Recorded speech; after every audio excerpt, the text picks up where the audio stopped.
calling Mark Chapman. Hello, Nicky. Hi, Mark. Sorry, I was just getting instructions on what to do during the first hour of the show. What were they telling you to do? They were telling me to go to the canoe first rather than the modern pentathlon. Yeah. Who was telling you that? Well, producer Louise was telling me that. Great. So that's a little insight into what we'll be doing in the first 20 minutes. And I was also bemoaning the fact that you got to talk to our Team GB women's hockey players, and I didn't because they'd arrived slightly early, and I was looking forward to that. Well, they were great, and they're just doing another series of interviews. There's 4 of them here, and they are looking so happy. And also Latela Mohammed as well. Yeah. What a nice kid. What a gent. What a gent. And the support he got was fantastic yesterday. Go and enjoy the Olympic Park in the sunshine then.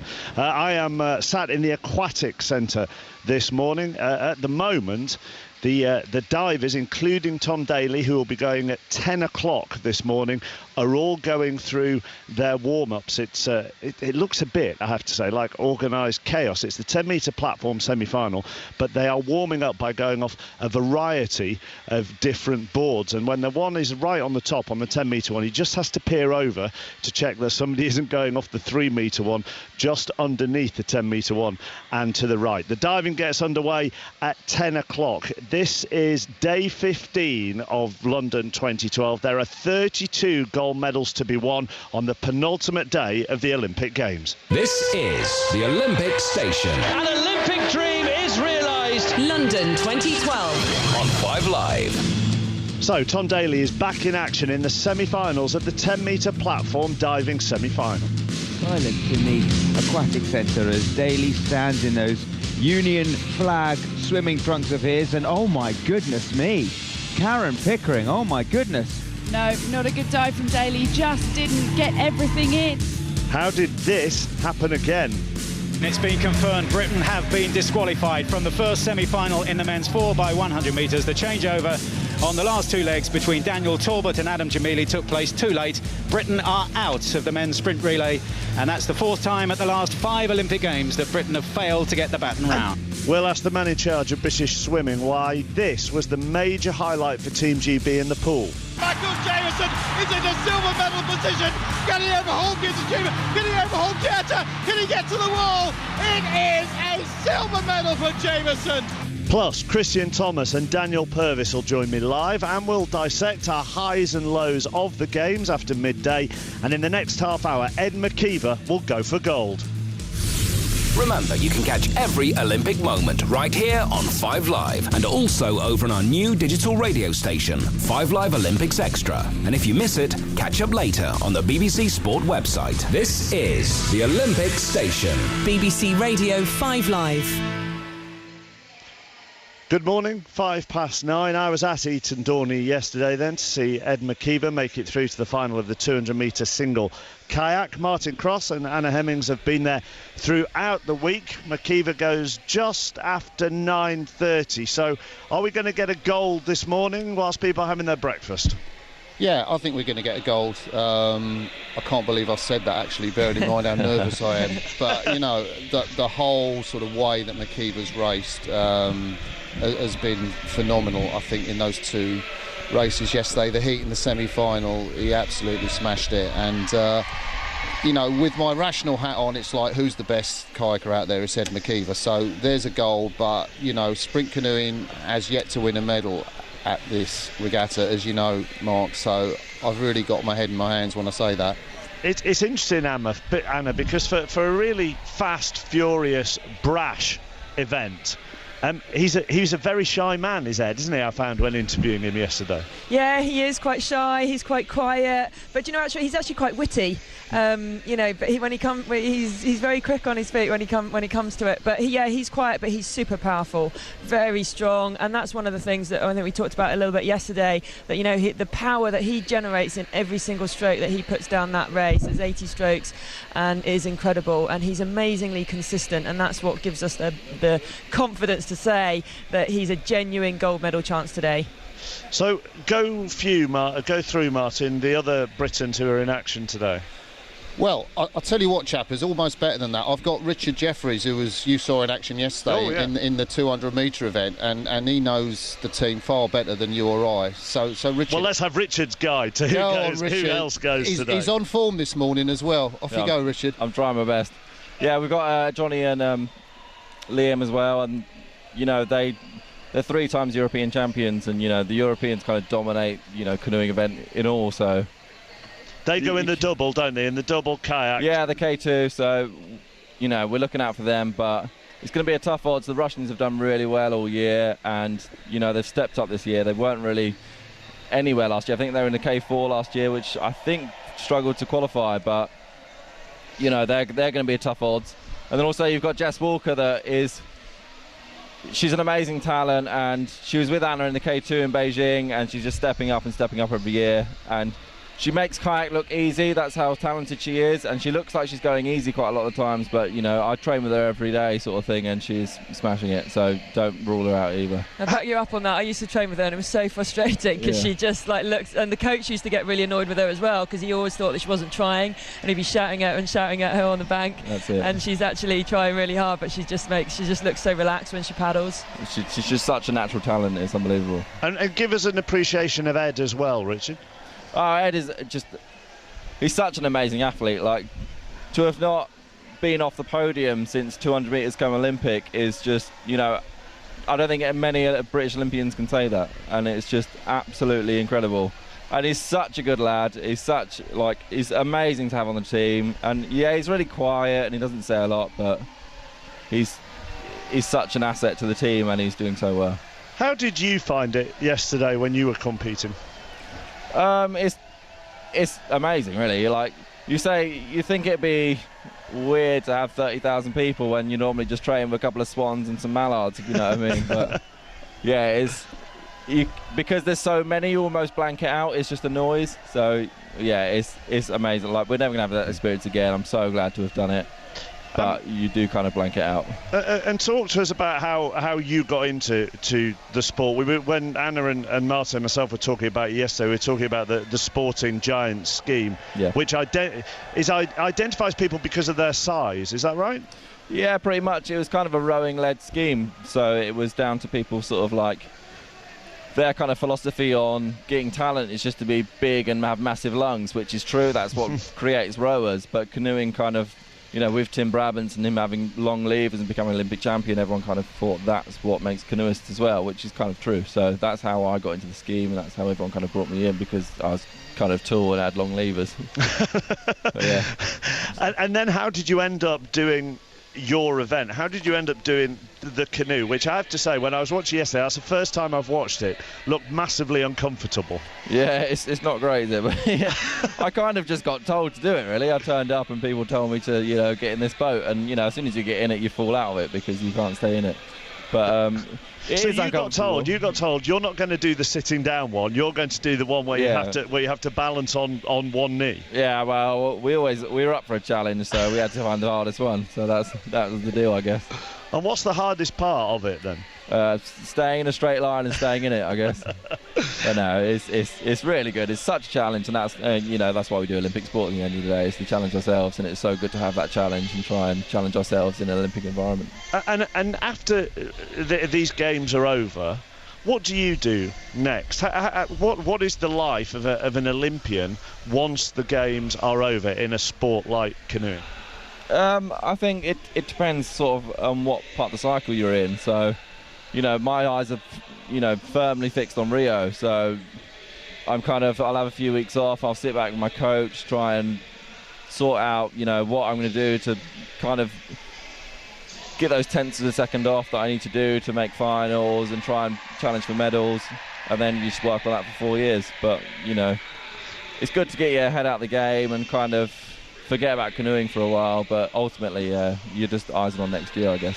And are you aware, because we spoke to John Anderson, the head of canoeing, yesterday, and we're going to talk to the head of performance of swimming as well later. Are you aware that your performances directly have an effect on your sports funding in the next 4-year cycle, or do you have to just put that to the back of your mind? I think you are aware of it, but then we don't get into sport and we don't get into canoeing for the sake of, getting sports funding. So when we're sat in an Olympic final, like Ed McKeever today is not thinking about getting a medal because GB Canoeing have said we need 3 medals at an Olympic Games. He's there for himself. He's there because he wants to challenge himself and wants to do the best he can. So I don't think that's going through his mind, really. With the canoeing and the rowing out at Eton Dorney, are you in the Athletes' Village or are you somewhere else? No, we're at a hotel called Oakley Court, which is just down the river. So it's really good. It's quite close, and it was amazing to sort of see the rowers. Like, we came down and watched them row and watched them win medals, and it's just amazing to see that. It's kind of surreal because you kind of think that the Olympics is going on and you're at a event and you're missing it every day, if you know what I mean. Yeah. But I think that's the best way to think, because then you don't get sort of into the whole, the pressure would build up if it was different. So. And are you going to the closing ceremony? Yeah, absolutely. We go. Good. We go into the village tonight, so it is. We kind of. The whole canoeing philosophy was wait till everyone's finished and then we'll all go to the village tonight and kind of enjoy ourselves a bit. You're not going to get any sleep tonight, are you? I don't know. We'll see about that. And make sure you've got your camera or your phone fully charged to take all the photos in the closing ceremony tomorrow. That's it. Listen, thank you very much for talking to us, Thanks Richard. a lot. No and enjoy the morning there. Cheers. And we will be back with Martin and Anna when Ed McKeever goes for gold around 9:30. We'll also be there as well for Jess Walker in the women's kayak 200 and the men's kayak 200 metre double, which is John Schofield and Liam Heath. They got silver at the Worlds, did those two. They got gold at the Euros. They are a real medal prospect. Next, the men's modern pentathlon. It's already underway this morning. The fencing section started 15 minutes ago. John Hunt and our silver medalist from Beijing, Heather Fell, are following this one. Morning to you both. Hi Mark, how are you? I'm very well. Morning, Mark. Probably not. Morning Heather, probably not as well as you are, John, because you've had the sensational games, haven't you? It's been fantastic, yeah. The equestrian team more than played their part in a wonderful Olympics, didn't they? And now Nick Woodbridge for Great Britain and Sam Wheel for Great Britain take on athletes from around the world, trying to be the best all-round sportsmen here. They've got quite a day ahead of them, Mark, with the swimming to follow, 3 hours of fencing, and then they head off to Greenwich Park for a little bit of show jumping, running and shooting to round the day off. What time, Heather, would you expect this all to end then? Because as John says, it's all done in one day. It is, and I think John's just looking up right now to give us the definite answer. We have a long day ahead of us, but the medal ceremony isn't until 7:30 this evening. Right, so that is a very, very long day. When you're competing in this then, how do you sustain that energy, that concentration, I suppose? You get very good at switching off after events, because they'll have travel time between from the fencing over to the swimming pool, but more significantly from the swimming pool over to Greenwich will be a decent bus ride, so they'll have a little rest on that. And during the riding, that's the one event when you do get the most time, because you're only actually riding your horse. You're warming up for 20 minutes and then you're in the arena for just over a minute or so.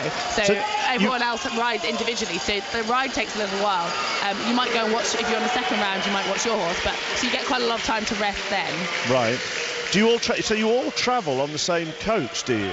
Yeah, they all put all the athletes on the bus, make sure they're all there. I think there's a couple of buses, and so you've got to keep moving after each event to get changed and make sure that they don't leave without you, or that the other athletes aren't waiting for you and getting annoyed. So it is continuous. You do feel like you'll spend the whole day getting changed, packing your bag, unpacking your bag, putting on some different equipment.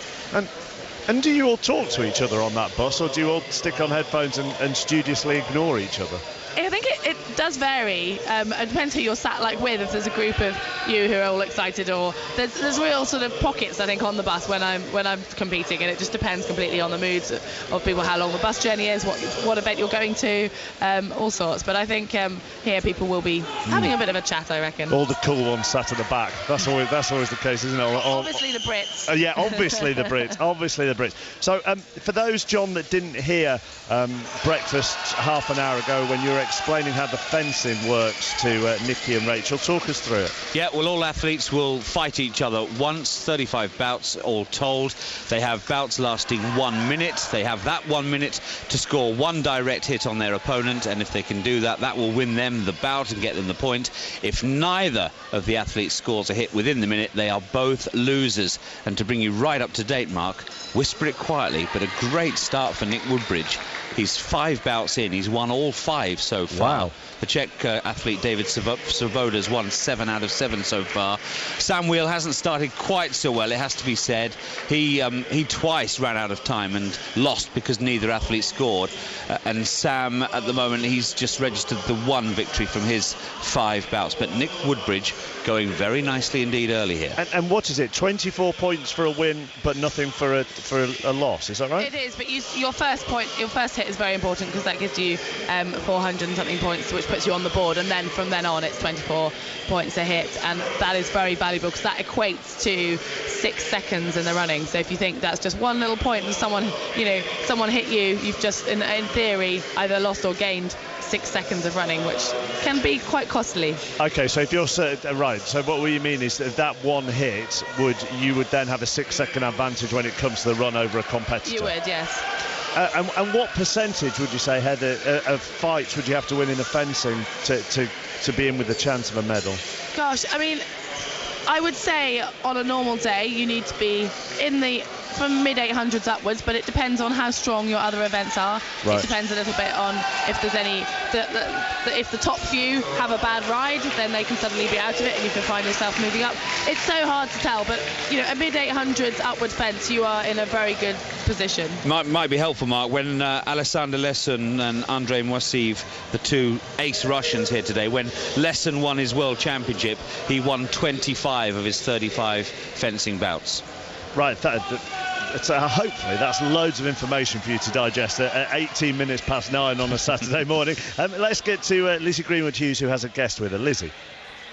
Well, just below John Hunt, behind a rather large Union flag with Go Samion, is the family Wheel. Sam Wheel's family are all lined up here. Not particularly keen, most of them, to talk, I've got to say, but I've got Sam's girlfriend here. Hello there. This is Eli Hristova. You're originally from Bulgaria. You met Sam at university in Bath. I did indeed, yeah. About 4 years ago now. And how are you enjoying being at the Olympics, watching your boyfriend out there fencing? I'm feeling slightly nauseous, but I'm absolutely loving it. I've never actually watched him do the whole modern pentathlon. I've watched bits and bobs, real life. So this is the first competition I'm going to see, and for that to be the Olympics, it's amazing.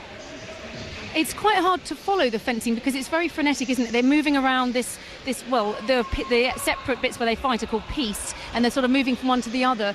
He's had quite a slow start though, hasn't he, Sam? He has, but I think fencing being a technical event, it's going to be the first one that you buckle when you're under pressure. Hence the sort of like, if you're a bit nervous, it's gonna be a bit difficult to get off on the right foot. And I think that's why the family weren't particularly keen to talk. But I did just actually speak to Sam's dad, and I'm going to see if I can ask him the question again. We asked off air. I'm going to ask you again if you don't mind. First of all, what's your name? David.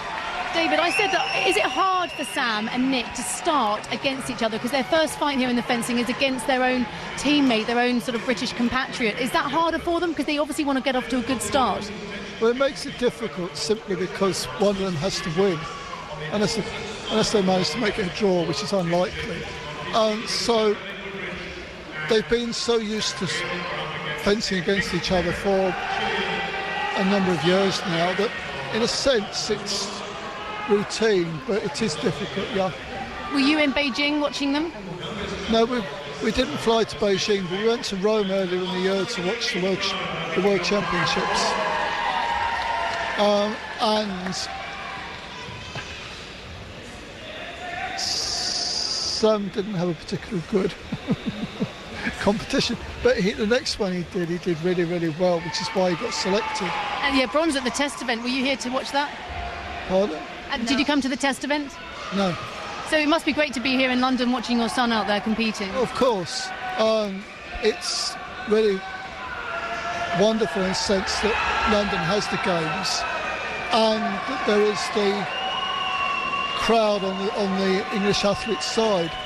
And now that they realise I don't bite, the sister would like to talk as well. Are you Sam's sister? What's your name? I'm Becky. Becky, and what's it like for you being in London watching your brother out there? It's absolutely amazing. I'm just walking through, coming here to the venue and seeing all the things that you see on telly is amazing. It's brilliant. Yeah. Are you a very sporty family? Yeah, my PE teacher. Mum and Dad have always been quite sporty. So. And your brother is the goalkeeper for Shrewsbury Town, is that right? Yeah, he's just moved from Leicester City to Shrewsbury. He's got his first game of the season today, which is why he's not here, unfortunately. But he would love, obviously, to watch Sam.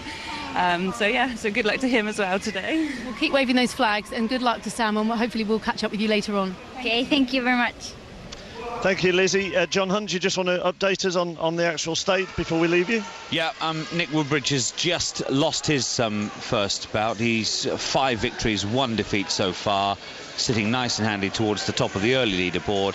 Sam Wheel, though, 1 win, 5 defeats for Sam. So we hope his fortunes take a turn very shortly. Thank you, John Hunt and Heather Fallon. Will be back with the Modern Pentathlon throughout the morning on 5 Live. Ed McKeever goes in the sprint canoe just after 9:30 this morning. Tom Daley gets underway in the diving at just after 10 o'clock. He's 4th on the list of divers on the start list out of 18. And Karen Pickering, who's going to be analysing this for us this morning, he'll be very grateful that he's in there at all.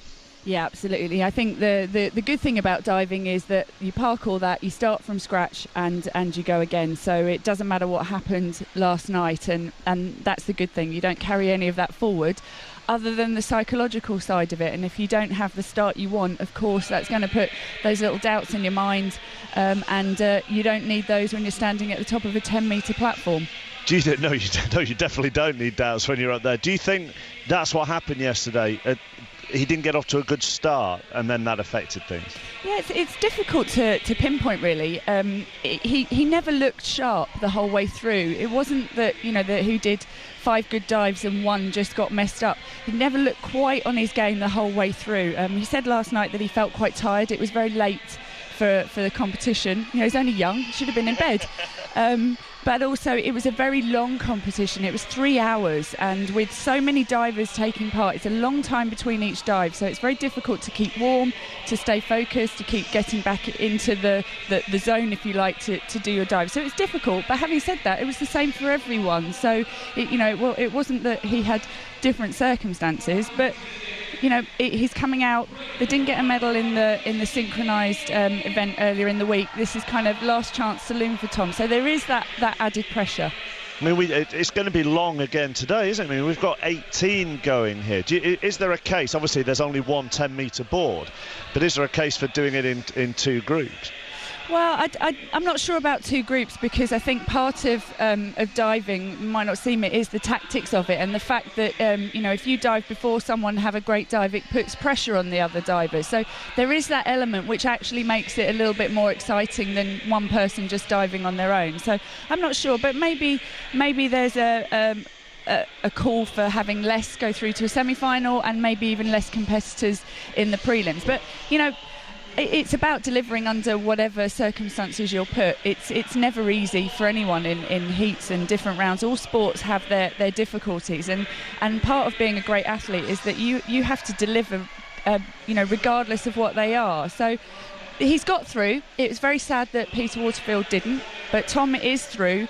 So now we're hoping that he can just start over, calm, and we'll see the real Tom. Well, he started his warm-up very early. I got here about 8:15. I arrived up here in the media box at the same time that Tom Daley arrived poolside down there. So I actually got here to watch him take his shorts off under his towel and then put his trunks on underneath like anybody does on the beach. I'm not sure whether that was whether he wanted me to see that or not, but he was definitely the first up there warming up and practicing his dive. I think that might partly be because that once the spectators start arriving, he can't do anything without people screaming. So every time he would go up on the platform, he's going to have his fans screaming no matter what. So it's probably nice for him to get part of that out of the way without anyone watching. He's down there at the moment. He's just put his Team GB tracksuit on. He's about to zip up his tracksuit top. He is laughing and smiling with maybe a couple of his coaches, but also fellow Team GB athletes who are here in their number to support him this morning. The diving gets underway at 10 o'clock. He is 4th on the start list, and in the next 10 minutes Ed McKeever will go for gold in the sprint canoeing in the 200 metre men's K1. That's the kayak and we will have full commentary with Martin Cross and Anna Hemmings, and maybe Richard Jeffries will be around for that as well. And don't forget, Mark Pugac will be live in the stadium this evening from 6:30, the final night of athletics. It will include the men's 4x100 metres with no Team GB. Obviously, we'll talk to Darren Campbell a little later about the problems of getting the baton round that seems to affect Britain in a lot of major events. And of course, Mo Farah goes for his second gold in the 5,000 metres. How's the modern pentathlon going? John Hunt.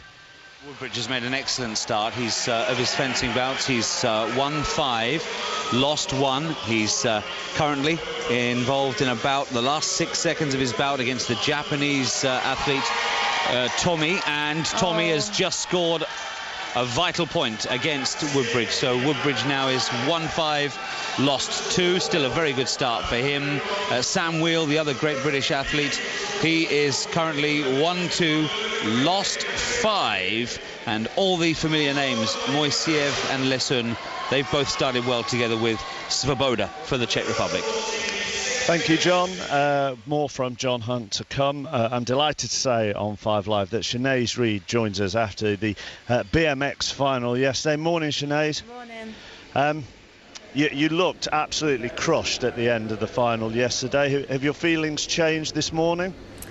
Yeah, I mean, obviously I'm still upset and still, gutted that what the result was. But at the end of the day, I can just reflect and look back on that, and I gave it my absolute best, and through the heats I gave it my best, and yeah, the result wasn't what I wanted, but I just got to keep going until I do get the result I need. Did you manage to enjoy the whole experience? Do you think when you'll look back in a couple of weeks, you'll think, God, that was fantastic to have done that in front of my own fans?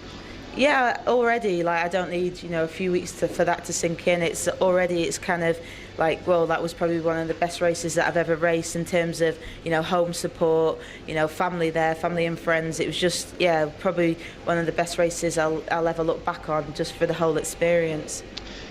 Watching it yesterday, I found the format quite interesting in that it's obviously the semi-finals is built up over more than one race, so that it seems a much fairer way of deciding the finalists, and yet the final is just over that one race. Yeah, I mean, obviously in some other sports like track cycling, you kind of have, the 3-round type of scenario. When with BMX, it seems like it's the opposite way. It's 3 rounds in the semi-finals and 1 in the final, and I would have obviously loved another opportunity to go again and try and get that gold medal in a second ride-off. But yeah, in BMX, it's all or nothing, really. What do you do now? What's the next target? I think I'm going to take some time off and just a little bit of a holiday, and just tick over things, and then just decide where my future kind of holds for the next year. And if I do a bit more track cycling and some BMX, I'm not quite sure where it's heading at the moment, but I'm sure everything will pan out in a few weeks. I tell you, you've got plenty of options available to you, haven't you? Which is no bad thing at all. Yeah, it's always great to have a few options up your sleeve. Are you going to the closing ceremony? Yeah, I will. I mean, that was one thing I really wanted to enjoy because I think it's going to be, fantastic with, the rumours that are going around. So, yeah, I can't wait to go to that. When you say the rumours go around, is that the Spice Girls or is there someone else that you really want to see? I think, I have to admit I'm a Spice Girls fan, yeah. Go on, stick on your best Jerry Union Jack dress and go and enjoy it, yeah? Yeah, thank you. You deserve it. Thank you. Thanks. Sinead Reid on BBC 5 Live. It's exactly 9:30. Let's get the news. On digital radio, digital TV, mobile and online. This is BBC Radio 5 Live. For the BBC News on 5 Live, I'm Faye Carruthers. Detectives in South London investigating the disappearance of 12-year-old Tia Sharp are questioning her grandmother's partner on suspicion of murder. Stuart Hazel, who's 37, was arrested in Merton last night. Police have defended their handling of the case after a body was found at Tia's grandmother's house, which had already been searched several times. David Cameron's to announce that primary schools in England should have a new focus on competitive sport. As part of the legacy from the London Olympics, the Prime Minister will say he wants to end the all-must-have prizes culture. And Afghan civilians shot dead 3 US soldiers on a NATO base in southern Afghanistan. The gunman was reportedly employed there. The US Secretary of State Hillary Clinton is in Turkey for talks about neighbouring Syria. The discussions will include how to best support the Syrian rebels and how to cope with the thousands of refugees fleeing the violence. Finally, a ticket holder from the UK has scooped a record €190 million in last night's Euro Millions lottery draw. That's more than £148 million. The unknown winner's been catapulted to number 2 on the National Lottery Rich List.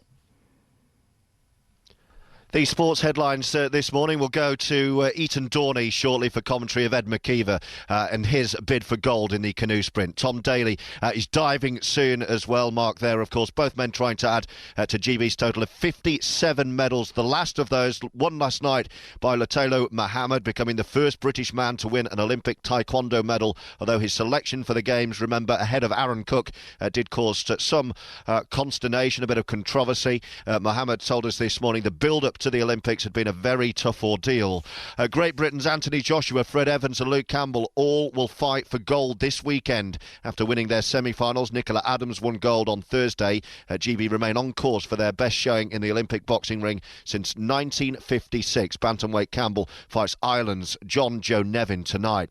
The GB Director of Sport, Sir Clive Woodward, has called for a change of approach after the 4x100 metre men's relay team again failed to pass the baton round. Britain were disqualified for an illegal changeover between Daniel Talbot and Adam Jamili, who was running the final leg. So they did actually get the baton round, but they didn't do it in the right zone. The team have now had a problem with the change in 5 of the last 6 major championships. Woodward said getting the baton round now is the same level as missing penalties. We need a hand-picked group to fix this. We're going to speak to Darren Campbell about this shortly. Away from London 2012, Tiger Woods has a 3-way share of the lead at the US PGA Championship Golf. He's alongside Vijay Singh and Carl Petterson, with Ian Poulter just one shot further back. And Joe Allen says it feels incredible to have joined Liverpool. He also says that working with manager Brendan Rodgers again was a big pull behind his move from Swansea to Anfield.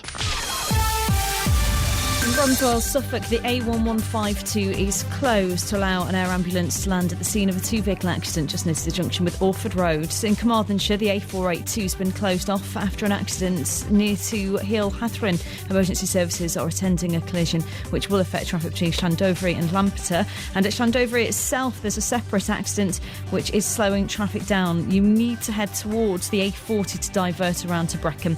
Boreham Wood, Hertfordshire, the A5135 Elstree Way is closed eastbound after a burst water main resulted in the road collapsing. And at Dalkeith, Old Dalkeith Road, the A6106 is blocked both ways by emergency repairs. Amy Clues, 5 Live Travel. 5 Live. Every story. You're listening to a 5 Live budget special. We're joined by 6 5 Live listeners who are giving the MPs a run for their money. Every government should stop these loopholes from these people doing it. Right. No, don't say absolutely right, because no one's done it. And it's been going on for about the last 40-odd years. Every moment. Well, Mitt Romney has clinched his place as Republican challenger to Barack Obama. Every event. Flashlights all around like a firework display.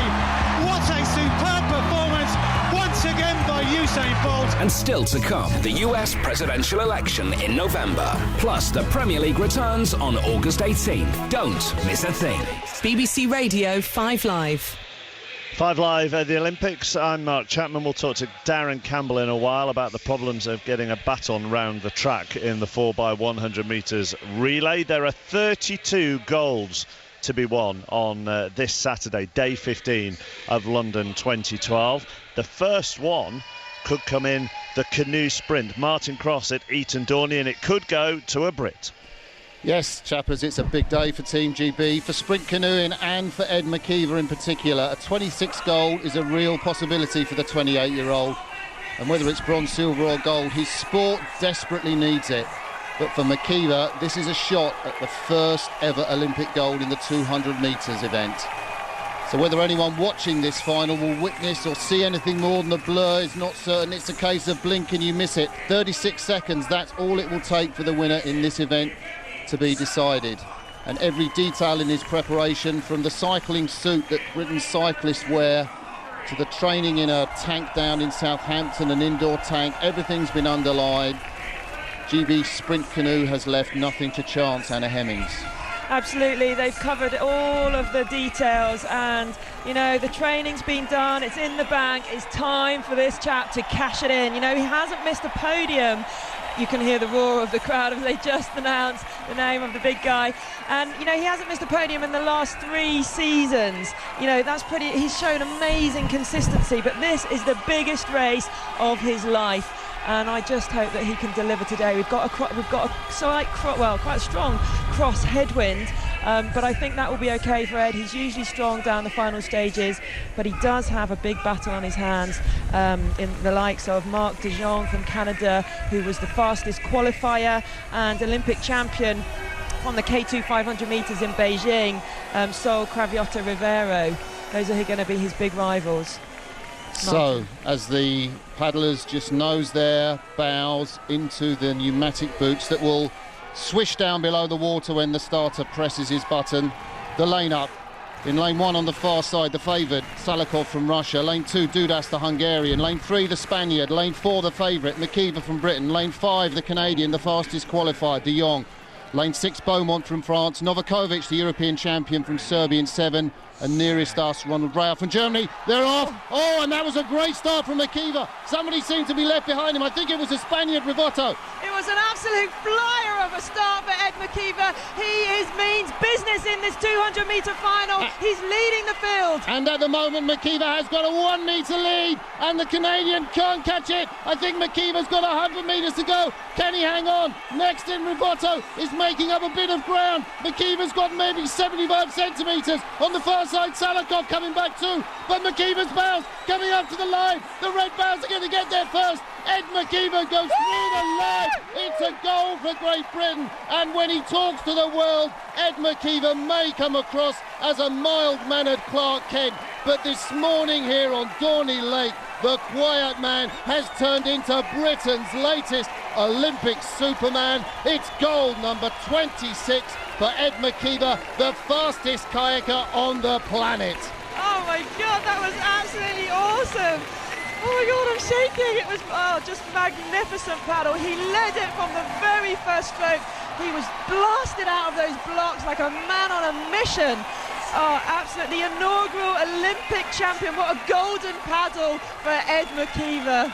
And I think we should mention that another gold medal for the Spaniard a silver medal, for the Spaniard, Cravioto Rivero. The 27-year-old takes the second place. And the Canadian, the fast Canadian, he'll be pleased with bronze medal. The kayakers here, all of them just delighted to be on the podium. But the way Makiva came through the finish, I mean, nobody led him at all in that race, Anna. It was superlative. I know that when he gets his start right, he is one of the best in the world at coming out of those blocks, and he just flew. What do you think of that, Richard? It's unbelievable, isn't it? Like, you can't, I'm absolutely speechless. You see, as soon as he was up, you know he's going to win it. That's the thing. Like, with 200 metres, if you miss the start, you know, anything can happen. But as soon as he hit it, as soon as he's at the blocks, you know he's going to be an Olympic champion. We know, we've seen him come through in races when he hasn't got the start, so we know he's strong in the finish. Exactly. And when he gets that start right, there's no one's catching him. That was unbelievable. That's more emotion than I've seen from Makiva. I mean, he splashed the water a few times, his arm cartwheeled round, such a release, such a pressure. I know what it takes to go into an Olympic final as favourite, and then when you just get your bows in front for those last few metres, you cross the line. He must have known maybe a second or two, I don't know, because he was actually so focused. He looked around to check that nobody was in front of him, didn't he, Richard Jeffries? Absolutely. I think, like, until you cross the finish line, you're not thinking about anything else. You just think about executing your race plan. But I think as soon as he hit that stroke and was in front, he knew he was Olympic champion at the end of the day. Like, he absolutely smashed it. He just nailed it, and he's out of the water now. All the paddlers have to go through a boat weighing just to check that their boats are not under the minimum weight, and we imagine that's going to just be a formality for Ed Makiva. His time, 36.246, and in, well, sprint canoe terms, he's nearly 0.2 of a second. 0.2 of a second is a mile at this distance, ahead of the Spaniard Cravioto Rivero, with the Canadian Marc de Jong back in third place. But amazing scenes here at Dorney in front of the packed grandstands. You know, 30,000 people here. Mark, it's just, I mean, you've been at this venue, chappers. You know what it's like. I can just visualise all the Union Jacks that are being waved opposite you guys at the moment, and there are a lot of people here at the Aquatic Centre with smiles on their faces who were listening to that commentary. I mean, it just sounded like from the moment the gun went, from the moment he got off the blocks, he was dominating that race. He did. It was absolutely formidable. He was in imperious form, through the heats and the semis, and I think he took it up a notch today, because it was, in 200 metre sprint terms, it was comfortable. We knew we didn't have to look for a photo finish. We knew that he won, and he was just a man on a mission from the word go. And Chappers, you've interviewed John Anderson, the sprint canoes performance director, and what's he going to be feeling now, because his funding now is guaranteed, isn't it, for Rio? That result has just nailed it for his sport as well. There was so much riding on that medal. There was so much. That's 2 golds, 1 silver, isn't it? So far. Yeah, so far, yeah. 2 golds, 1 silver so far, which was the target was 3 medals, wasn't it, I think? Yeah, it was 3 medals, and so the slalom put us in a good position. It meant that we needed 1 here today, but we've got 2 chances. I think we've got Jess coming up soon, but a medal I think will be a big ask from her today. We've got another chance with the men's K2. The thing is, Chappers, you wind back, say, 3 years. 200 metres is not an Olympic event. Ed McKeever can't make the 500 metre event in the Beijing final, and maybe he's on the verge of thinking this isn't the sport for me. And then suddenly canoeing decides in its wisdom, we're going to have this fantastic event right in front of 30,000 people at Dorney.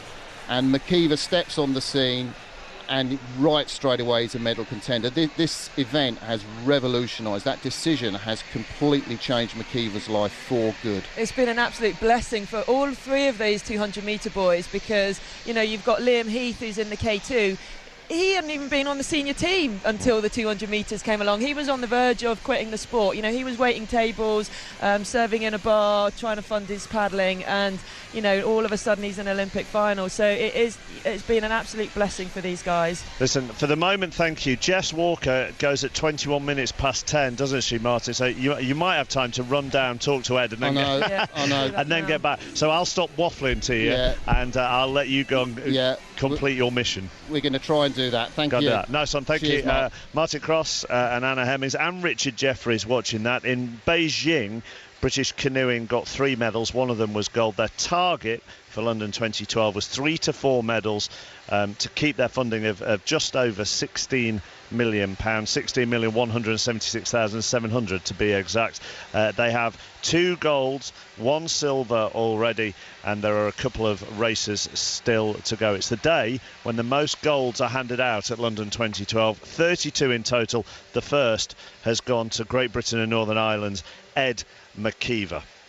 9:45, British sprinter Dwayne Chambers has suggested that the home pressure on the 4x100 metre relay team might have contributed to their failure to reach the final tonight. The team finished second, but the final handover between Daniel Talbot and Adam Jamili was not completed in time. It's the 4th time in 5 Olympics that the relay has gone wrong. Either the baton dropped or the team had been disqualified. The team last night was Christian Malcolm, Dwayne Chambers, Talbot and Jamili. I think I went on the check marketing. I just in the stadium, you adrenaline, maybe it just gives you a bit more, and I don't know, we just couldn't get it cleanly. So by 1 step, so it happened, and we just got to move on from it. Danny Talbot, it was you who was trying to get the baton to young Adam here. Can you give us your insight? Yeah, I don't know, he just seems to get out very quickly. I just couldn't catch him, so yeah, I'm just devastated at the moment. So I feel like I've let these guys down, not being able to pass the baton on, but it's one of those things, I guess. On the finish line, Adam, you appeared to know fairly quickly that something had gone wrong. You had your head in your hands. You know when a changeover's not going to be good, and we've been practicing it, and then they've been getting in every time, and that wasn't a good changeover. So I knew it was going to be close, but we got disqualified, and whatever.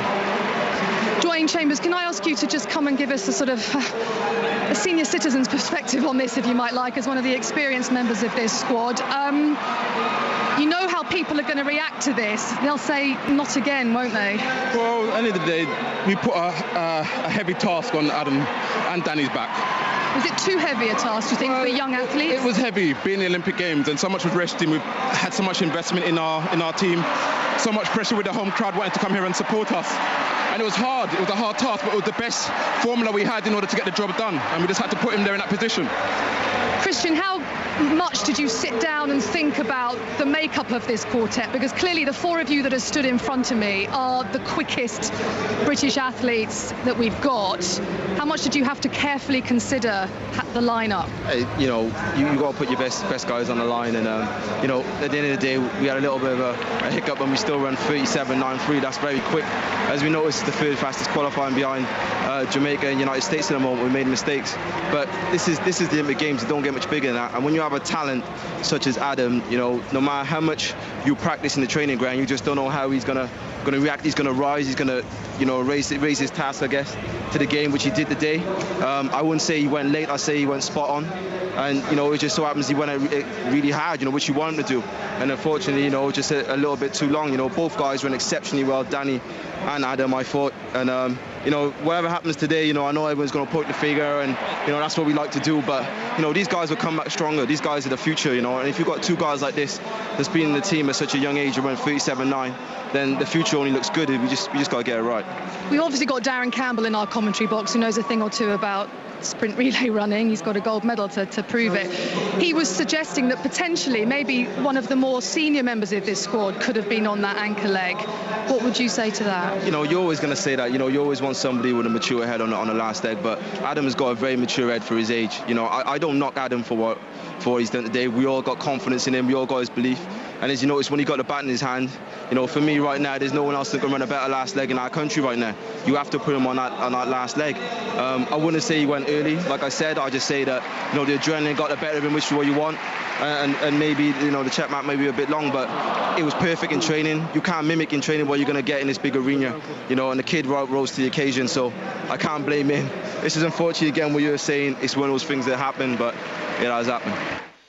That's the British sprint relay team talking to Sonia McLaughlin. Let's speak to Darren Campbell, who you heard then was in the commentary box last night. Has also won gold in the 4x100 metres. In fact, the only time in the last 5 Olympics, Darren, that we got the baton round. Yes, so first of all, I just got to correct Sonia. It was Chris Akabusi that said Adam shouldn't have been on last leg. What I actually said is I wouldn't have put those two youngsters together. Right. What I would have done is put Christian Malcolm on third and Talbot on first.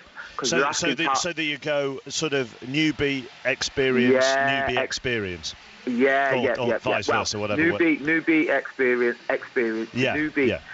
Yes. Do you understand what I mean? Yeah. Because the problem is you're asking young Talbot to do two jobs. You're asking him to receive the baton and then give it. Under that kind of pressure, things can go wrong. But in relays, things do go wrong and can go wrong. There's so many things that can happen, and Christian's right. That time that they run was unbelievable, considering how they'd performed throughout the rest of the year. And it's one of those things. We're always going to analyse it. We're always going to look at it, and we're always going to scrutinise it. And after it's happened, it's all right to say, should have done this, should have done that. But if I'd have been selecting that order without seeing how they've trained, I would have put one of the youngsters on first leg. So they've only got one job to do. Well, let's talk about the training then, because I don't think we don't want to point fingers at individuals. Mistakes happen. That's the way of the world. Let's focus on the training though. When you were sprinting, how much time did you spend working on the relay? Well, once the funding element was put in place, it meant that we would try and get together as often as possible, and we wouldn't just spend like one day together. We'd almost try and maybe get 3 days together, 4 days together. So maybe about 4 or 5 times a year. But you have to think we're individual athletes with individual aspirations. And when I first came in the team in '96, the likes of Linford Christie, Colin Jackson, Tony Jarrett, John Regis, them guys never practiced. They would just come together and get the baton round and sometimes win medals and sometimes get it wrong. I was one of the youngsters on the team, and in '96 I actually made the mistake. I went too early in the Olympic Stadium. The whole occasion got to me, and it wouldn't have mattered if the second leg runner had shouted slow down or not. I wouldn't have heard him, because I went that early. So these things can happen under the immense amount of pressure. I just think the mistake that occurred is Danny called hand and Adam was running with his hand back for so long that eventually he turned around. Because in practice, that baton would have been exchanged really, really quickly. So you can imagine it, when you start putting muscle memory and all these things into play under pressure, Adam's thinking, well, hold on, this baton should be in my hand. Yeah. So the reason why he looked back is because he didn't know where Danny was. And it's just unfortunate that at the point where he looked back, Danny had caught him. But at the point where then he looks back, the hand moves and then they can't get the baton in. So it's just one of those things. But they're young people. And, you know, I saw them last night and I just said to them, look, it happened to me. The important thing is to try and let go of it, you know, because they were distraught. They didn't go out there to try and fail. Do you think other countries spend more time working on it, or are we? Is every country really the same, and to a certain extent treats it as a bit of fun at the end of an Olympic Games or a World Championships? Well, it's not that they treat it as fun. You have to think in America, system. Relays is a massive part of what they do. Right. They have championships where the whole championship is just about relays. So, you know, the other thing with the Americans is up until the point where we started to challenge them, even though we didn't have the 4 fastest guys, they realised that we were able to put them under pressure just because we practice. But now everybody practices. So you haven't got that jump anymore, yeah. You know, because as I say, you know, the Americans had 4 fast guys, so they could come together like Britain used to do when they had the likes of Linford and Matt. And, you know, again, it's not a criticism of the way that they did it, but at the point where we didn't have 4 guys who were as quick, then the only way we were going to get on par with the rest of the world was by practicing. So, you know, everybody says the practice element, but the team practice. But you can't replicate being in an 80,000-seater stadium with the British crowd lifting them how they have done for the whole of this Olympic Games. And you know, when you hear that roar, Adam, as I say, he didn't go early and he drove out hard. But that's what you're told to do. If anything, the coaches should have realised that and shortened the marks just in case Adam drove out as hard as he did. But he's supposed to. Do you understand what I mean? Yeah, absolutely. Drive out hard. Absolutely. And the final point I would say is that in sort of to sort of grasp a positive out of all of this is the time that they ran.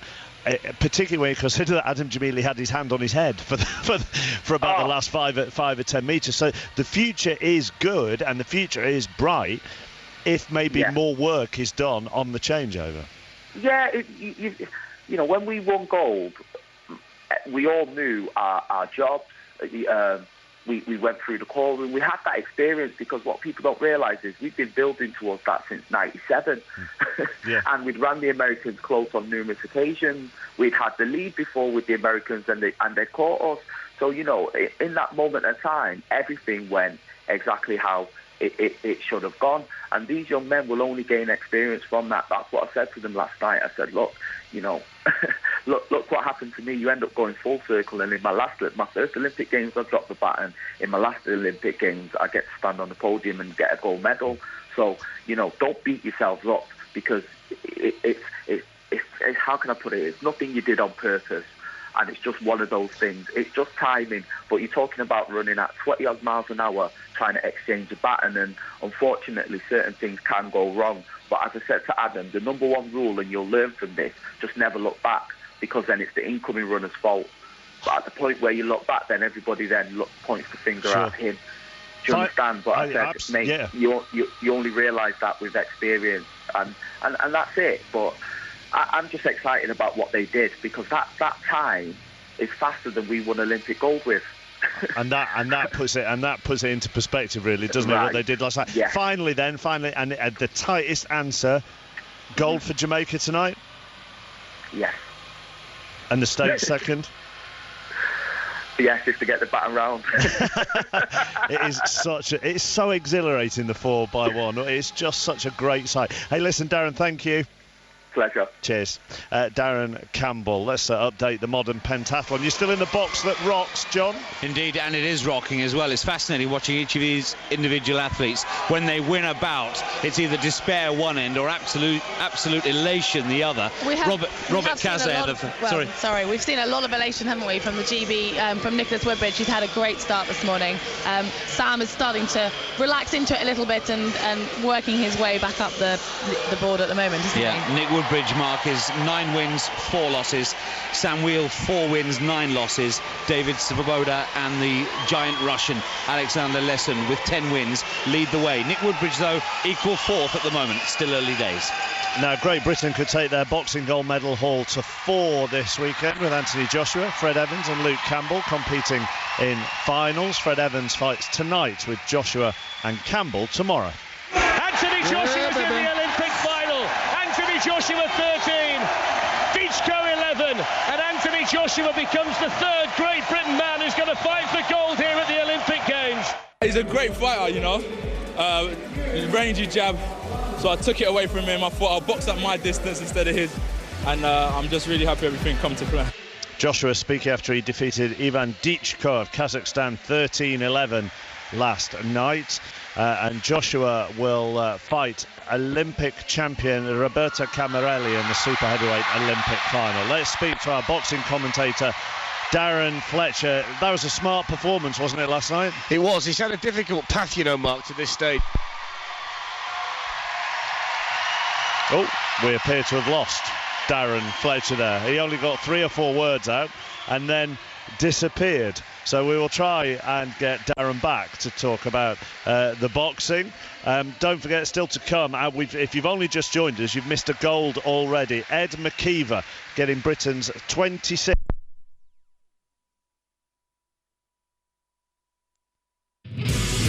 This is BBC Radio 5 Live. London 2012 with Mark Chapman. Short. Hello, welcome to the Aquatic Centre. We'll try and do something about Mark Chapman's microphone. This is Vassos Alexander and Karen Pickering. And we're here because so's Tom Daley. This is the semi-final of the men's individual 10-metre platform. And the divers are just being introduced to the crowd. That's Matthew Mitchum, smiling for the camera. He is the defending Olympic champion. He's the man who denied China a clean sweep of diving gold medals in Beijing 4 years ago. They won't do it here because Russia won the men's individual springboard. But Tom Daley, Karen Pickering, Tom. Now, he did not dive well enough last night, but he squeaked through to the semi-finals. Must be better today. 18 divers here, 12 make it through to the final tonight. Yeah, absolutely, and obviously the good news is that those scores don't count. Start fresh today, so he's got to put that behind him, step up. He knows what he's facing, he knows what the crowd's going to be like. He's doing the same 6 dives that he did last night in the same order, so it's just a case of repeating it but doing it better. But yeah, you mentioned Matt Mitchum. Of course, he took that wonderful gold medal 4 years ago and showed that if you put the Chinese divers under pressure, they sometimes do buckle. So it does happen to the greatest athletes in that situation, and we're hoping that Tom will step up and do what he needs to do this morning. Well, speaking of the greatest, Shi Bo, who's just being introduced to the crowd, he has been the best diver on the international circuit for the last 2 or 3 years. He was easily the best in preliminary action yesterday, so he will be last. The 2 Chinese divers who were first and second yesterday, they will be last and second last because the order is reversed, which means, Mark, I think your microphone's back, Tom Daley will dive 4th. Thank you very much, Vassos. Yes, myself and Darren Fletcher have had various calamitous moments on air over the years, but for us both to have technical failures in the space of a minute probably hasn't happened before. Should we try again, Darren? Let's try. Right, let's start with Anthony Joshua, shall we? Right. Yeah, well, he fought really well last night, but he's had a different set of problems in each of the fights he's had. I mean, he started off with Savon, a slippery boxer from Cuban. Then he had the giant Chinese fighter Zhang. Last night, he faced Ditchko, 6'10", a bit of a beanpole of a super heavyweight, light on his feet, quite quick hands, and it took Joshua maybe a round and a half to work him out. But the maturity we're seeing from this 23-year-old, who I think has only had 39 bouts in total as an amateur, it's astonishing, really. And once he worked Ditchko out, he piled up the points, never lost his head. He's in the final. He's got a difficult task in the final because he fights the defending Olympic champion Roberto Camarelli, but when they met in the World Championship in Baku last year. Joshua beat Camarelli in the first round, so he's got that psychological advantage. And I'll tell you what, having seen him right the way through this Olympic Games, I wouldn't mess with him. Let's talk about tonight, shall we? John Joe Nevin against Luke Campbell. Ireland against Team GB. Yeah, I think if we add together Katie Taylor and Nicola Adams from the other day, that's the atmosphere we're going to get inside Excel tonight. It's a difficult fight to call. Luke Campbell's a cagey boxer, very difficult to hit. John Joe Nevin likes to box on the outside. He gave, arguably, yesterday, Nevin, the performance of the Olympic Games, because he beat Lazaro Estrada Alvarez from Cuba, who's fantastic. He was the undisputed world #1, but he could hardly land a glove on John Joe Nevin, who looks fantastic. He came in here maybe hoping for a bronze medal. Now here he is, possibly starting as the slight favourite on form to win the gold medal. Campbell's the world #2, silver medalist at the World Championship when he was beaten by Alvarez. But it's just going to be an awkward fight to call, simply because they both want to box on the outside. They're both happy to box on the counter. So it could be a bit of a cagey, difficult one to score, but it's going to be a very close fight, we can guarantee that. Yeah, and their only other fight was in the semi-finals of the 2009 EU Senior Championships, and Nevin won that 13-2, which is a heck of a margin, actually. It is. I mean, what are you expecting this is difficult to call as well. What would you expect the crowd to be like tonight? Because I was there for the Nicola Adams and Katie Taylor afternoon when the arena was 95% Irish. Yeah, I'm pretty sure it'll be a little bit more level tonight, simply because a lot more people pre-book the tickets for the finals night, so it's be more difficult if you want to go to watch a session to actually get there. So tonight I think you'll get pre-booked crowd, but I think it's going to be pretty much 50-50. It's a good point you make about the fact that Nevin beat Campbell in 2009, but in the amateur ranks 3 years is an awfully long time. You know, Luke Campbell was wet behind the ears. He was 21 years of age. He's now a better boxer, but so is John Joe Nevin, so a lot can change over that period of time. I know that Nevin approaches the bout tonight saying it's unfinished business, because he feels that he needs to prove a point, that Luke Campbell is almost his nemesis. So you've got a very, very focused fighter in John Joe Nevin. But Luke Campbell, as I say, not really seen the best of him just yet in this competition. And just get the feeling tonight could be his night. 5 golds tonight then for you, Darren, at the XL. And that one, that Nevin Campbell, is at 8:45. It is. I went very quiet there because everything went very, very quiet in the Aquatic Centre, where the very first dive of the men's 10-metre platform is underway. Tom Daley will go 4th in this. David Boudia has just gone for the United States. 3 minutes past 10, 5 Live at the Olympics. Let's go back to Eton Dorney, where Martin Cross, you're about to have the medal ceremony for Ed McKeever's gold. And so in Ed McKeever, British sprint canoeing has yet another gold medalist to add to the illustrious name of Tim Brabants, who won sprint canoeing's first gold 4 years ago back in Beijing on the Shunyi course. Here on Eton's Dorney Lake, well, it's a course that McKeever knows well. He spent most of his life, I guess, over the past 4 years paddling up and down the lanes of this course.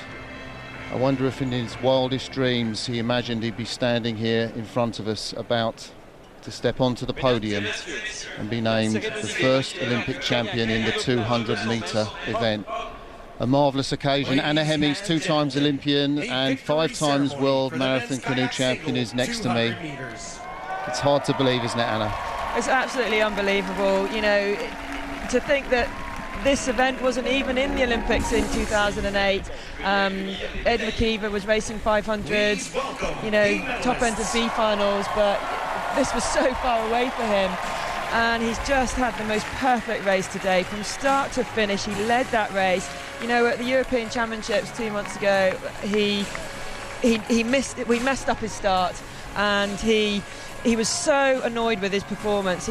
But today, he wasn't going to do that again. He absolutely nailed that start. And as the 3 paddlers step out onto the medal podium, with me is Richard Jeffries, who competed here yesterday in the C1 category.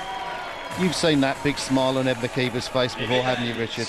I've seen it every year for the past 3 years. Like he's done what he always does and wins the big events, really.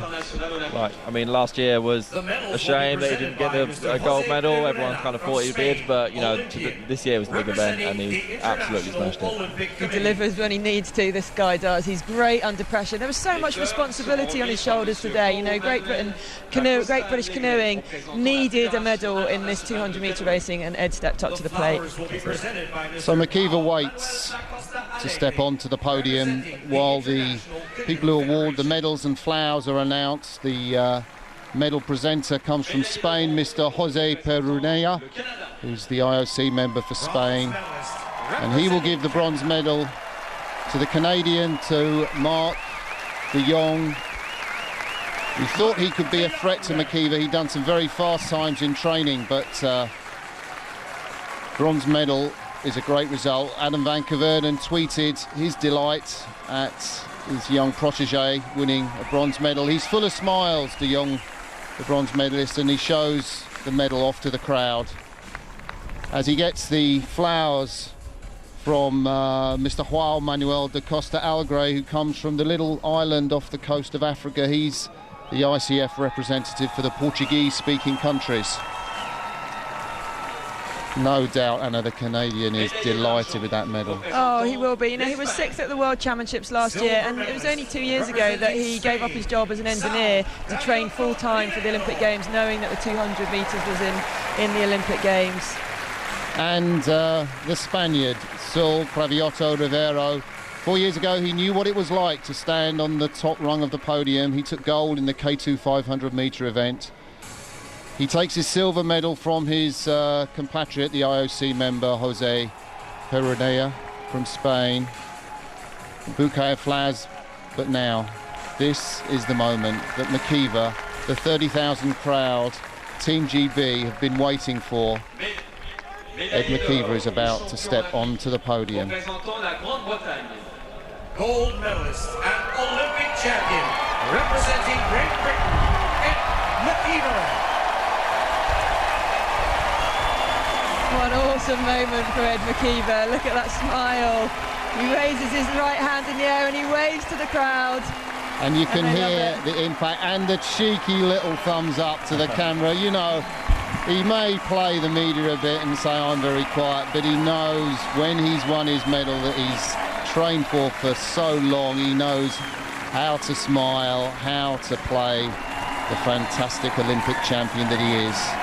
And soon, well, we're going to hear once more on Dorney Lake. It was the turn of the rowers last week, the turn of the sprint canoeists this week as the Union flag goes up, and once more the national anthem will echo over Dorney Lake.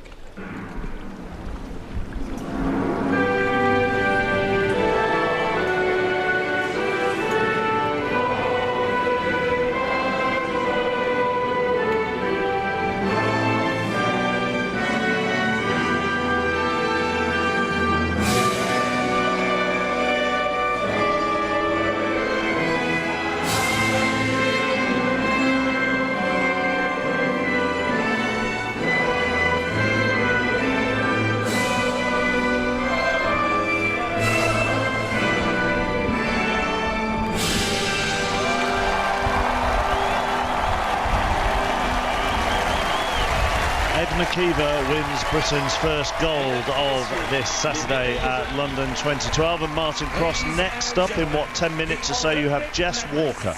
Yeah, we've got Jess Walker, who's big mates with the lady sitting next to me, Anna Hemmings, and she had a fantastic paddle to get into the final. And we're all saying, you know, just to be there is great for this 22-year-old, only 18 when she paddled with Anna in Beijing. I don't know, with that energy from Ed McKeever, maybe Jess Walker can find something. It's a massive arse, though, chappers, for her to get into the medal zone. She's up against, you know, the Hungarian Ducev Janix, Lisa Carrington, the world champion. Just names that are legendary in the sport. But we hope. We do hope. Thank you very much. Yes, Natasha Ducev Janix of Hungary, 3-time Olympic champion. She took time out to have her first child last year, but she is back and is one of the favourites for the women's K1. That's the kayak single 200-metre final in 10 minutes' time. Let's go back 7 days, shall we? Because last Saturday, Mo Farah lit up the track here in London and almost took the roof off. And we can now talk to Neil Black, Mo's physio, who obviously watched him win the 10,000 metres, and he's going to watch him attempt the double in the 5,000 metres tonight. Thanks for talking to us, Neil. No problem. Good morning. How is Mo looking? He's looking absolutely superb. After the 10K recovery was pretty good. The day of the 5K heats, he was pretty tired, as were all the athletes who'd run in the 10K.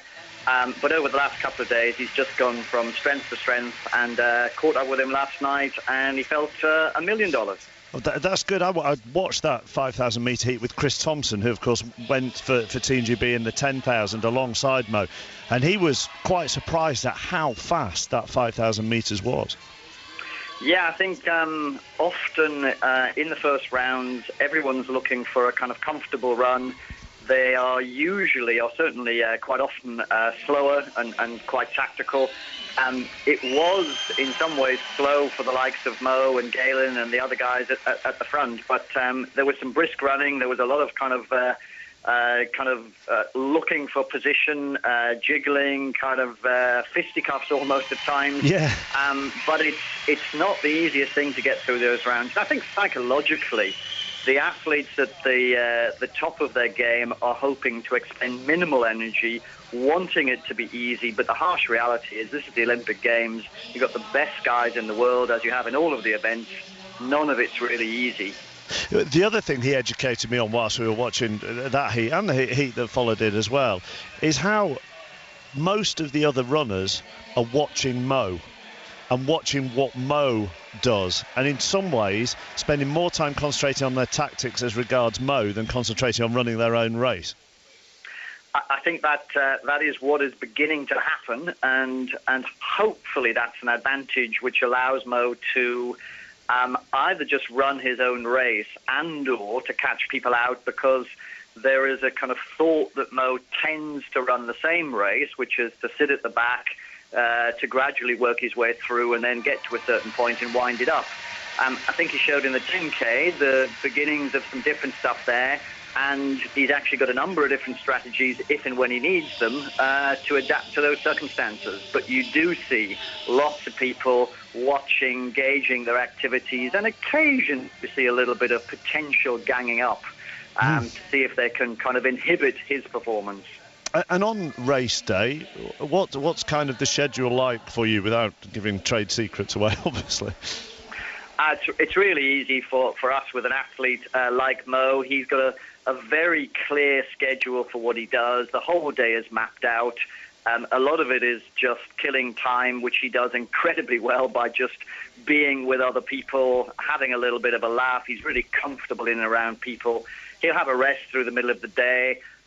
We have a very specific routine in the build-up to the race where when he arrives at the warm-up track a couple of hours beforehand, we have a quick conversation about any concerns.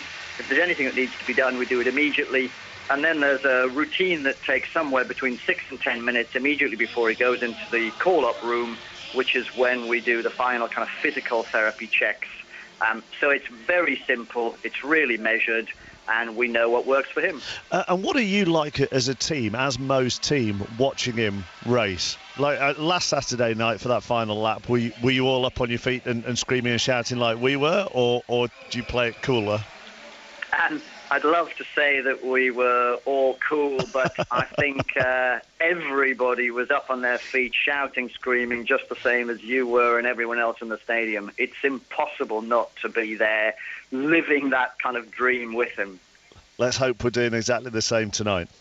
We certainly do. We certainly do. Listen, it's been great talking to you during these games. Really appreciate you taking the time to talk to us on a few occasions, Neil. No problem. Many thanks. Thank you. Neil Black, Mo Farah's physio. Whilst we were listening to Ed McKeever's gold medal winning ceremony at Eton Dorney, Tom Daley performed his first dive here in the semi-final of the men's 10-metre platform. This is how he performed. Vassos is your commentator. So this is Tom Daley's first dive in this semi-final.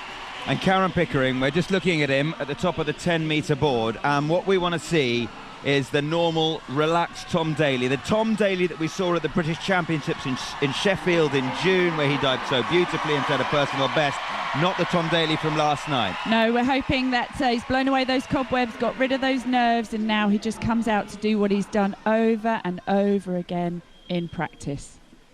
He's looking focused up at the top of that board. 10 metres high, 2 double-deckers you could fit between the pool and the top of the board. His first dive is a back 2.5 somersault with 2.5 twists. It's a difficult dive, and the point is to put pressure on the Russians. 2 twists through mid-air, 2 somersaults in the pike position, and then he enters the water, and that was pretty good. Well, the crowd loved it, and rightly so. That was a good start for Tom Daley. He'll be so relieved to get that one dive under his belt.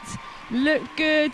Yesterday we saw him just over-rotate and twisted at the end of the dive. He didn't do that today. That's higher than he scored yesterday. Great start from Tom Daley. 7.5s and 8s from the judges. It puts him in third place after 4 divers. David Budaya, the American, absolutely smoked his arm stand dive, an equally tricky one. So he leads on 88 points. Daley currently third on 81, but that's okay.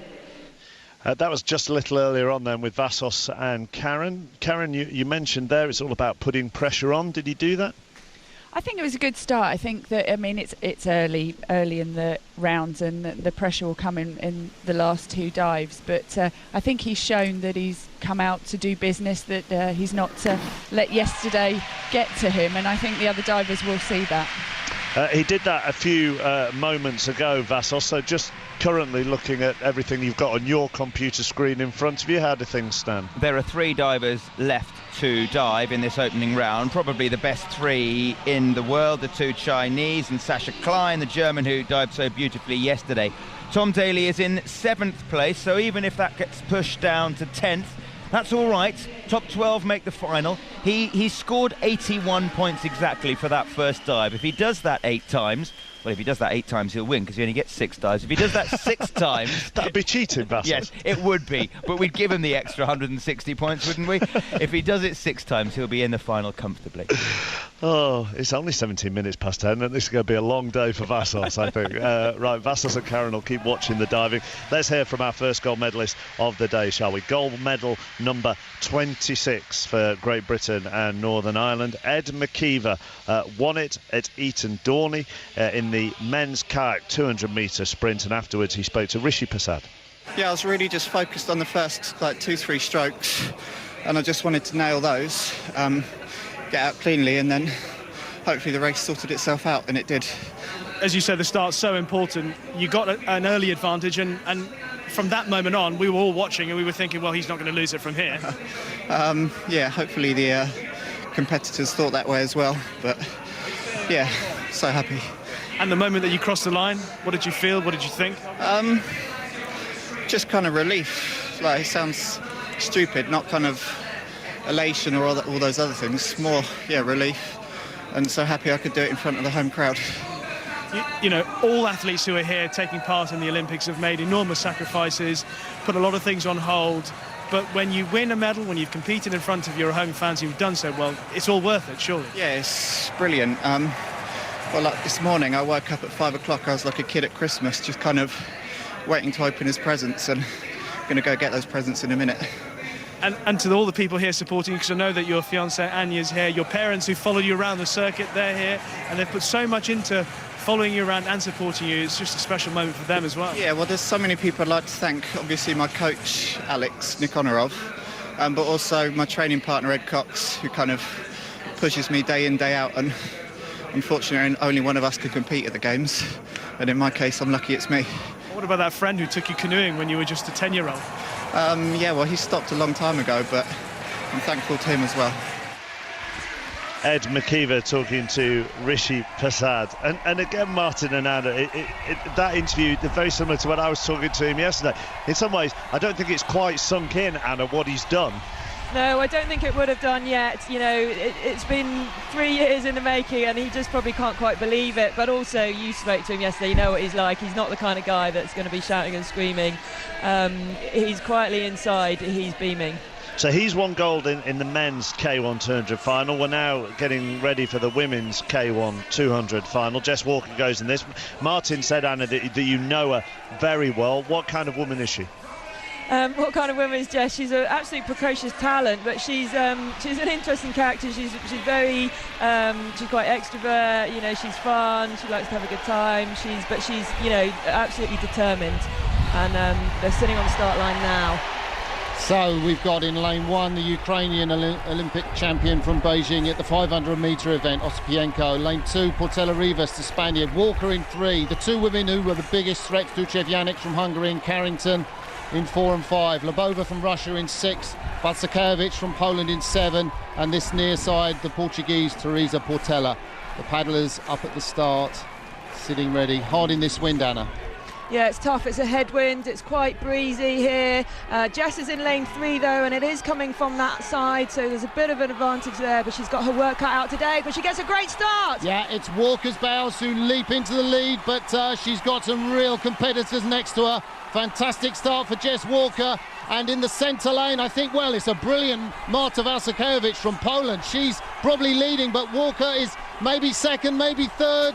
Yeah, it's at the moment, it's Vatsakevich from Poland, the Ukrainian in Ostapenko-Radomska, who got a silver medal here in the 500-metre event. She's in second place. Lane 5 now, the New Zealander Lisa Carrington coming through. Jess Walker, she's not going to get a medal here. She's back in 4th or 5th place. Coming up to the finishing line, though, who's going to win gold? It's the all-black boat of Lisa Carrington. She won the world title last year. I think she's going to beat the Hungarian. Yes, it's Carrington. And then it's the Ukrainian Ina Ostapenko-Radomska. She's got another medal here, another silver medal. And I don't know whether Natasha Ducev-Janic, the Hungarian, managed to get a bronze.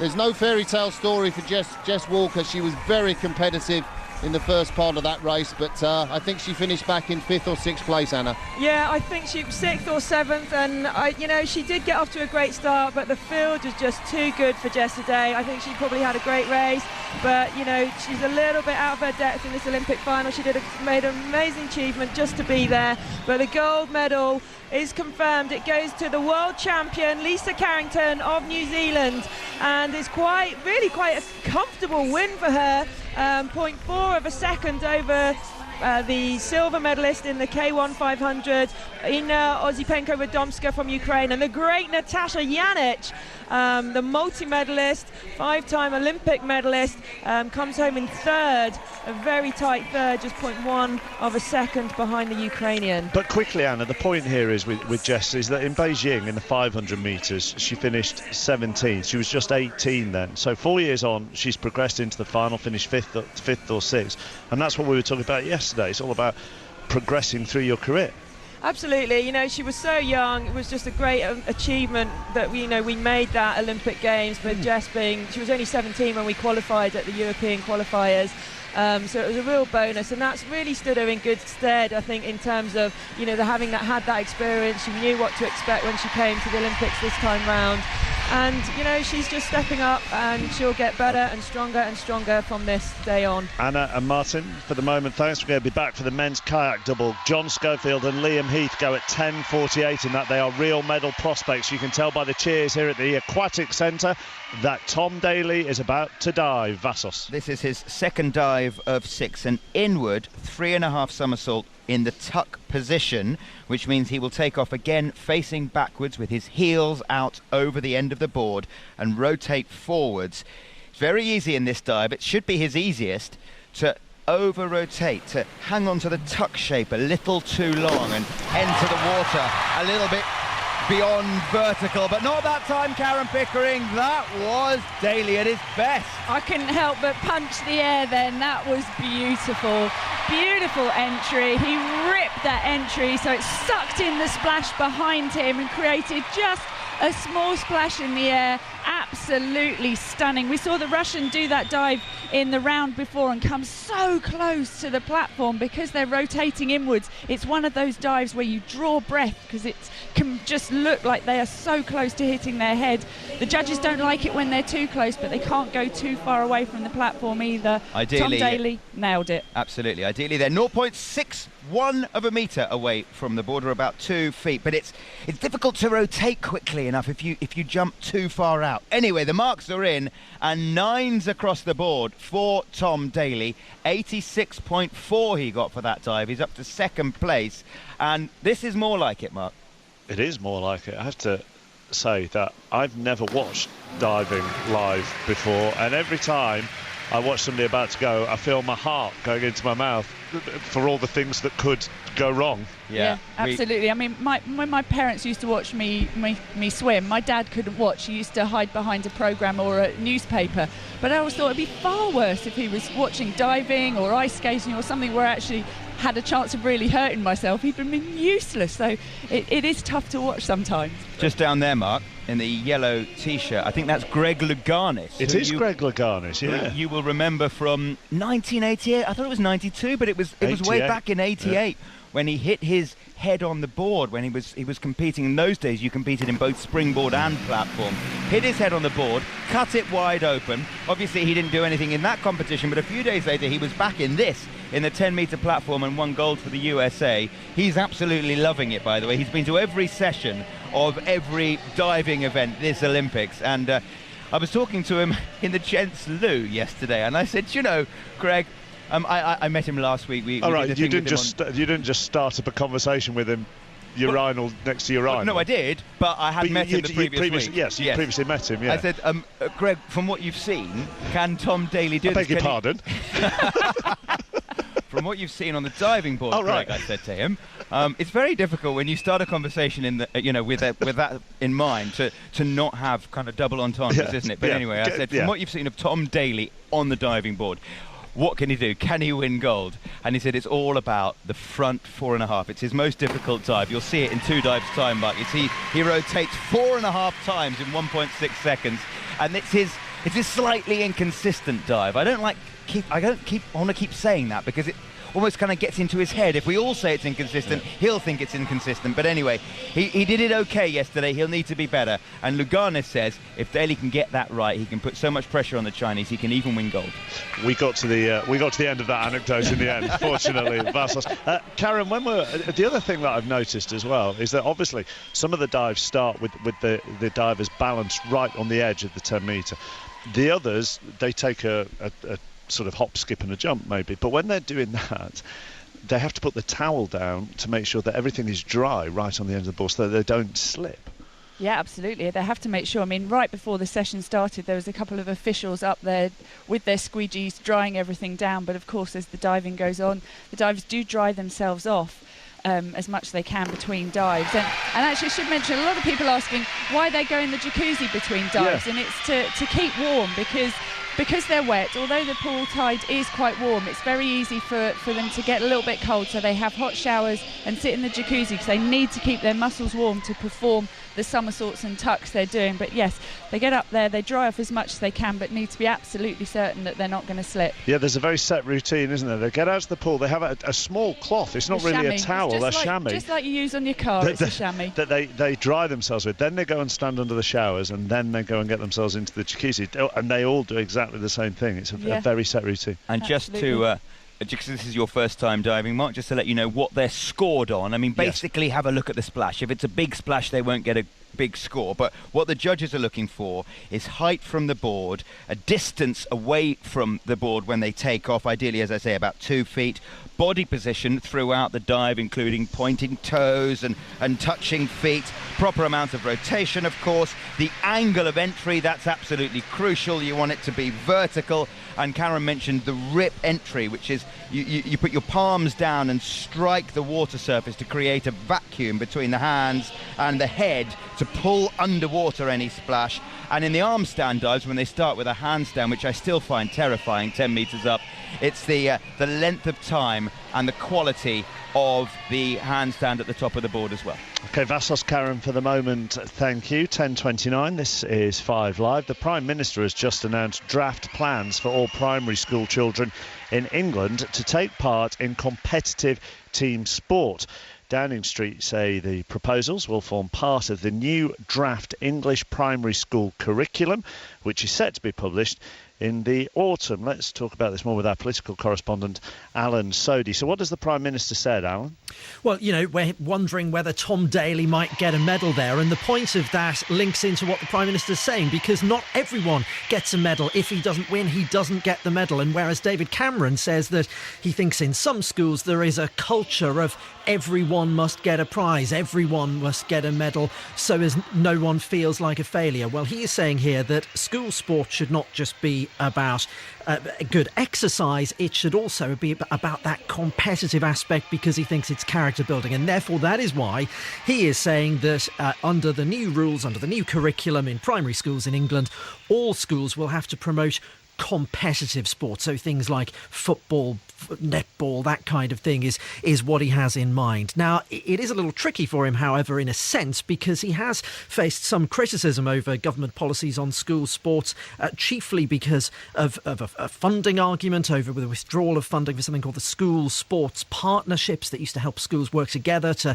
organise competitions against each other, and also because the government has withdrawn a specific requirement for schools to provide at least 2 hours of physical education a week. Is this announcement being made now simply because of the Olympics?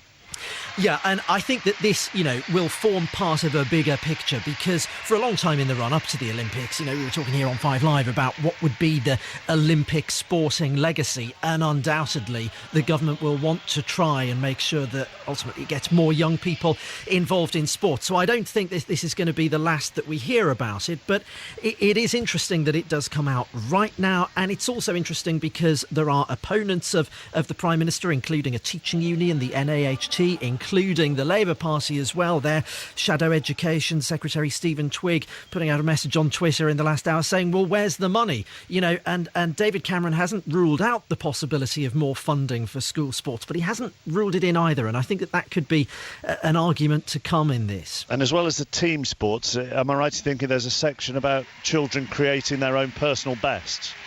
Yeah, you know, he wants to sort of encourage children to keep striving to improve. That is what he is saying. Now, how you do this in practical terms is not entirely clear from what's been put out by Downing Street today. And in fact, there will be some in the teaching profession who say, hang on a minute. David Cameron said that the reason he got rid of this target for 2 hours minimum sport a week was because he said he didn't like telling teachers what to do. And yes, here it sounds like he is telling teachers what to do. I'm sure that when David Cameron explains himself a bit more, he'll say that he doesn't want to be too prescriptive about it, but wants to get across this fundamental idea that it's, yes, the team competition, as you're saying, but also that emphasis on individuals to try and improve their own performance and work on it. It's our political correspondent, Alan Sodhi. So far at the Olympics today, Ed McKeever has won gold for Great Britain and Northern Ireland in the sprint canoe in the men's kayak 200-metre event. In Tom Daley's second dive here at the Aquatic Centre, there were 9s across the board for him in his semi-final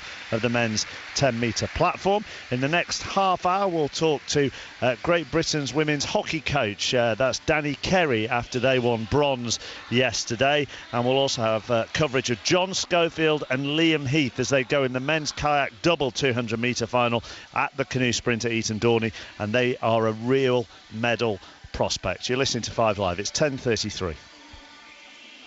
On digital radio, digital TV, mobile and online. This is BBC Radio 5 Live. For the BBC News on 5 Live, I'm Faye Carruthers. Team GB have their 28th gold medal of London 2012 after Ed McKeever won the 200 metres kayak singles final. Tom Daley is currently competing in the semi-finals of the 10-metre platform diving. Police in South London investigating the disappearance of Tia Sharp are questioning her grandmother's boyfriend. 37-year-old Stuart Hazel has been arrested after a body was found at the house he shares with Christine Sharp in New Addington. David Cameron has announced that promoting competitive team and individual sports will be at the heart of a new primary school curriculum. The Prime Minister says it's important to use the inspiration of the Olympics to foster a culture of more competitive sports in schools. Coalition forces have confirmed 3 US soldiers have been shot dead in southern Afghanistan. They were killed by an Afghan worker. The shootings took place last night, not far from where 3 US Special Forces soldiers were killed earlier in the day. Finally, lottery chiefs are waiting for the UK ticket holder who scooped £148.6 million on the Euro Millions draw to come forward. The prize won last night is the second largest jackpot yet in the UK. Let's get the latest sports news now. Here's George Riley. Faye, thank you. As you've been hearing at Eton Dorney this morning, Ed McKeever led from start to finish to take gold in the men's K1 200 metres. He said afterwards it was really painful. I'm so happy now and relieved to win gold, especially in front of a home crowd. 58 medals is the GB total. The United States leading the table now, 41 golds and 94 medals in total. Great Britain third, Russia fourth with 15 golds. Also in the sprint canoeing, Jess Walker finished seventh. That was in the women's K1 final, and at around 11:45, so about 10 minutes time, Great Britain's European champions John Schofield and Liam Heath go in the K2 200 metre final. Sinead Reid has told us it is definitely a possibility that she will transfer to track cycling in time for the Olympics in Rio in 4 years' time. Reid came sixth in the BMX final yesterday. Away from London 2012, Tiger Woods has a 3-way share of the lead at the US PGA Championship Golf. Woods alongside Vijay Singh and Carl Pettersson on 4 under par. Ian Poulter just 1 shot off the pace and admits the extremely windy conditions are as tough as he's ever experienced. I'd like to find anybody that can get around this golf course in under 6 hours in this wind. I mean, it's brutal. I mean, it is absolutely brutal. The way the wind blows on this golf course, there's so many crosswinds from start to finish. You can't really use the wind at all. It's not helping any shot. And Joe Allen says it feels incredible to have joined Liverpool. He also says that working with manager Brendan Rodgers again was a big pull behind his move from Swansea to Anfield. In Carmarthenshire at Llandudfri, the A483 remains closed for recovery of an accident between Llandudfri and Victoria Road. Diversions are signed, and nearby at Pumsaint, the A482 is also closed following a 2-vehicle accident affecting traffic travelling between Llandudfri and Lampeter. Exton, Lancashire, Balsall Lane, the A581 is closed both ways while police recover 2 vehicles following an accident between the A49 Wigan Road and Westway. In Westminster, London, Victoria Street's closed after a gas leak at the junction with Buckingham Gate. M25 clockwise is very heavy because of an accident earlier. It's now on the hard shoulder, but the main carriageway is still slow from junction 5 at the M26 through to junction 6 at Godstone. And we're getting reports in Dumfries and Galloway of smoke billowing across the A74M. It looks like there's a vehicle on fire on the hard shoulder, and it's on the southbound carriageway between junctions 20 and 21. Amy Clues, 5 Live Travel.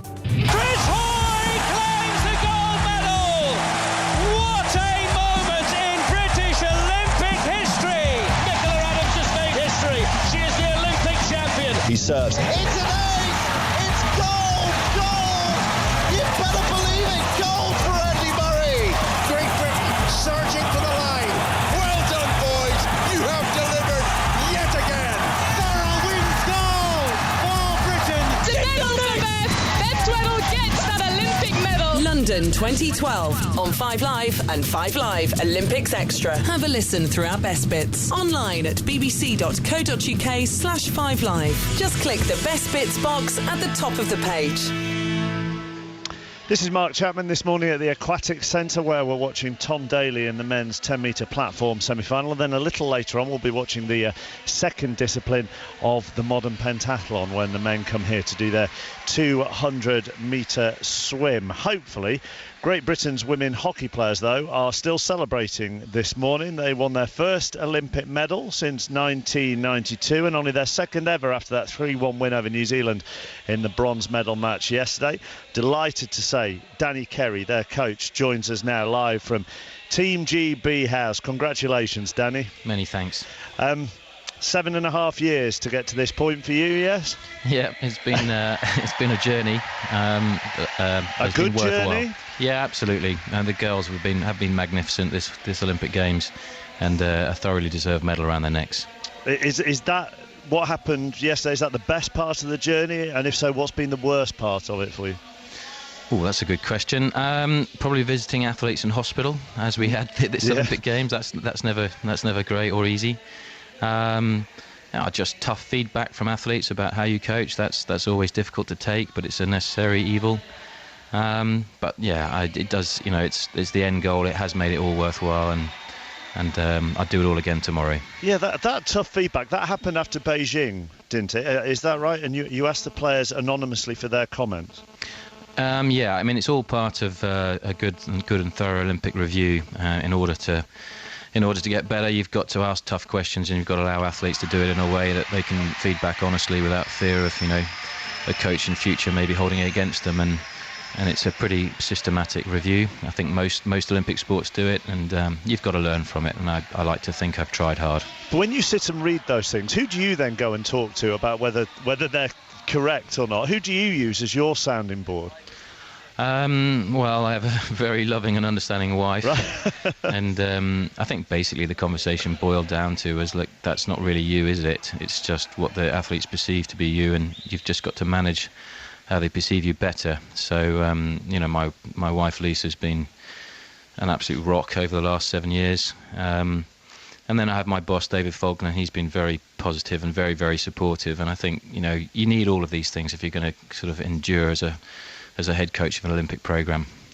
In many ways, is a bronze medal match the most difficult one for a coach to prepare for?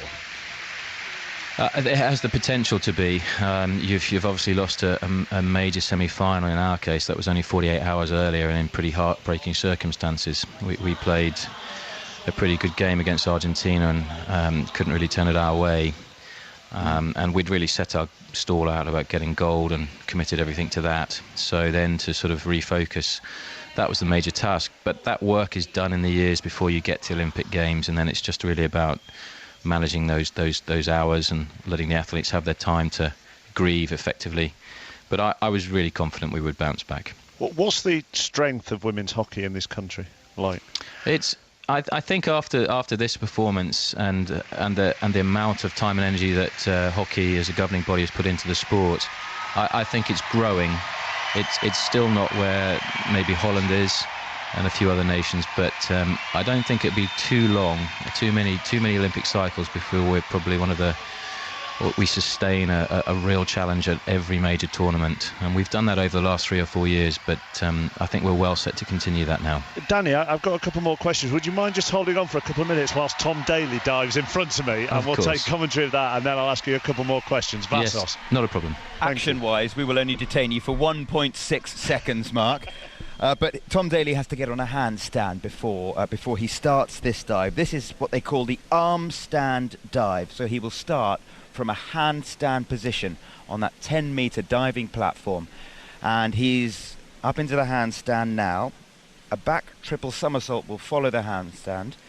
He's just got to straighten his knees and point his toes and hold the position just so the judges note that he has a good handstand, and then spring off with his hands and 3 times round the air, through the air in the pike position. So knees straight with a tight bend at the hips. And once more, the Aquatic Centre explodes into applause for Tom Daly.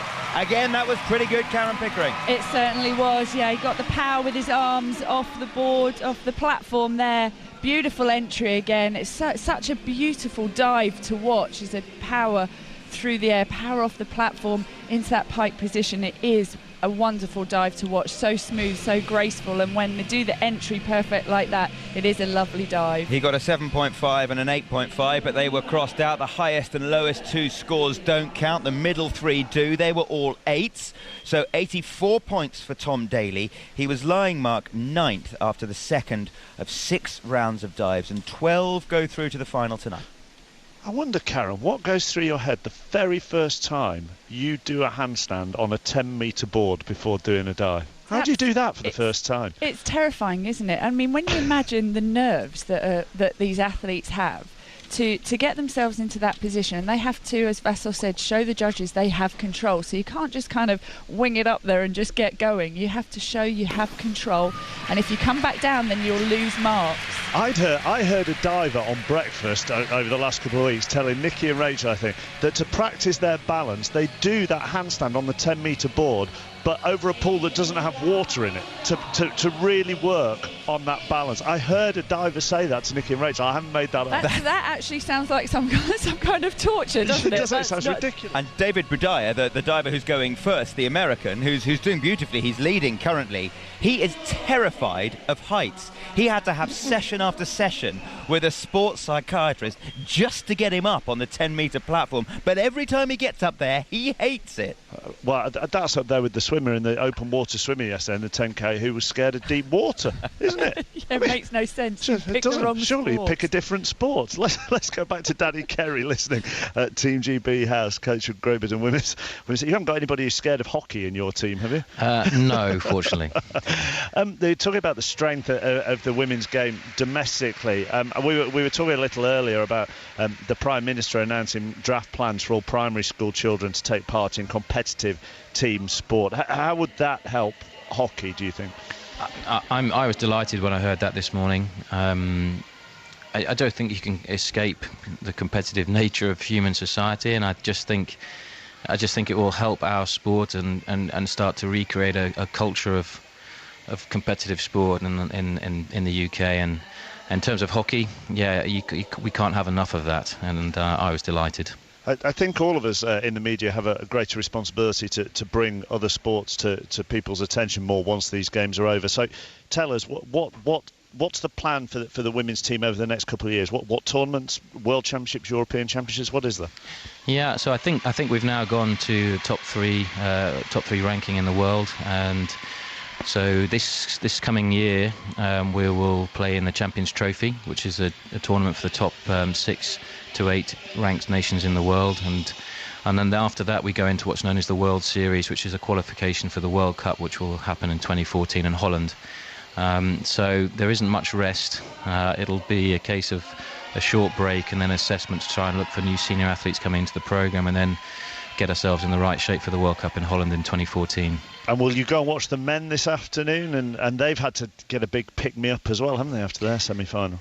Yeah, so I'm hoping to go and watch. I believe the squad is expected to go to the Park Live presentation in Hyde Park, and there's a bit of a clash there with the men's programme. So, but I'm hoping to get into the men's game. Listen, Jason, the head coach, is a fantastic coach, and he will pick the lads up, and the lads are a good side. It was just one of those evenings, wasn't it? Holland were phenomenal. It's some of the best hockey I've ever seen played, and fair play to Holland. And I think the lads will pick themselves up and do themselves justice. Do you get a medal, by the way?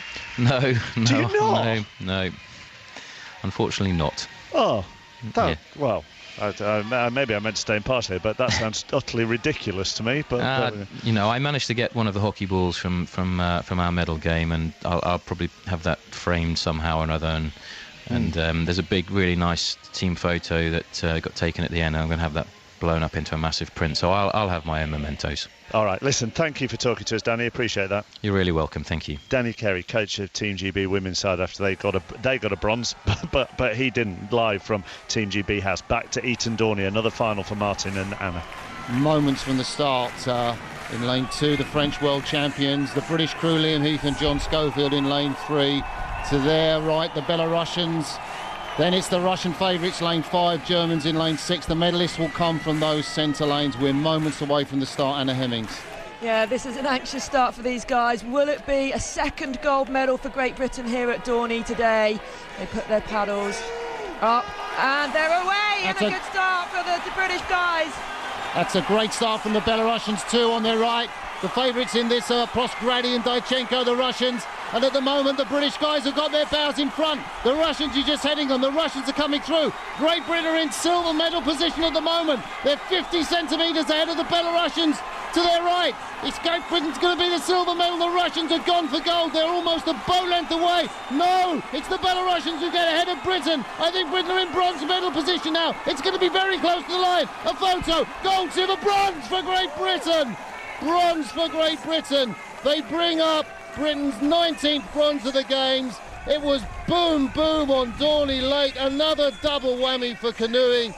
Gold and silver on the slalom course in the Lee Valley. And here now at Dorney, it's gold and bronze for Britain's sprint canoe team. Liam Heath and John Schofield, an Olympic bronze medal. Absolutely awesome performance from those guys. We always knew the Russians were going to be strong. They really did destroy the fields in the semi-finals, and the British guys rose to the occasion. You can see the delight on their faces. Johnny Schofield has just broken his paddle sitting in the back of that boat. He just whacked it on the deck of the boat and he's put it in two pieces, and now Liam is having to pull him back to the pontoon. But that shows you how excited they are about getting an Olympic bronze medal. Richard Jeffries, what do you think?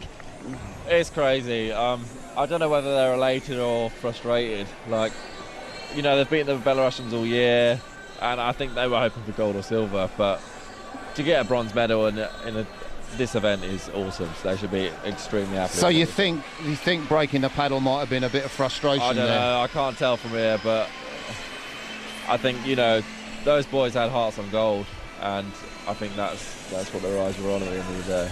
It's tough to think. Such is the expectation of this sprint canoe team. That's it. Like, their standards, like, you know, they train with that every day, and they expect to get the same results. And I think they'll be frustrated. I can't tell. They could be absolutely elated, but I know as well that their standards are high, and I think they really wanted that, you know, gold or silver, at least.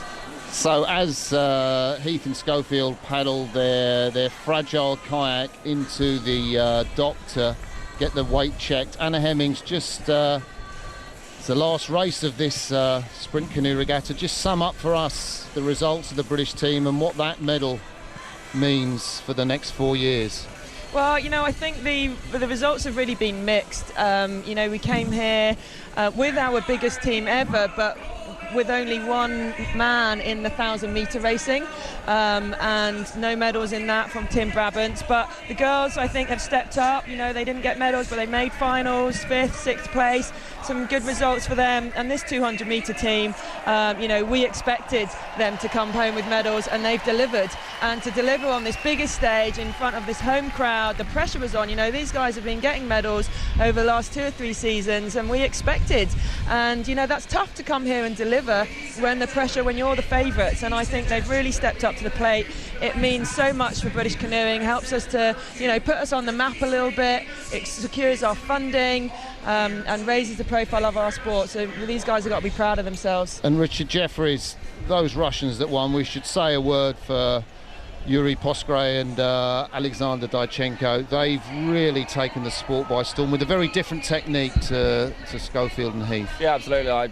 Johnny and Liam really work on their stroke rate, and I don't think this wind would have favoured them at all. Like, they're really fast out the blocks. If you saw them, you know, they probably lead to 100 metres because their rate is so high, and they're fast twitch fibres. They really managed to work that well, but those Russians are just so powerful. So, you know, this wind favoured them, and they've been absolutely dominant this year. Lower rating and really powerful stroke, and they won by almost a second, I think, which is a phenomenal margin in this 200-metre event.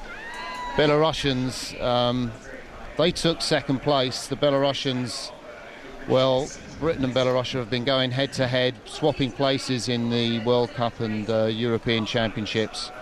This time it was Belarus who just got their bows ahead of Britain, but the British managed, and I think the big plus for Heath and Schofield was to finish ahead of the French world champions. In 2010 it was Iboire and Jouve who won the world title. They got it again in 2011, but in 2012, chappers, Heath and Schofield got the bows ahead for bronze.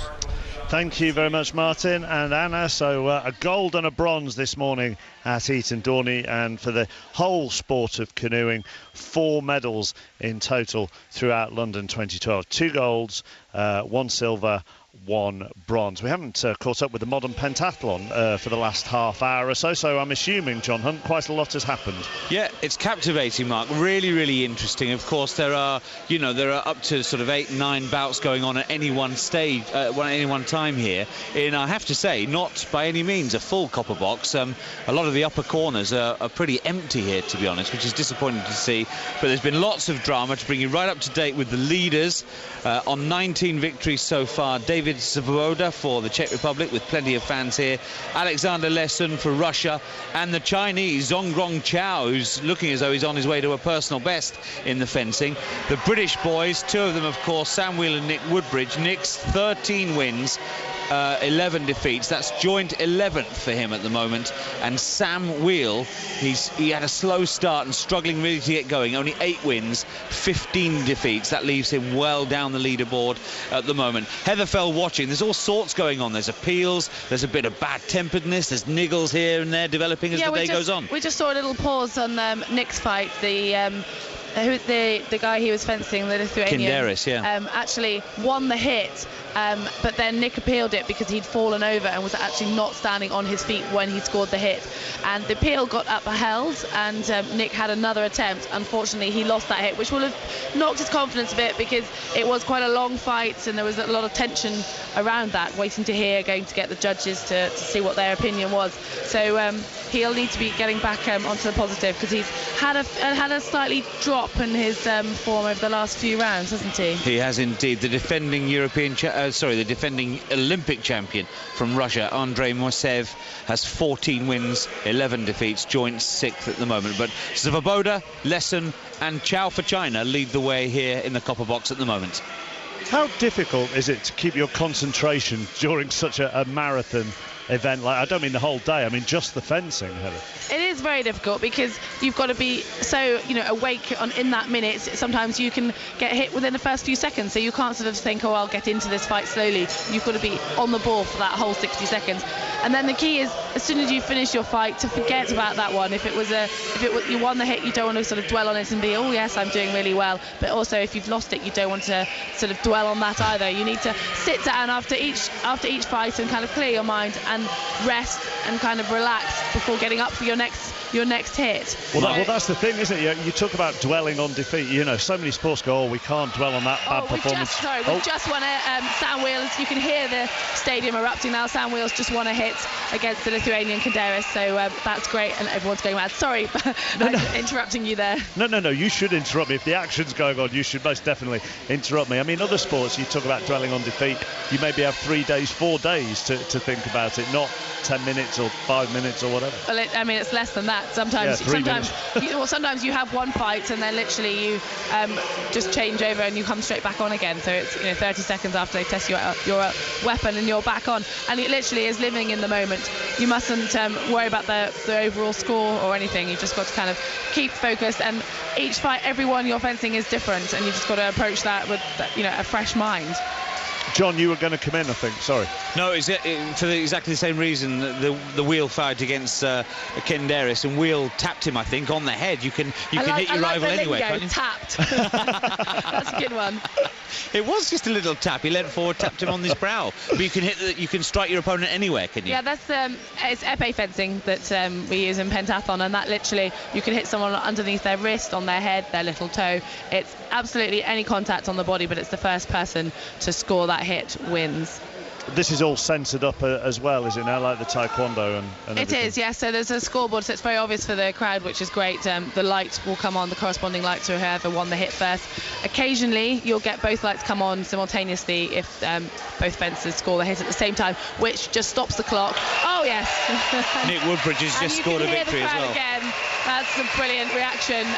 Nicholas Woodbridge, after that slightly frustrating fight against Kinderis just before, which he lost after the appeal, that one he's just got a very nice tidy hit against the Lithuanian athlete, so he'll be back on track and feeling positive again after that hit. Good stuff. Let's just bring in Lizzie Greenwood-Hughes. Who have you got with you now, Lizzie? Well, I've got Team Woodbridge, who just went wild then, and I tell you, if there are medals for team support, then Team Woodbridge would win it. I've just counted 18 members of Nick Woodbridge's family here, and they're doing their best to embarrass him. They've got Nick Woodbridge masks, and they've got printed flags with his face on, which apparently will highly embarrass him. I'm just sitting between his two older brothers, Dan and Tom. Start with you, Dan. He's had he had a good start, and then he had a bit of a blip, but is he back on it, do you think? Yeah, he had a really good start. It was going really well. He slowed down a little bit. He was just on a really bad run of 5 losses, and he's just won his first bout for about 10-15 minutes. So hopefully he can get back on another win and finish strong on the fence now. Does he like the fencing phase of the modern pentathlon, do you think? Yeah, he does. It used to be one of his weakest events, and he's really, he's been fencing out with a lot of the Eastern Europeans. And he's really improved, and now top 10 fencing finish is sort of expected now, really. Tom, you've come all the way from Sydney to watch your brother at these London Olympics. Yeah, certainly have come a long way, but there's no way I was going to miss Nick in front of his home crowd, so it's great to be here. He's really keen to be at these Olympics too, isn't he? He's loving the fact that he's in front of a home crowd. He is loving it. I think he builds on the support from the crowd. He's worked his whole life to be at the games. He had a good start in today's competition, so he'd be keen to build on that the rest of the day. And Dan, you said he's been altitude training with Mo Farah. Yeah, I think Mo had a little go with Nick's gun while they were running around the track, which I think Nick had a little tweet, and in the combined event later on, I think Mo may well break the world record if he gave it a go, but we'll see. I'm not sure if he's going to enter. I'll be a bit too late. He's got other things on his mind, I think, today. Let's have a chat with Mum Leslie. Hello there, Leslie. Tell me, how did you produce this great modern pentathlete, Nick, then? Well, he's the youngest of 3 boys, and he was always very competitive. He started all his events really early. He was cross-country running when he was about 4 because he was going with his brothers, and he was swimming at 2, riding at 3. So I think it's just time, really.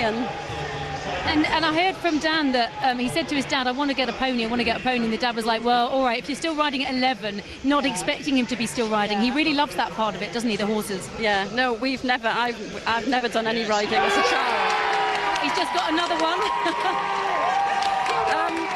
I haven't done any riding, but he wanted a pony, and we got him one when he was about 10, and then we've got a loan one first, and then he had his own at about 11, and she was just great. The pony we got was just right, and he started doing Pony Club Tetrathlon, and he was winning everything. When he was like 11, 12, he was winning all the senior events, and it was John, really, that his dad thought it would be a good idea for him to start fencing. It's quite a time-consuming sport, modern pentathlon. Do you not sometimes wish he'd just taken up football? Well, not really. All the boys have done everything anyway. So I was all over the place when they were little, so it didn't really matter. Right, I'm going to go and talk to Nana quickly as well, because it's Nana's birthday. Nana Woodbridge. Hello, Nana Woodbridge. I thought you were happy to talk to me. Apologies. It's your birthday, Nana Woodbridge, isn't it? Pardon? It's your birthday. Happy birthday. Oh, thank you. What's your name other than Nana Woodbridge? Thelma Roberts. Okay, so you're not Nana Woodbridge. 87 today. And how are you enjoying being at the London Olympics watching your grandson? Oh, it's wonderful. Wonderful. Let's hope he wins a medal. Pardon? Let's hope he wins a medal on your birthday. Oh, yes, that's what I'm waiting for. So are we. And the rest of Team Woodbridge. Back to you, Chappers. Thank you very much, Lizzie. And the cheers here at the Aquatic Centre are for Tom Daley taking his position on the 10-metre platform. He's just marked out a little hop, skip and a jump there, Vassos. Yeah, because this is the dive he'll have a run-up for. It's a forward dive, so he'll do exactly what you say. He'll hop and he'll skip and he'll jump into it. This is the one that Greg Louganis says Tom Daley's hopes hang by. This is his front 4.5. It's his most difficult dive, a degree of difficulty of 3.7. And the thing to do is to get into that tuck early, to get a good high spring off the board. Don't hang on to the tuck too long or you'll over-rotate. Don't come out too early or you'll be short of vertical and kick the water with your heels and bring up a big splash. He's on the move, he's in the air, and that was pretty good, Karen Pickering. It certainly was. So important to be tight on those tucks, to get that spinning to go round as fast as possible, to get the 4.5 somersaults in, but so difficult for them then to spot the water, because when you're spinning that fast you need to spot the pool to be able to nail that entry, which is what he did. Great scores from Tom Daley. Yeah, he was marginally short of vertical. He just came out a little early, so the scores are 8 across the board. 88.8. That's pretty good. This is his 4th dive of 6. He was lying 8th of 18 at the halfway stage. 12 go through to the final. Thank you very much, Vassos and Karen. This is Mark Chapman live from the Aquatic Centre, watching Tom Daley in the semi-finals of the men's 10-metre platform. This is the Olympic Station. An Olympic dream is realised. London 2012 on 5 Live. Well, it started pretty well for Tom Daley, and Vassos can explain exactly how we stand at the moment. Much better from the 18-year-old this morning, up to his usual standard, but the diving standards from everyone else today have been off the scale. It means Daley lies 8th halfway through his semi-final. He's just taken his hardest dive and he got it pretty well. So 12 go through to the final, Daley 8th. On the lake, it's Eton Dorney. Team GB have already secured their first gold of the day. McKeever's got maybe 75 centimetres on the far side. Salikov coming back too, but McKeever's bows coming up to the line. The red bows are going to get there first. Ed McKeever goes through the line. It's a goal for Great Britain. Ed McKeever won the first 200-metre K1 event, and Britain also won a bronze in the sprint double. Also on the programme today, we spoke to Danny Kerry, the coach of the bronze medal-winning women's hockey team. I think after this performance and the amount of time and energy that hockey as a governing body has put into the sport, I think it's growing. I don't think it'll be too long before we've challenged at every major tournament. Full commentary on the men's bronze medal match featuring Great Britain to come here on 5 Live this afternoon. And don't forget, tonight at 7:30 you'll be able to hear here on 5 Live if Mo Farah could complete the long distance double. Remember, you can catch every Olympic moment right here on 5 Live and also over on our new digital radio station, 5 Live Olympics Extra. And if you miss it, catch up later on the BBC Sport website. This is the Olympic Station. BBC Radio 5 Live. With the BBC News on 5 Live, I'm Faye Carruthers. Team GB's Ed McKeever has won gold in the 200 metres single kayak sprint at Eton Dorney. It's Great Britain's 26th gold of the London Games. Afterwards, he gave his reaction. Just kind of relief. Like, it sounds stupid, not kind of elation or all those other things. More, relief. And so happy I could do it in front of the home crowd.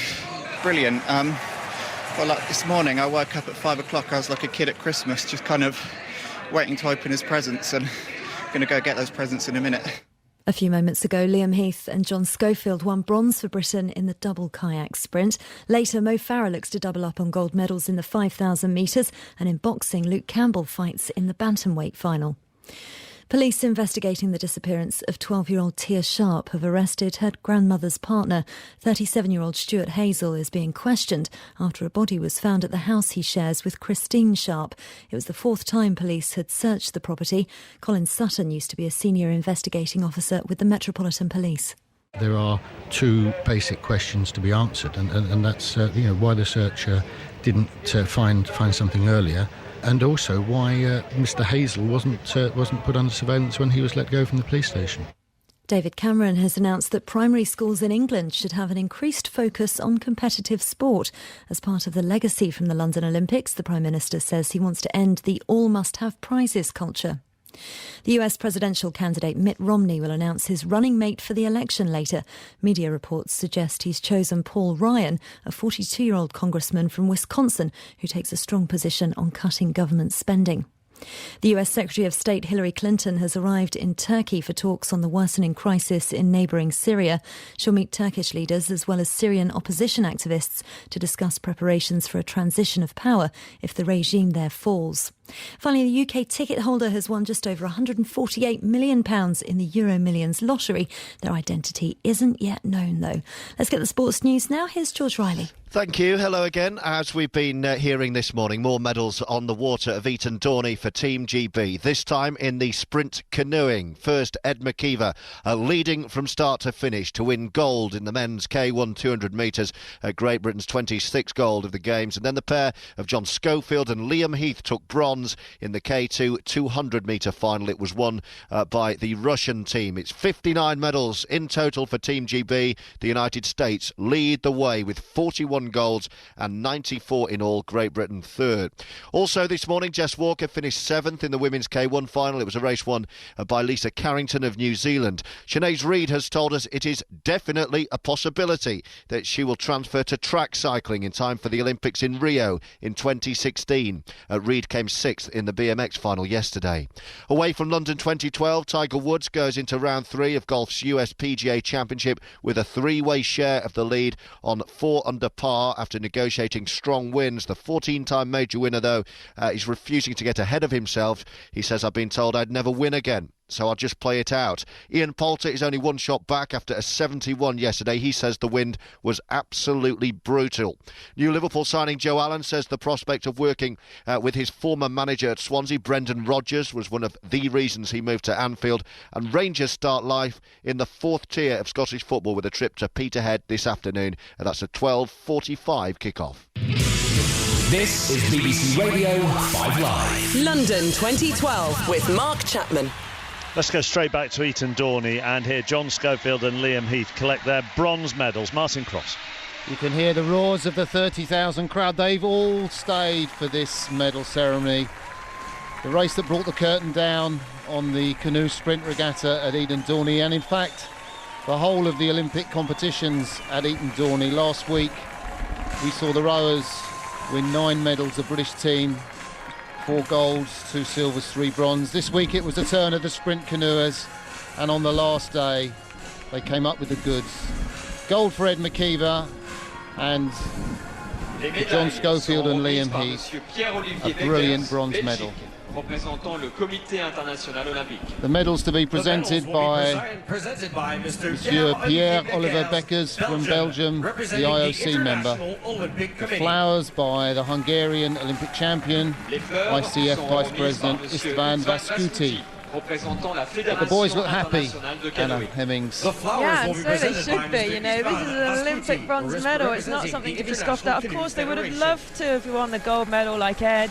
You know, they train with Ed day in, day out, and they knew that that's what everyone's dreaming of. But the Russians were just too good today. But here we go. They're about to step onto the podium. And they are delighted. Look, you can see the smiles on their faces, and so they should be. Massive cheers ring around Dorney, perhaps for the last time in this Olympic regatta, as Heath takes the medal and John Schofield, gives a wave to the crowd. They accept the bouquet of flowers from Istvan Vascuti, the Hungarian Olympic champion. This will be a day that they will remember for the rest of their lives, and a day that we will remember too. Chappers, fantastic scenes here on Dorney Lake. Thank you very much, Martin. Vassos and Karen just next to me. Vassos, just sum up where we are at the moment with the diving. Where's Tom Daley? Well, his 4th dive was a good one. He'll have to be better if he's going to win a medal, but he's doing what he needs to do. It's solid, if unspectacular. So, I mean, it's difficult to tell because the top divers haven't gone. Currently, he's in 2nd place, and there are how many to go? There's another 5 or 6 in this round. He was 8th at the halfway stage, which is fine. He'd rather be in the top 5 or 6 and be going, because they will reverse the order, the top 12. The scores are scratched ahead of this evening's final. He'd rather be in the top 5 or 6. We have 18 going here, Karen. 12 go through to the final. That's right, yes, and they, as Vassos said, they dive in reverse order, so the top diver will go last. They get to see what everyone else has done. So that the further up he can get in this qualifying, the better, really. But actually, sometimes it's more pressure to go last, and we saw that at the Olympic Games last year, put under pressure. The diver who went last and just had a wobble, and in fact that's how Tom Daley took his world title. He was 3rd last to go, nailed his last dive, and then the 2 divers after him couldn't take the pressure, had a wobble, and that handed him the gold medal. So sometimes it's not necessarily best to go right at the end, but you want to be in the mix. So basically, wherever he is, we'll find a positive. We will. That's what we will do. His plan is to start with a harder dive than the 2 Chinese divers. So he will assume that he'll be going before them, put the pressure on. It's what he and Peter Waterfield did so beautifully at the start of their synchro last Monday. It's only about 10 days ago. It feels like a different lifetime. It really does. And then Peter Waterfield had a wobble in the fourth dive. But that's the plan. Get the pressure on early. Lead, if you can, at the halfway stage. And then see what Chibo's made of. We've got 5 divers to go in this fourth round of 6 divers here at the Aquatic Centre. Where are you up to in the modern pentathlon, John Hunt? We've just been watching Sam Wheel beat Jinhwa Jung from Korea. That puts Sam 12 wins, 16 defeats. The Korean was not happy though, Heather Fell, was he? He wasn't, and he was trying to appeal something, but I don't really know what he could have appealed in that situation, because that was most certainly Sam's hit. It was a real McEnroe. I cannot believe it from the Korean there, Mark. But yeah, Sam's recovering quite well after a really shaky start. Nick Woodbridge currently 15 wins, 13 defeats, and the current leader is Alexander Lesson, 23 victories, only 6 defeats. He's looking magnificent and is already looking established as the favourite to win gold in this event. I mean, going into the event, was he the favourite to win gold, and is fencing his strongest suit? Well, he has got a really strong combined as well, actually. He's an all-round athlete, and he has won numerous competitions over the last couple of years, and he's by far ranked number 1 in the world and was spoken about a lot as favourite. I mean, his teammate Andrew Moisev has actually won the Olympic gold at the last 2 Olympics, and he is still up there. He's currently in, where's Moisev? Currently in equal 5th. So the Russians are very strong. On the world ranking, they actually have athletes ranked 1, 2 and 3. So number 3 in the world hasn't actually made it here, as only 2 athletes can compete for each nation. So it just shows the Russians are definitely the ones to beat today. That's very similar to the cycling then, and that it limits the number of nationality or the number of people from one country that can compete. It is, and John and I were discussing that earlier actually, and it makes the Olympics in pentathlon not actually the strongest competition of the year. So to actually get here, you've got a much bigger chance. It's nowhere near as tough as the World Championships, where everyone can enter 4 athletes per country, and you have a semi-final to then get in the final. So that'll actually have an effect on the fencing. The fencing will be weaker as a result of that, and there'll be some athletes who should be slightly easier to hit for the more accomplished fencers, and our British boys can hopefully make the most of those easier fights as well. Although Nick Woodbridge has just lost to a Korean, Woo Jin Wang here, which is disappointing. Every victory from here to the end of the fencing will be extremely precious. That's another little blow for Nick there, Helen. It is, and the pressure starts building. I mean, they've only got a couple of rounds left. They're heading towards the showpiece, which is their final round. So that means they've only got potential of 4 hits left to win, and they'll be starting to kind of, realise that the pressure is on, and these last few hits are going to make a big difference, and it's all very crucial. So hopefully they can get back on track, and if they could win the last 4 hits, that would be incredible, and really put Nick back in the mix and help Sam climb a little further up the leaderboard. So what's that, 15 wins, 14 defeats for Nick now? It is, yes, yeah, but he's just over 50%. He had a storming start and had only lost a couple of hits at the first, and I think he's had something like 8 victories and only a few defeats to that. But slowly that gap has closed. He is still on the positive side, and hopefully these next few hits could make a big difference to his score and really put him in the mix. And John, just if people have just joined us, it's Saturday morning, people will be dipping in and out of their radio, I would have thought. Just remind us what else is to come then for these modern pentathletes. Well, once they've had their 35 bounce of fencing, they'll be heading to the Aquatic Centre. They'll do a 200-metre swim there, and then a chance to just draw a little bit of breath before they all take the bus to Greenwich Park for show jumping. There'll be jumping horses on which they only have 20 minutes to familiarise themselves. Very, very tough task indeed. That's how you establish the really good riders from the bad ones. And then after all of that, there's this really dramatic conclusion as we head late afternoon to what is called the combined event. It's a run shoot. They start the run off a handicap start with the best performers up until then going first. The worst ones offer, some cases a minute or 2 behind the leaders. But what they have to do, they run straight into the first phase of shooting, 5 shots, then 1,000 metres, another 5 shots, another 1,000 metres, another 5 shots, 15 in all then, and then a 1,000-metre race to the line. And first man in this instance across the line wins gold. Yeah, the rough timings, the swimming should be about 20 past 1, the riding about 20 past 3, and then the combined run shoot should be, I think, sometime around 6:30, 7:15. And let's just remind people, John said you have 20 minutes to familiarise yourself with the horse. That's because, Heather, they draw the horses by lot. Each rider doesn't have their own horse. It's a complete lottery which horse you get. It is completely, yes. All the horses have been test jumped around the course. That happened yesterday afternoon. So they built the jumps, put them up as they're going to be today, and they were ridden round by their owners or various people who have experience in equestrianism. And so they would have been test jumped, and I know from speaking to people that there were no major problems. The biggest thing was just a few poles being knocked down. So the horses are all of very good standard. They're ready, they're fresh, and waiting for the boys to draw their lot. The jumping is split into 2 rounds. So if you're doing well, you actually have an advantage in most cases to see your horse get ridden by an athlete before you. So you can sort of work out a little bit from that as to how maybe best to approach the course with your horse. Sometimes it can be a disadvantage if you have a very poor rider who might sort of upset the horse slightly or make a bit of a hash of things, but on the whole it is an advantage now that you can see, right, I know what I've got to deal with. So we expect the riding to be about 20 past 3, but they'll all be here in the pool at 20 past 1 for the 200-metre freestyle race against the clock. Back with John and Heather a little bit later on here at the Diving Vassos. Round 4 is complete. Round 5 of 6 about to get underway. But after the 4th round, where does everybody stand? Well, Tom Daley is 7th with 340 points. And just to give you some idea of where that is, remember the top 12 go through to the final this evening.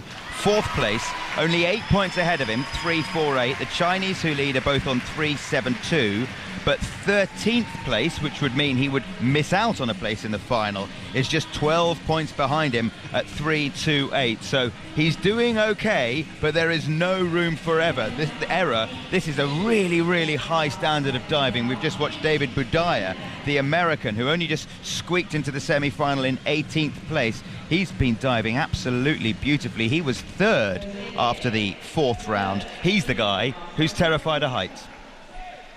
Karen, we've got 2 dives left for Tom Daley. The next one we're going to see is his back 3.5 somersault. He will dive in 2 divers' time after the Cuban who's currently on top of the board. Now the back 3.5 is not easy. It means he will take off backwards with his heels over the edge of the board and rotate 3.5 times through the air backwards in the piked position, which is legs straight.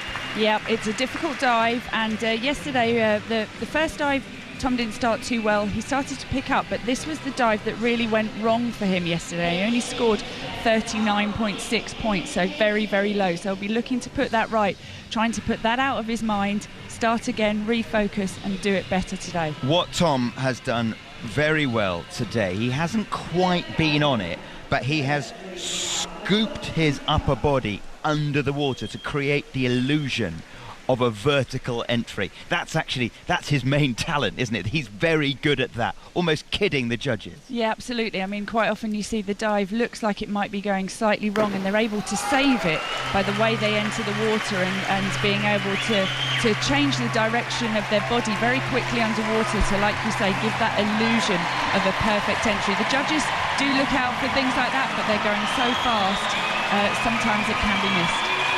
There's a murmur of excitement around the aquatic centre, more than a murmur, as Tom Daley, the bronzed figure of Tom Daley, appears at the top of the 10-metre platform. I was cycling through central London today, through Oxford Street, the main shopping artery of central London, and I saw a department store with a kind of almost as high as the 10-metre diving board poster of Tom Daley in their window. It took almost 2 floors. Anyway, here he is at the top of the board, turns around and prepares for this back 3.5. This is the one he got so wrong yesterday. Absolutely crucial that Tom Daley doesn't make an error here if he is to make the final. And that's a lot better for the 18-year-old, the youngest man in the competition. Tom Daley rotated 3.5 times around in a pike position, and that was an almost vertical entry, and the crowd go nuts as the scores are in early. 8.5s across the board for Tom Daley. It's his first dive worth more than 90 points. one more dive and he's through to the final, Karen. And this really is something that divers are so impressive at, that they can just put the memories of a last dive behind them and just think about what they're going to do. And that's such a skill, and that's really the difference between the divers that are able to do the prelims, the semi-final, the final, or come back from one little wobble. It makes a difference. They're the ones who pick up the medals, and Tom is supreme at that. And one thing, like you said, he's known for really having those great entries, and he's nailing them today. They just showed a close-up of his coach and he was smiling, so that's got to be good. Yeah, Andy Banks would have had his work cut out between last night and this morning. Tom Daley said he just didn't feel it in his legs yesterday. He was tired, and we worried that with such a short turnaround, 6 counting dives last night and then 6 more today, would it take its toll on his body? Because remember, he is the youngest diver in the competition by some considerable distance. He was born in 1994. Everyone else was born considerably before that. So, yeah, thank you.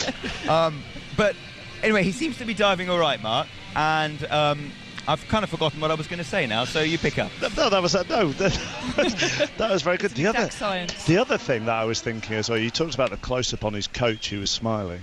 I mean, there's also close-ups on Daley wherever he goes. Off the board, straight to the shower, cameras in his face, into the jacuzzi, cameras virtually in his face. He doesn't get a moment's peace during this competition, which maybe a few of the other divers do get. The cameras on focusing on them all the time. But he's known that since he was 14. Yeah. 4 years ago, as a 14-year-old, he was in the Olympics, in the Olympic final as well. So, I mean, he knows how to deal with that sort of thing, and I think he can just switch it off in his mind.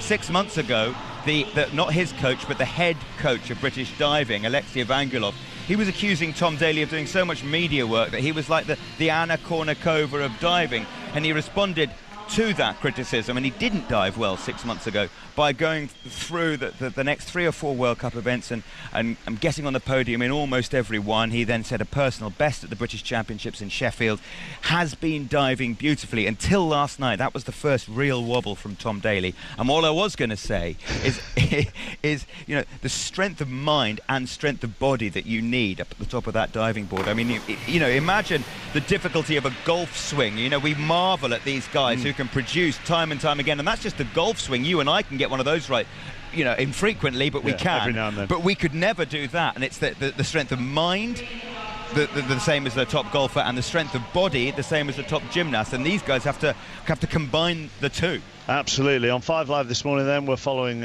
Tom Daley as he goes in the semi-final of the men's 10-metre platform. So far so good at the moment. He's on course for the final later on. We've brought you coverage of another gold medal for Team GB, Ed McKeever winning that in the canoe sprint in the 200-metre kayak K1 final, and we also got a bronze as well, did Team GB, in the men's kayak 200-metre double, and that came courtesy of John Schofield and Liam Heath. And we're also paying great attention to Nick Woodbridge and Sam Wheel, who are the 2 Britons going in the modern pentathlon today.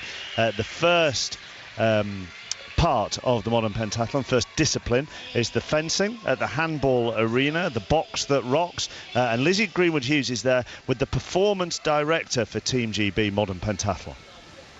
I am indeed. I'm joined by Jan Bartu, as you say, performance director for both the men and the women at these Olympic Games. Jan, we've just seen the standings there. Nick Woodbridge 13th, Sam Wheel 24th.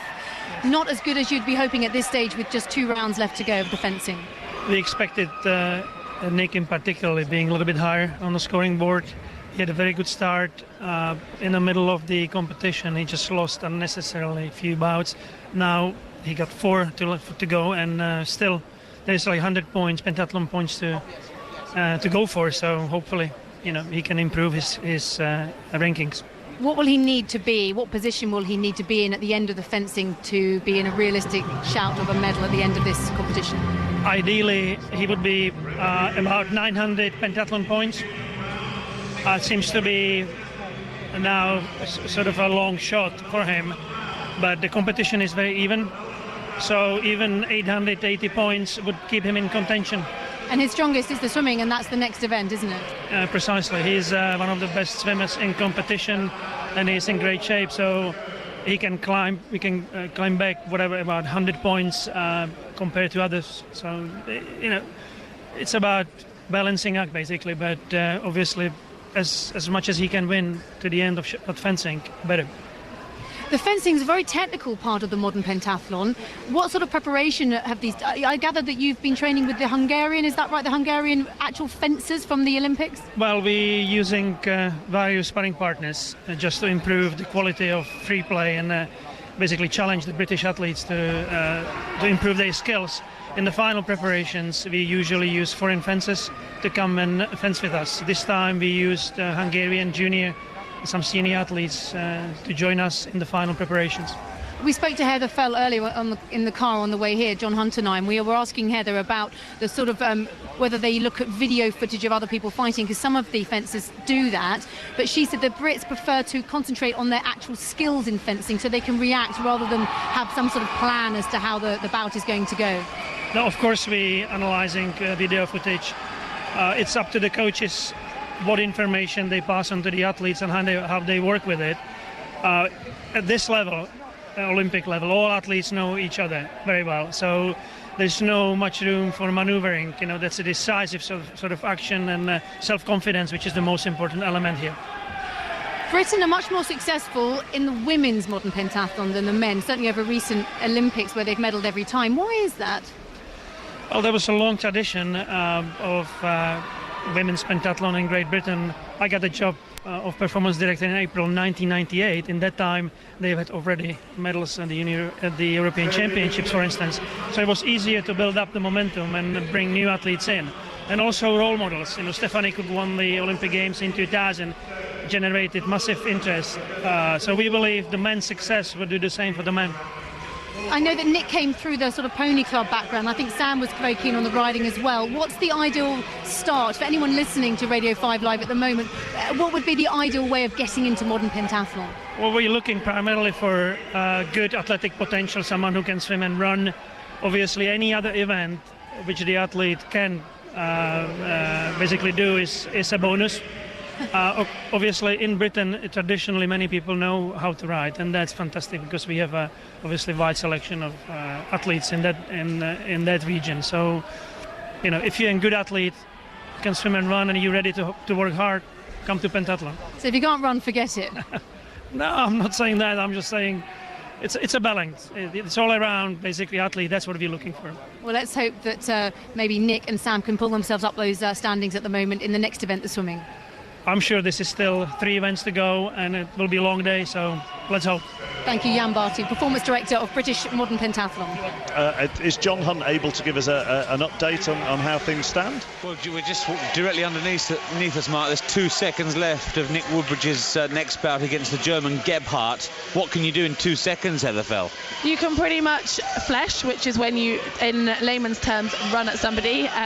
There's 2 options, because you're both going to be wanting to attack, but whether someone waits... the Germans picked him off. The German got it in that 1 second. Nick didn't want to risk waiting, went in for the attack, and the German hit him, unfortunately. But yeah, when you literally have 2 seconds on the clock, it's incredibly risky and exciting, and a lot's going through your mind, and you're trying to read what the other person's going to do, and it can quite often end up in a double defeat when the time runs out and neither of you win a hit, which is something you definitely don't want to be throwing those hits away with.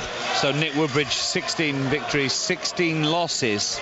It's now got him a fair way off the lead, to be honest, and Sam Wheel, 14 wins, 17 losses. They'll both need to do really excellent things in the swimming pool in an hour and a half's time, Heather, won't they? They are going to need to, and they are going to as well. And definitely for Nick, he's been swimming incredibly strong this year, and they have just come back from altitude. And having been there myself at the first training camp this season, I know that it has a massive benefit when they've got the timing right from that, and they're going to be flying in the pool and hopefully eating up some of those places that they might have lost during this fencing phase. Oh, Mark, Stefan Kollner, the German, has just beaten Sam Wheel in the first 5 seconds of their bout as well. Again, he just tapped him on the wrist and it was all over for Sam Wheel. So that was a depressing couple of minutes from the two of you, wasn't it? It was, wasn't it? I should have just quit whilst I was ahead after Lizzie's interview. We've still got 3 fights left for each of the boys, so we've got the potential for 70, or my maths isn't good enough, just under 75 points. So that can still make a big difference and put them back in contention. We're strong at the swim. Both of our boys will move up for definite in that, and Nick considerably so. So there's a lot to look forward to beyond this last round of fencing. Good. And we will, of course, go back for the final few bouts of fencing from John and Heather, and we will definitely be here at the Aquatic Centre for all the swimming, which we're expecting around 1:20. Tom Daley will do his final dive, I would have thought, in the next 10 minutes or so, as he bids to qualify for the final of the men's 10-metre platform, and we will bring that to you after the latest news on 5 Live. On digital radio, digital TV, mobile and online. This is BBC Radio 5 Live. With the BBC News on 5 Live, I'm Faye Carruthers. Team GB have won their 26th gold of the London Olympics after Ed McKeever won the 200-metre kayak sprint. Liam Heath and John Schofield took bronze in the double sprint. The partner of Tia Sharp's grandmother has been arrested after a body was found at their home in South London. Tia went missing from New Addington last week. 37-year-old Stuart Hazel is being questioned on suspicion of murder. An increased focus on competitive sport will form part of the new curriculum for primary schools in England. David Cameron wants a whole school sporting ethos that gives pupils the skills to enjoy and take part in sport inside and outside of school. 3 American soldiers have been shot dead by an Afghan civilian worker at a military base in southern Afghanistan. The attack happened yesterday, not far from where 3 US Marines were killed by an Afghan wearing a military uniform earlier in the day. The operator of the National Lottery has confirmed that it's had a claim staked for the £148 million Euro Millions jackpot prize that was won by a UK ticket holder last night.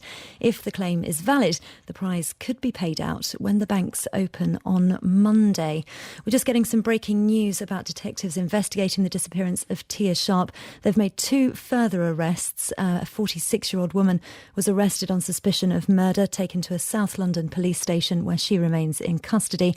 And a 39-year-old man was arrested on suspicion of assisting an offender. We'll bring you the latest on that as we get it. Let's get the latest sports news now, though, with George Riley. OK, Faye, thank you. Let's give you more on Ed McKeever's victory today. He says it was really painful, but he is so happy and so relieved after leading from start to finish to clinch gold in the men's K1 200 metres. Great Britain's 26th of the Games. As you heard, there was also a medal for the pair of John Schofield and Liam Heath. That was bronze in the K2 200 final. That race won by Russia. It's 59 medals then in total. Glancing at the table for Team GB, the United States head the way, 41 golds, 94 is their total. Great Britain a third, Russia fourth with 16 golds. Also this morning, Jess Walker at 7th. That's in the women's K1 final, a race won by New Zealand's Lisa Carrington. And Sinead Reid has told us it is definitely a possibility that she'll return to track cycling in time for the Olympics. In Rio in 2016, Reid is a 3-time BMX world champion, of course, and joined up with Victoria Pendleton to win team sprint titles in both 2007 and 2008. Away from London 2012, Tiger Woods heads into round 3 today of the US PGA Golf Championship with a share of the lead. He's on 4 under par. Ian Poulter just 1 shot further back after a 71 yesterday. It was played in wind that he called absolutely brutal. Rory McIlroy and Jamie Donaldson are 2 under par. The new Liverpool signing Joe Allen says the prospect of working with his former manager at Swansea, Brendan Rodgers, was one of the reasons he moved to Anfield. And Rangers start life in the 4th tier of Scottish football with a trip to Peterhead this afternoon. And that's a 12:45 kick-off. 2 lanes are closed on the M25 clockwise following an accident between junctions 8 at Reigate and 9 at Leatherhead. Congestion is back to 7 at the M23. Also clockwise between 5 and junction 6 at Godstone. Traffic's heavy because of an earlier accident, but the cars have been pushed over to the hard shoulder and all lanes have reopened. Mitcham, London Road, the A217 is blocked by an accident at the A239 Morden Way, and because of a gas leak, Victoria Road in Westminster is now closed both ways. Warwickshire, 3 vehicles involved in an accident accident are blocking the A3400. Recovery works taking place near to Salters Lane. Expect delays. Carmarthenshire and the A482 has been closed for most of the morning. This is at Pumsaint. It's closed to recover 2 vehicles involved in an accident between Llandovery and Lampeter.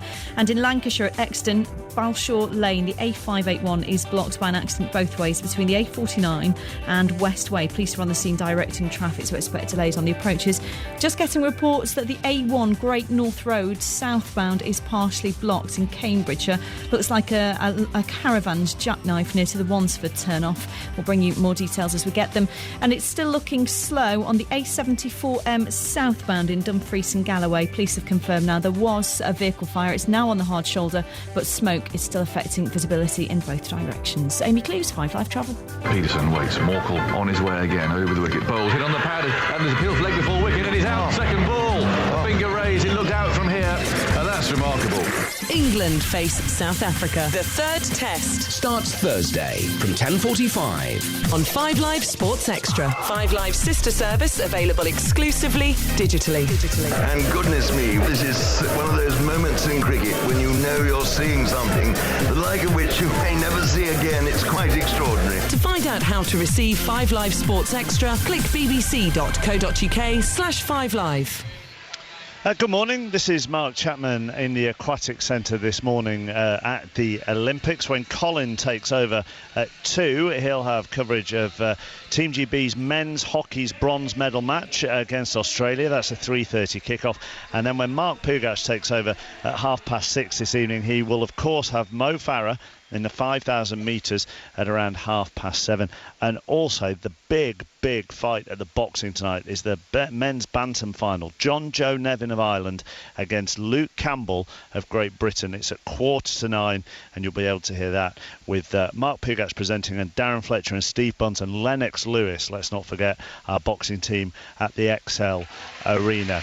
Here at the Aquatic Centre, Vassos, after the 5th round of dives were completed, there was a massive cheer from this partisan crowd. Yeah, Tom Daley started 9th after the first of 6 rounds. He stayed in 9th after the 2nd round, 8th after the 3rd, 7th after the 4th, and he's now in 4th place ahead of his final dive, which is a reverse 3.5 somersault in the tuck position. Shouldn't pose him too many problems. Just to explain a reverse dive, you take off facing forwards, so you get that horizontal momentum as well, and then you rotate backwards. It's a 3.3 degree of difficulty. Karen Pickering. Yep, it's not his easiest, not his hardest, it's midway, so to finish on a dive like that, it's not so much pressure than if he was to finish on one of his big dives. But interesting, David Babdir as well, who scraped into this semi-final in 18th place. He is diving well as well. He was up into 3rd place, so just showing everyone, all these divers can have an off day. Yep, 13th place, 398 points after the 5th round. Tom Daley on 432, 5 behind 3rd place. So you would think anything in the high 70s, early 80s is absolutely fine, and Tom Daley will be in the final. Ideally, he would like to be 3rd or 4th going into the final, so he would be the 3rd or 4th last to dive. Here he is at the top of the board then. This is his final dive in the men's 3-metre semi-final, a reverse 3.5 somersault in the tuck position. There's a hush around the Aquatic Centre as Daley stands stock still at the top of the 10-metre board, and then springs up and starts rotating backwards. Oh, that's his best dive of the day. That is his best dive of the day. Hardly a splash as he entered the water. Listen to the crowd here. They love that. That was a great dive there from Tom Daley. Really put the power in. The amount of pressure you feel when you're doing those somersaults, rotating through the air at some speed. Great marks there from Tom. So 9.5. That's got crossed out 9. Basically 9s across the board for Tom Daley. 89.1 points. That pretty much, Mark Chapman, will seal his place in the final, but we will confirm it later. Leon Taylor, who is a diver himself, he's working for television just alongside us. We've described him as Tom Daley's mentor in the past on 5 Live. Just stuck both thumbs up at me and then wiped his brow with a blue paper towel. Yeah. I think he's been very nervous next to me, but that all but takes him into the... Yeah, I mean, he will qualify when enough divers have gone and got a lower score, but basically he's through. excellent news. We will, of course, round that all up when every diver has finished, another 13 or 14 who still have to dive here at the Aquatic Centre. But let's get more on the news now, shall we, this morning, that the Prime Minister has announced draft plans for all primary school children in England to take part in competitive team sport. Baroness Sue Campbell is the chair of the Youth Sport Trust and joins me now. Good morning. Good morning. I think you could nigh on be the perfect guest for this discussion because I was just looking at your biography. You're a former junior international pentathlete and netball player. You've represented your country as a player, a coach and a team manager. You're trained as a PE teacher as well. You've been chief executive of the National Coaching Foundation. You kind of cover every facet of this discussion, I would hope. I'm also very much the proud chair of K Sport, who you are aware is the high performance agency in this country that has built, I think, one of the finest high-performance systems in the world now, and that's been evidenced by the fantastic performances of our athletes. So, yeah, I'm delighted with where we are, and I'm really delighted to hear the Prime Minister putting so much emphasis on school sport. Why do you believe that school sport, and in particular competitive school sport, is important? Well, I've worked in school sport all my life, and I'm passionate about it. I think every young person has the right to the sort of same physical literacy as we talk about numeracy and literacy, and the obvious outcomes of that are not just a healthier population, or even one where we know for a fact that youngsters who take part in sport do better academically. But also, it's a wonderful way of young people exploring excellence and discovering what it takes to be the best at something. And that's what these great elite athletes are showing us. You know, to be the best isn't simple. It doesn't happen because you want it. It happens with work and effort and huge setbacks and determination. So being involved in competitive sport is about learning lessons for life as well as learning about sport itself. Yeah, it is, but it's a very fine balance, isn't it, Sue, between competitive team sport, but also not win at all costs, so that you're putting all your eggs into the winning basket at the expense of coaching children properly. I couldn't agree more. I mean, I think one of the things I would say is that while I applaud this emphasis, we also have to recognise, particularly in our primary schools, that we don't have specialist physical education teachers. We have generalist teachers who, in many cases, have very little training in physical education. And for a child to enjoy competition and to take part in competition, they've got to have competence, they've got to have skill, they've got to know how to play. You can't simply compete, you have to learn the skills. So we've some really big issues to address here if we're going to give every youngster an opportunity to enjoy competitive sport. And you're right, we need to make sure our teachers and coaches keep it all in perspective. And parents. And yes, absolutely. And we all know about the parents on the sides of games. So it's important that youngsters understand that competing in the terms of actually doing better for yourself, doing better, better scores, better achievements for yourself, personal best, is a really big part of competition. It doesn't always mean you come out on top. But as long as you're doing your best, that's terrific. How many hours of sport do you think children should be doing a week? Well, I think as a minimum they should be doing 2 hours of physical education in the curriculum, but one would hope that outside school you're doing at least 2 to 3 more. Ideally youngsters should be, for their health, let alone anything else, should be being active at least 4, 5, 6 hours a week. But, schools have a huge amount of demands on them, and I think we need to recognise the great work that physical education teachers, particularly secondary ones, do in putting in a huge amount of time. But we've got to build on that so that we're not just dependent on them. We are building good after-school sport opportunities using great coaches, well-trained, and linking schools to clubs so that youngsters can get experience in the curriculum after school and then on into their club.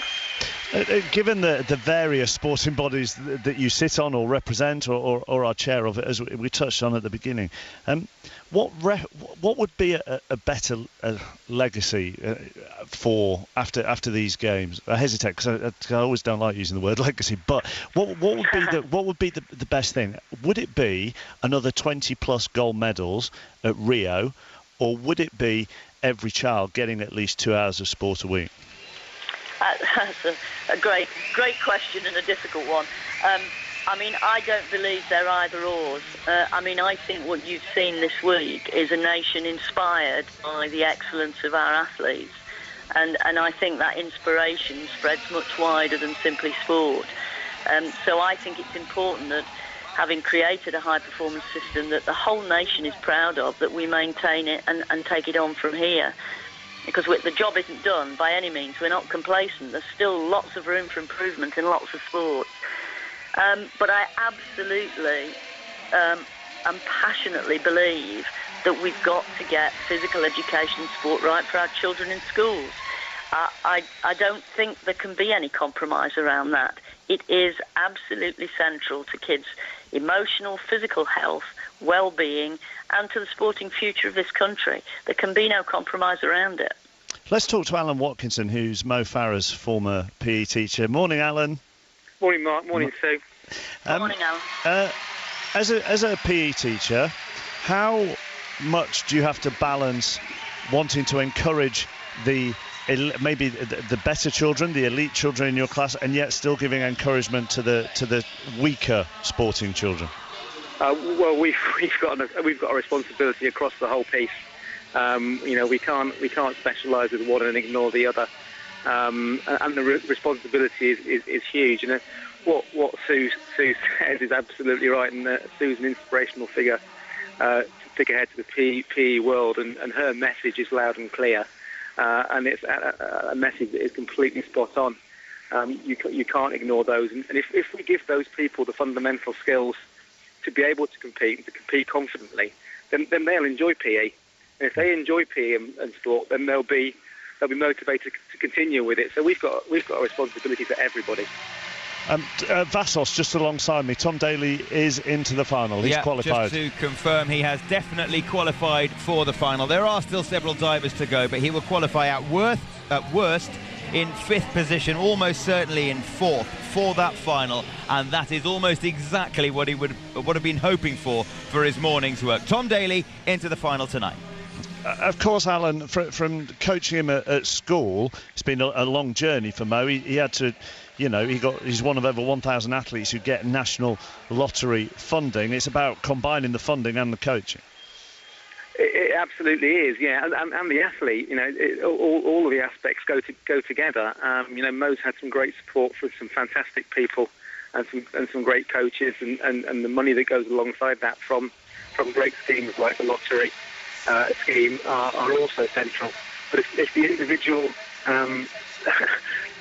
isn't prepared to work hard and show commitment to their sport, they're not going to make it. And we see the culmination of hundreds and hundreds of hours of running, 120 miles a week of running at all sorts of different intensities. It is a combination of all three. And before I let you go, Alan, can you enjoy tonight a little bit more, knowing that he's already got the 10,000 in the bag? It certainly makes it a little bit easier, yeah. I mean, I will still be in bits. I'll still have sweaty palms. I'll still be incredibly nervous. But I'll enjoy it in my own way. Well, I hope you do. Enjoy it, Alan. Thanks for talking to us. No problem. Thanks, Mark. Alan Watkinson, Mo Farah's PE teacher. And Baroness Sue Campbell, before I let you go, Chair of the Youth Sport Trust, what's number one on your to-do list on Monday morning once the games are over? Sleep, I think. No, it's to press on with, in UK sport terms, to press on with the Rio planning. We're already some way down that road. This planning is really fine-tuned business planning over the next 4 years to make sure we move on. And in school sport terms, to really continue the call to get the investment we need to give the teachers and coaches the skills that they need to give every youngster the best possible experience. Thank you very much for talking to us this morning. Thank you, that's my pleasure. Baroness Sue Campbell, Chair of the Youth Sport Trust on 5 Live. Quick update on the modern pentathlon. John Hunt. All finished in the fencing, Mark. The leader is the Czech David Svoboda with an Olympic record 26 wins, just ahead of the Russian Lesun and the Chinese Chow. The British boys, they are joint 13th. They finished exactly the same position, 17 wins, 18 defeats for Nicholas Woodbridge and Sam Wheel. Lots of people trying sports for the first time, inspired by the Olympics. I just have to say, apparently, hello to David. His mate Aidan has tweeted me to say David is in hospital after he fell off his bike trying a new Olympic sport. So, hi to David. Hope you recover in good speed. Let's talk water polo, shall we? I've never interviewed a water polo player before, but we're going to talk to the women's winning water polo team from the USA. They beat Spain 8-5 in the final. We're going to talk to Maggie Steffens and Heather Petrie and Brenda Villa. First of all, ladies, thank you very much for your patience, because I know you've been waiting a little while to talk to us whilst we had our school sport discussion. So thank you very much for waiting. No problem. No problem. How big is women's water polo in America? Honestly, it's not as big as we'd like it to be. It's a huge sport in California and some parts of the country, but we're hoping that with this gold medal, we could make it a true national sport where water polo is being played in every pool in every state. Brenda and Heather, let's start with you before I talk to Maggie as well. You've had some near misses at previous games, haven't you? Yes, we've been in 2 finals in previous games, one in Sydney and also one in Beijing, and we happened to come out with those silvers. So this is a big change for us here with getting the gold. So were you even more nervous going into the final then, given what happened in Sydney and Beijing? Actually, no, I think we have discussed Beijing. It's a new team, a new journey, and I think we were almost very peaceful before that game. We just knew that if we did what we had to do, followed our game plan, that we would come out on top. And Maggie, if they're talking about it being a fresh team, a new team, you're just 19, your first Olympic experience, and you get a gold medal. How's that been? It's amazing. You know, you always dream of being an Olympian, and to top that off with a gold medal, there's no words that can explain it. And the gratitude that I have for the girls that I'm with and the experience that we've been able to share in London is amazing. I've watched 2 or 3 men's water polo games during this Olympics live in the flesh in the water polo arena. And I have to say, it is very physical, and there are a lot of dirty tricks. Is that the same, Maggie, for the women's water polo as well? You know, it's definitely a physical game, but it's really, you know, that's just a part of the game, and it's really not bad, you know. There's not really injuries or anything. You just have to kind of think of it as a part of the game. And with women, we wear kind of like a full body suit, and so there's not as much physicality in the sense of more, you know, just using the suit as a way to move through the water and grab it here and there. But yeah, there's been a lot of more comments with the underwater cameras. People are able to see more, but you know, a lot of the times you can't see what's going on underwater, so you got to just keep it secret. Nobody knows. Well, it's not only what goes underwater as well. I mean, even on the surface, Heather, I've been seeing the men, you know, push each other under the water, arms round the neck. I mean, you know, and the ball can be at the other end of the pool when that physicality is going on. Oh, yeah. I think part of it is just about getting position, and you're trying to maintain, you know, either a good position or trying to beat the other player. So it's part of the game, and we're used to it, so we don't think very much of it. And then when people see it for the first time sometimes at the Olympics, they're like, what is going on? But it's normal.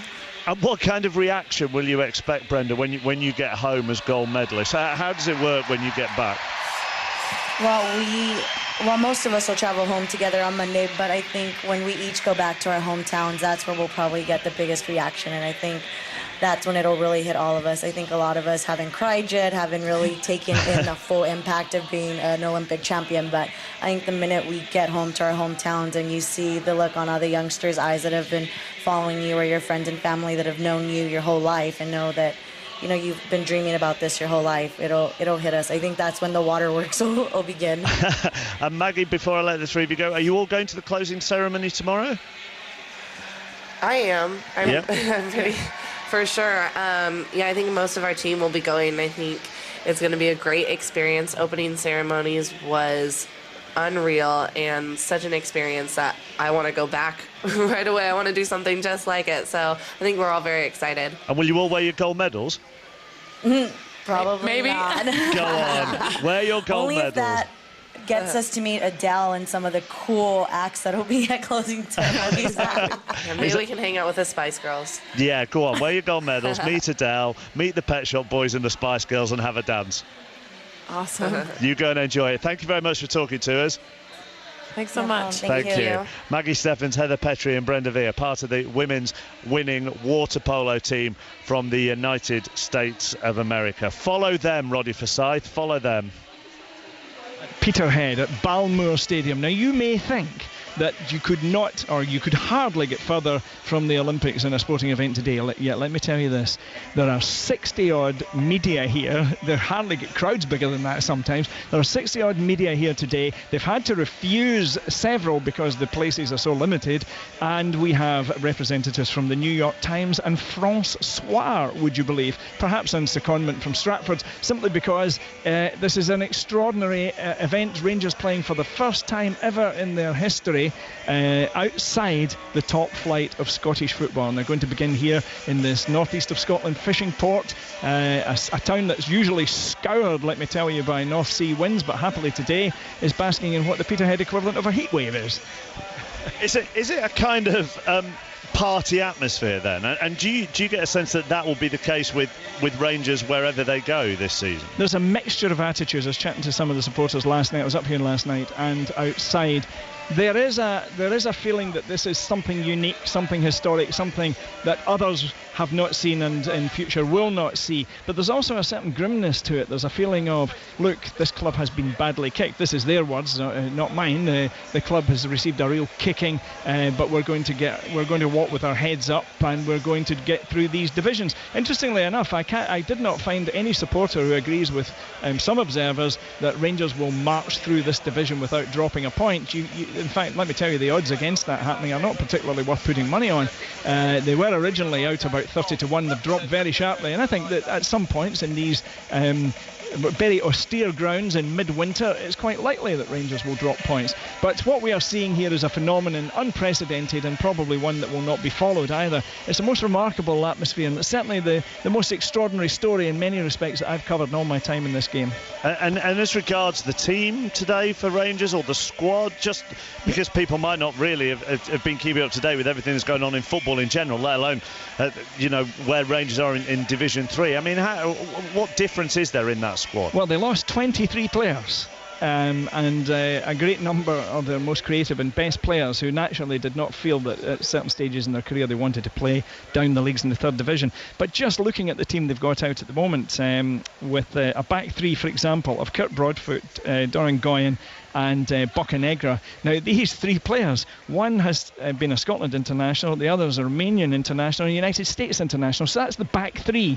You would expect, would you not, that they would get through the third division without, I wouldn't say breaking sweat, but without undue problems. Although I come back to this, I do think it's extraordinary to think that they might get through with a perfect record. Thank you very much, Roddy Forsyth there at Rangers' first game of the season, Scottish Division 3. This is Mark Chapman in the Aquatic Centre on 5 Live. It's exactly midday. This is the Olympic Station. An Olympic dream is realised. London 2012 on 5 Live. Tom Daley is into the final of the 10-metre platform. Daley stands stock still at the top of the 10-metre board and then springs up and starts rotating backwards. Oh, that's his best dive of the day. That is his best dive of the day. Hardly a splash as he entered the water. Listen to the crowd here. They love that. He qualified 4th overall. The final tonight at 8:30. Earlier this morning, Ed McKeever won gold in the kayak sprint, while there was also bronze medal success for the two-man crew of John Schofield and Liam Heath. Prime Minister David Cameron announces draft plans for all primary school children to take part in competitive sport. Baroness Sue Campbell is the chair of the Youth Sport Trust. We know for a fact that youngsters who take part in sport do better academically, but also it's a wonderful way of young people exploring excellence and discovering what it takes to be the best at something. Still to come, we'll speak to Michael Scott, the performance director of British Swimming, and there's full commentary to come as the men's hockey team go for a bronze against Australia at 3:30. Remember, you can catch every Olympic moment right here on 5 Live and also over on our new digital radio station, 5 Live Olympics Extra. And if you miss it, catch up later on the BBC Sport website. This is the Olympic Station. BBC Radio 5 Live. BBC News on 5 Live, I'm Rebecca Bucchiello. Police investigating the disappearance of Tia Sharp have arrested 2 more people. The arrests come after a body was discovered at her grandmother's home in South London. 1 man has already been arrested on suspicion of murder, while our correspondent Jane Bennett-Powell's at a police station in South London. Jane, what do we know about these arrests? Detectives are questioning now 3 people at the South London police station, a few miles from New Addington, where a body thought to be Tia Sharp was discovered at a house yesterday afternoon. Number 1, Stuart Hazel, the 37-year-old partner of Tia Sharp's grandmother, was arrested yesterday evening on suspicion of murder and filmed being taken into Sutton police station. Also yesterday, police arrested a 46-year-old woman and they're holding a 39-year-old man on suspicion of assisting an offender. And there have been questions asked about the police operation. What have they had to say? Indeed, Commander Neil Basu, who leads the southeastern area of the Metropolitan Police, defended the time it took to discover a body at the house. 4 searches begun last weekend and then additionally Wednesday and yesterday, by saying that there were 800 hours of CCTV footage to be viewed when they thought they were dealing with a missing person, 300 calls to the incident room, 60 reported sightings, and Commander Neil Basu said that they now have to establish how long the body was in the place where it was found. Jane Bennett-Powell for now, thank you. In other news now, there's been another gold for Britain at the Olympics, taking Team GB's tally to 26. Ed McKeever won the 200 metres kayak sprint event at Eton Dorney. Britain's Liam Heath and John Schofield took bronze in the double kayak sprint, finishing behind teams from Russia and Belarus. Thousands of Syrians are fleeing the country's second city, Aleppo, during a lull in fighting. The UN says it's now registered almost 150,000 refugees in 4 neighbouring countries. The US Secretary of State, Hillary Clinton, is in Turkey for talks on how to handle those refugees. Bethany Bell reports from Istanbul.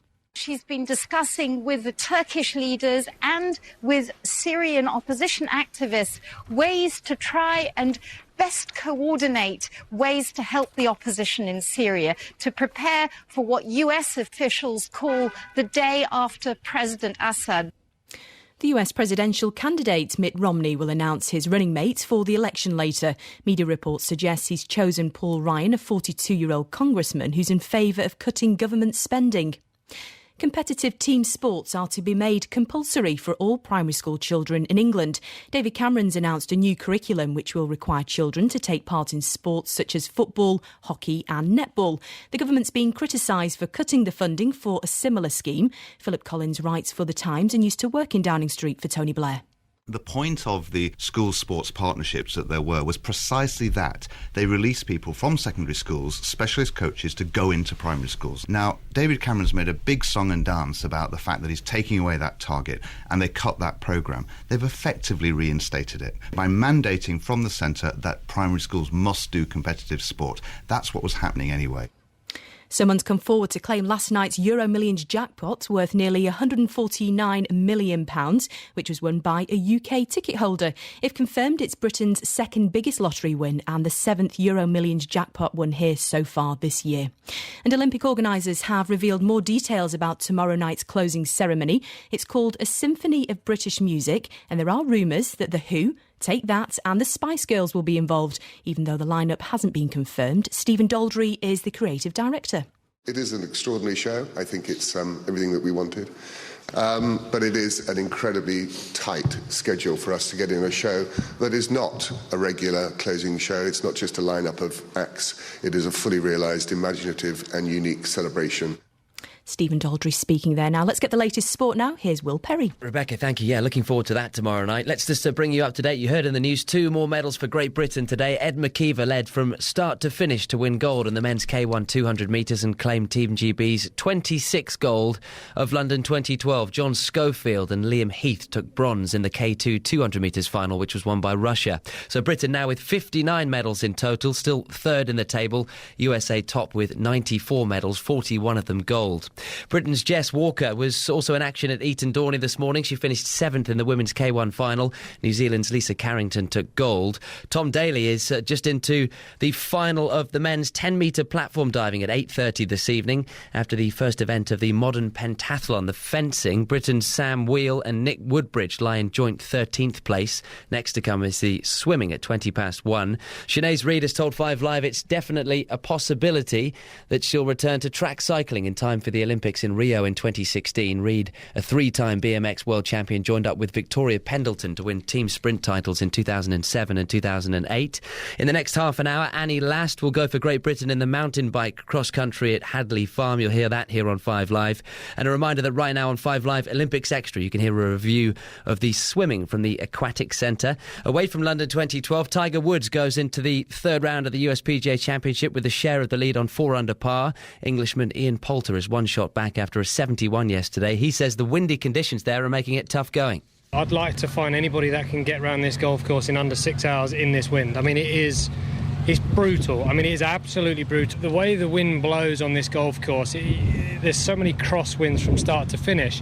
You can't really use the wind at all. It's not helping any shot. New Liverpool signing Joe Allen says the prospect of working with his former manager at Swansea, Brendan Rodgers, was one of the reasons he moved to Anfield yesterday. And Rangers start life in the 4th tier of Scottish football with a trip to Peterhead this afternoon. They kick off at 12:45. This is BBC Radio 5 Live. London 2012 with Mark Chapman. I've just come out of the Aquatic Centre where Tom Daley has qualified for the final this evening in the 10-metre platform. I'm walking across the bridge into the Olympic Park. But let's go back to Eton Dorney, shall we? Because it's been a good morning for Team GB there with a gold and a bronze medal. We spoke yesterday to John Anderson, head of performance for British Canoeing, or as I said yesterday, team leader is what it says on his laminated security pass. You must be delighted, John. Yes, Mark, I am absolutely chuffed to bits for those athletes and the coaches and the whole team. Fantastic performances. Ed McKeever, cool as a cucumber, he has been all week, and he led from start to finish. And just amazing to have an Olympic champion in canoe sprint after Tim winning that gold in Beijing. Yeah, let's start with Ed and just try and evaluate that performance for us. Well, the margins are incredibly small in 200-metre racing, and absolutely you have to get away at the start. He did. He was the first out the blocks. Put the hammer down. Really good connection on his blade. A lot of power going in.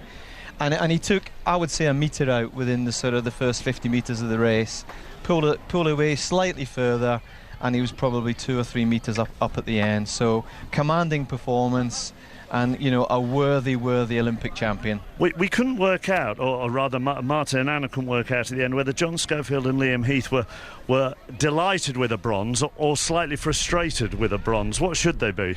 Well, they are absolutely delighted. I have to say, I've obviously spoken to them quite a bit since their race. Proud to be part of Team GB, proud to have been on that podium. Very, very competitive athletes. They were under a lot of pressure today. It looked like a sort of very competitive 5-boat race for those medals, and they were the 5th fastest time from the semi-finals yesterday. So a lot of pressure on the boys. Like Ed, we knew it was on the start. They got out of the start, and up to the line, I would say they were a very, very sort of close second to the Russians that went into gold. But we had a headwind here today, and our boys are perhaps the lightest crew in the race, and that sort of headwind took its toll, and the Belarusians came past them in the last metre of the race. So I think that's where probably the disappointment was. that, you know, they wanted to be sort of further up the podium, but, 30 seconds after crossing that line, they are absolutely elated. Good. It's the first crew boat medal that we've ever won in canoe sprint. In Beijing, you had 3 medals, one of which was a gold. Your target for this was 3 to 4 medals. You got 2 golds, a silver and a bronze. Next time you go and talk to UK Sport, do you just slap them on the table and say, "Can I have a bit more money"? Well, I mean, I guess that's certainly my job, and, I'm up for that. The athletes have done their part. We've already got a really good plan together for Rio and beyond, as you and I discussed yesterday, Mark. I've got a vision forward to 2020 and 2024, so... a great plan, a great performance plan, some really talented athletes coming forward. We mustn't forget we've had athletes here who've come 5th, 6th and 7th in Olympic finals, and they're all under 23. So medalists are fantastic, but we've got strength and depth in this team. We selected 15 athletes across slalom and sprint for these Olympic Games, and 7 of those athletes, 7 out of 15, are going away with an Olympic medal. Delighted for you, John. Congratulations. Thanks very much, Mark. John Cheers. Anderson, Head of Performance at Canoeing, Team GB Canoe. Right, under a tree in the Olympic Park, getting a little bit of shade, are 3 journalists. Andy Dunn from the Sunday Mirror, Matthew Syed from the Times, and Chris Clary from New York Times and International Herald Tribune. Let's start. How many games have you been to? Both for you, Matthew, as a competitor and a journalist. Competitor, I went to Barcelona in '92, which was a wonderful games, and Sydney in 2000, which was also terrific. As a journalist, Athens, Beijing and London. 5. Yes? 5. I've done my maths correctly. You wanted just a number, Yeah. Yeah, but all of them, that's fine. And you? No competition for me, unfortunately, but 12. This is my 12th. It's your 12th Olympics? Well, if you count the winter one. Yeah. Absolutely, yeah. 6 summer, 6 winter. Wow. Andy Dunn, again, no competing. I feel like a bit of a rookie, really. This is my 4th, starting with Sydney, now to here. Well, let's start with you then, Chris. For 12, and the American amongst us, do you categorise them? Do you list them? Do you chart them? And if so, where would you put this one? Well, I think there's some that have a wider agenda. Beijing certainly was like that. And I think Rio will be like that next time too. But I feel like this one was about the sport. It really was. It was like Sydney in that regard. And it was a big success. And I hope the last 2 days go well. But I really feel it's one of the best ones I've been to. And I think they did a great job of really observing closely what had happened in the past, learning from it, getting their mistakes out of the way before it started. Got the bus rides that were bad done. And hats off. Well done. It's interesting, Chris says others may have had an agenda, because it feels like we've had an agenda which is all about the beauty of sport and the participation in sport. Yeah, but I think that the wider political agenda when China hosted the Games was rather obvious, attempting to redefine themselves on the world stage in all sorts of different ways. I think that's a very good point. I think here it is partly political. I mean, you can't spend that amount of public money without having a wider political justification, and I think you're absolutely right. It's partly about the memories, about the extraordinary connection between the British public and the sport that they've been watching on the one hand, but I think they're also going to want to see a legacy of people taking up sport recreationally, so that all the social and health benefits that politicians often tell us sport can provide will ensue. Whether that happens or not, I think, is still an open question. I mean, I think that there's no doubt that if you look at the stadiums, they have been full. If you look at the way the public has reacted, there's euphoria and acclaim and a great deal of happiness as well. But we see that often at Wimbledon, where people go and play tennis for 2 weeks and then stop playing. And if you look at historical games, there has not really been a genuine sustained change in behaviour in the aftermath. And I really do think, without wanting to sound at all equivocal, I really do think it's an open question whether there will be a legacy of participation this time. What will you most take out of this, Andy Dunn? I just think it's the general mood. There are tangible things that will come from this, hopefully, bigger investment in sport, more people taking up sport. But I think it's the intangible thing. Don't forget, it was only just over 12 months ago, they're not far from here, there was people rioting in the streets. It was supposed to be Broken Britain. Now, this Games isn't going to solve, society's ills. It's not a cure-all for everything. But if people go away just feeling that little bit better about the country, about the place, about their fellow Britons, then I think that's what you'll take out of it most. I mean, Rupert Murdoch has said, hasn't he, I think that we're in for one giant hangover as soon as this is over. Well, also, there's that void. I mean, Sydney was my first games, and actually at the end of the games, I went to the closing ceremony, then I took a holiday.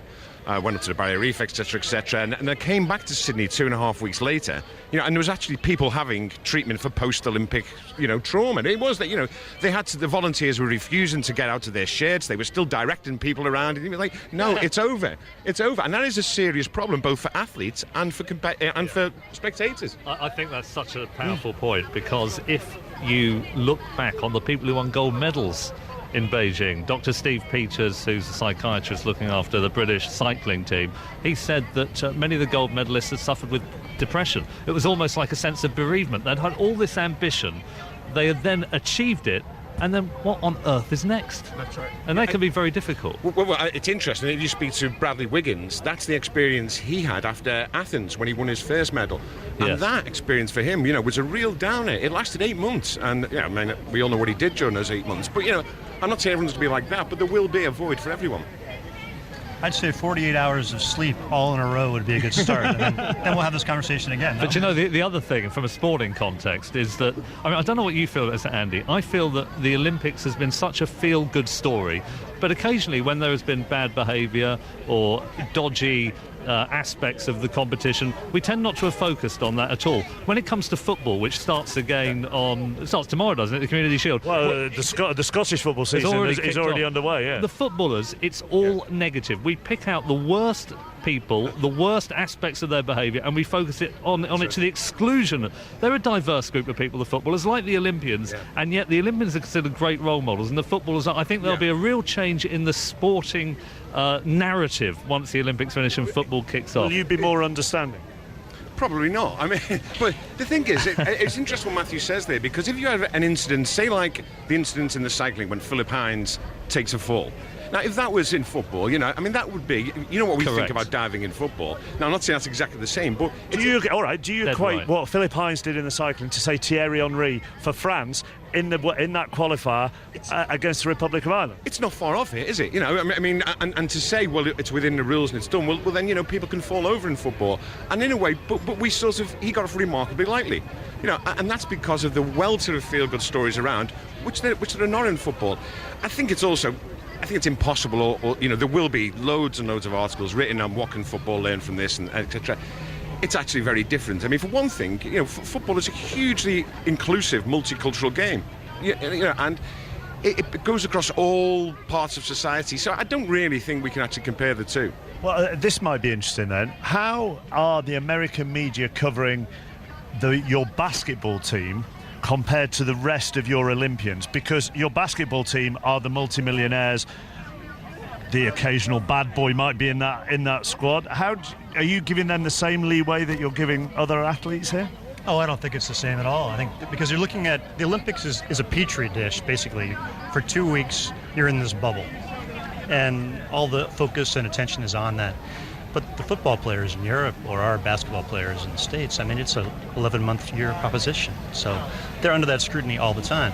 As soon as this is over, it's probably not going to matter, short of homicide, what an Olympian's probably going to do in enough time. We're not going to cover it. We're going to be back to our usual attitude. So it really is concentrated attention. Everything gets blown out of proportion. And I think you'll see a return to habits very quickly in my country and in yours, I would imagine, in terms of the tone of the coverage, the way it goes. It might last a little while, but I think, we get back to our habits fast. Do you think sports journalists are questioning how they cover other sports? I think I definitely agree with Andy that the cycling story was conspicuous by its absence in the newsprint and on the television. I mean, somebody admitted to deliberately crashing in order to get a restart. He then changed his story, so the implication is that he was asked by somebody in the senior echelons of British cycling to change what he had said. So, for all we know, he was told to lie in public. These are allegations at the moment. But had that been football, it would have been outrage. Moreover, in the Olympic Village at the moment, there are a lot of people. If it's anything like Barcelona and Sydney, there's going to be a lot of recreational activity, if I can use a euphemism, involving bedrooms over the next 40. Now, if that had been footballers, again, I think it would be, isn't it disgraceful, the moral behaviour? Here it's light-hearted, it's fun, it's part of the Olympic experience. And I do think that we focus largely on the positive, and that's a wonderful thing, by the way. I'd like to see a bit more positivity, as Andy said, about football as well. You laughed, Chris, when Matthew Syed was talking about the cycling story there, and I know that NBC have made various comments about our attitude in these games, or maybe how we've covered it as a nation in being maybe too pro-British. Is that a general American view? Well, I don't think you're unique in that. What amazes me is that you'll see a race end on BBC, and you'll see the end of the race. I think it would have been last night's 5,000, women's 5,000. And then you'll see another shot of the Brits finishing 20, 30 seconds later, 7th and 8th place. You wouldn't see that in the U.S. I think the depth of your coverage of the Brits is impressive all the way down the line. But I think there's definitely in the British mentality, especially in events like this when they're flying the flag, it's a slightly different approach than some other countries. But the U.S., we're the same way. We show our sports that we do well in. It's just the way it works, huh? Yeah, it's interesting, actually. My first Olympics was Sydney, and I was quite shocked at the level of basically focusing on Australian athletes, to the extent where I think it was Ian Thorpe was going for whatever gold medal it was, and he was beaten by Van der Hoogenband, or the Dutch swimmer. And actually all the newspapers, they had a picture of Thorpe saying 1 stroke from glory and not a mention of the winner, and I was quite taken aback. But you find yourself, we've sort of gone down the same route. But that's because, in the end, we're also in business, and this is good news. Good news sells newspapers, and good news makes for good broadcasting. Good news, good home news makes for good TV. I mean, I think that's natural. I think that's right. And the other really strong narrative that Christopher mentioned is this idea of patriotism. I mean, this year, more than almost any other year in my lifetime, we've had the Jubilee, an opportunity to celebrate as a nation. This idea of a collective experience, I think the Olympics, the World Cup does it as well, but I think almost more than anything, particularly when you think that 1 year ago, Andy said this, and I think it's really profound, there was rioting. We seemed on the brink. We were questioning some of our deepest assumptions about multiculturalism, about the possibility of a diverse group of people living in harmony. And if you look at the really remarkable night last Saturday, when we had a very dark-skinned Somali immigrant, we had a mixed-race woman in Jessica Ennis, and then we had the long jump. I mean, it was a rainbow Brits. There was a real sense of the nation coming together and not caring at all about where these people were from, but the fact that they were wearing British colours. And right on cue, as you said that, as you began that answer, a young couple walked past you behind, and they were the dad was carrying a small baby girl, maybe only 12 months, and she had a full-on Union flag dress and a Union flag sun hat. And for the first time, I think, as you mentioned it in your life, in my lifetime as well, and I was, born in '73. We seem to have a pride in our flag, and we are wearing the flag with pride and not feeling embarrassed about it, and not feeling in some way linked to the far right by carrying a Union flag.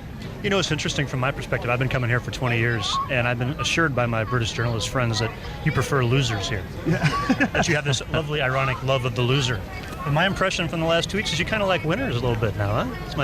After the Tour de France and the Champions League this year, and now this. I mean, it's a lot of winners. There's a lot to digest. And I think if the Olympics were different, if you had 5 gold medalists or 6, your coverage would have been different, I think. But the way it's worked out.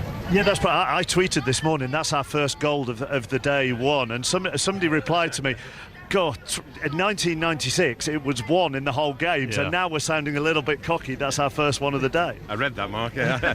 It wasn't me who replied. I think it also must be pointed out, though, that while the coverage both in the print and the electronic media has clearly been focused mainly on British success, I do think going around the venues, it's important to say that the spectators have been nothing but fair, magnanimous towards athletes of all nations, and those who've won and those who've lost. I think they've been brilliant with inside. There's been no element at all of actually going against other nations. They've supported everyone. They've just supported Britain more than everyone else. And that picks up on something you said about the idea that patriotism, for about 30 years after the Second World War, had a terrible reputation, as did nationalism, because it always seemed to morph into xenophobia and exclusion. And my feeling, having gone around the venues, is that it hasn't done that at all. There has been a sense of pride in British athletic achievement, but without in any way it turning into booing the others or booing other national athletes. We've embraced the other athletes. We've just embraced our athletes with more acclaim, if you like.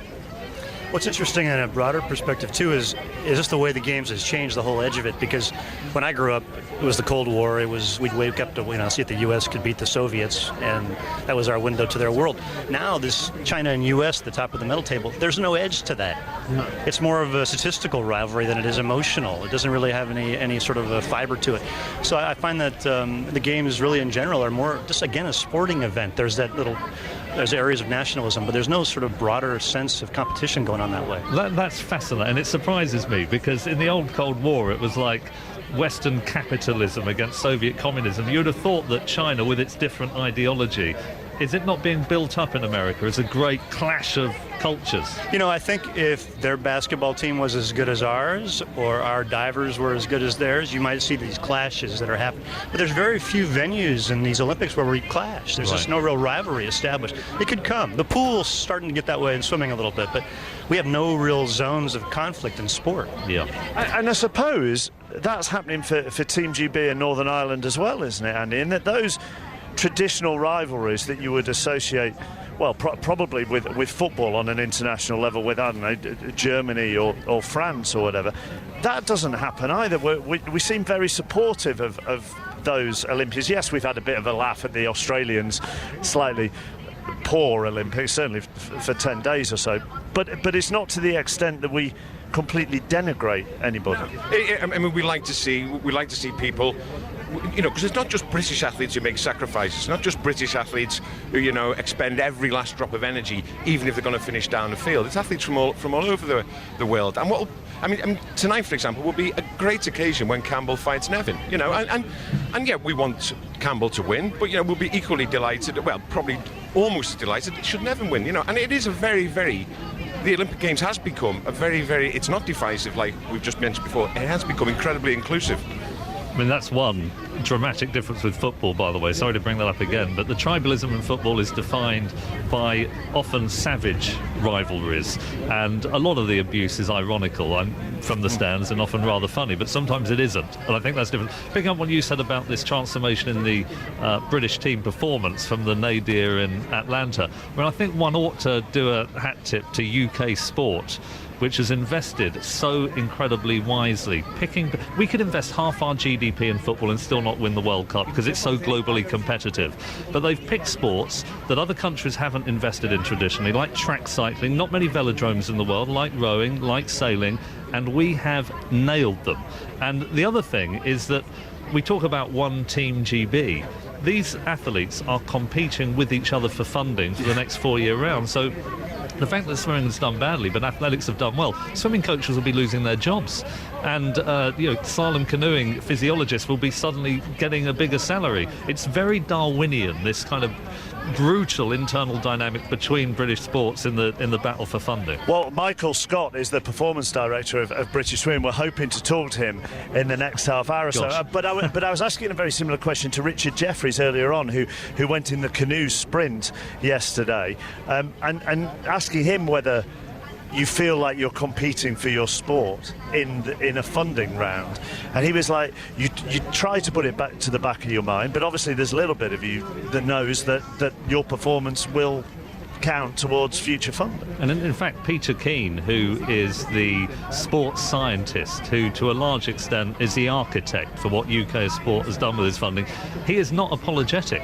We will pick and back winners and we will punish losing. And he thinks that has, to a certain extent, transformed the ethos of British sport, and it has been successful. But there is that deep irony that they're cheering each other in the village when the athletes come home and the swimmers do well or whatever. But of course, the reality is some people will lose their jobs and livelihoods as a result. Matthew Syed and Andy Dunn and Chris Clary from the New York Times are with me, just stood under a tree, shading us from the hot sunshine in the Olympic Park. 5 Live's Simon Brotherton has become known as the jeweller during this Olympics because he's commentated on more gold medals than any other 5 Live commentator.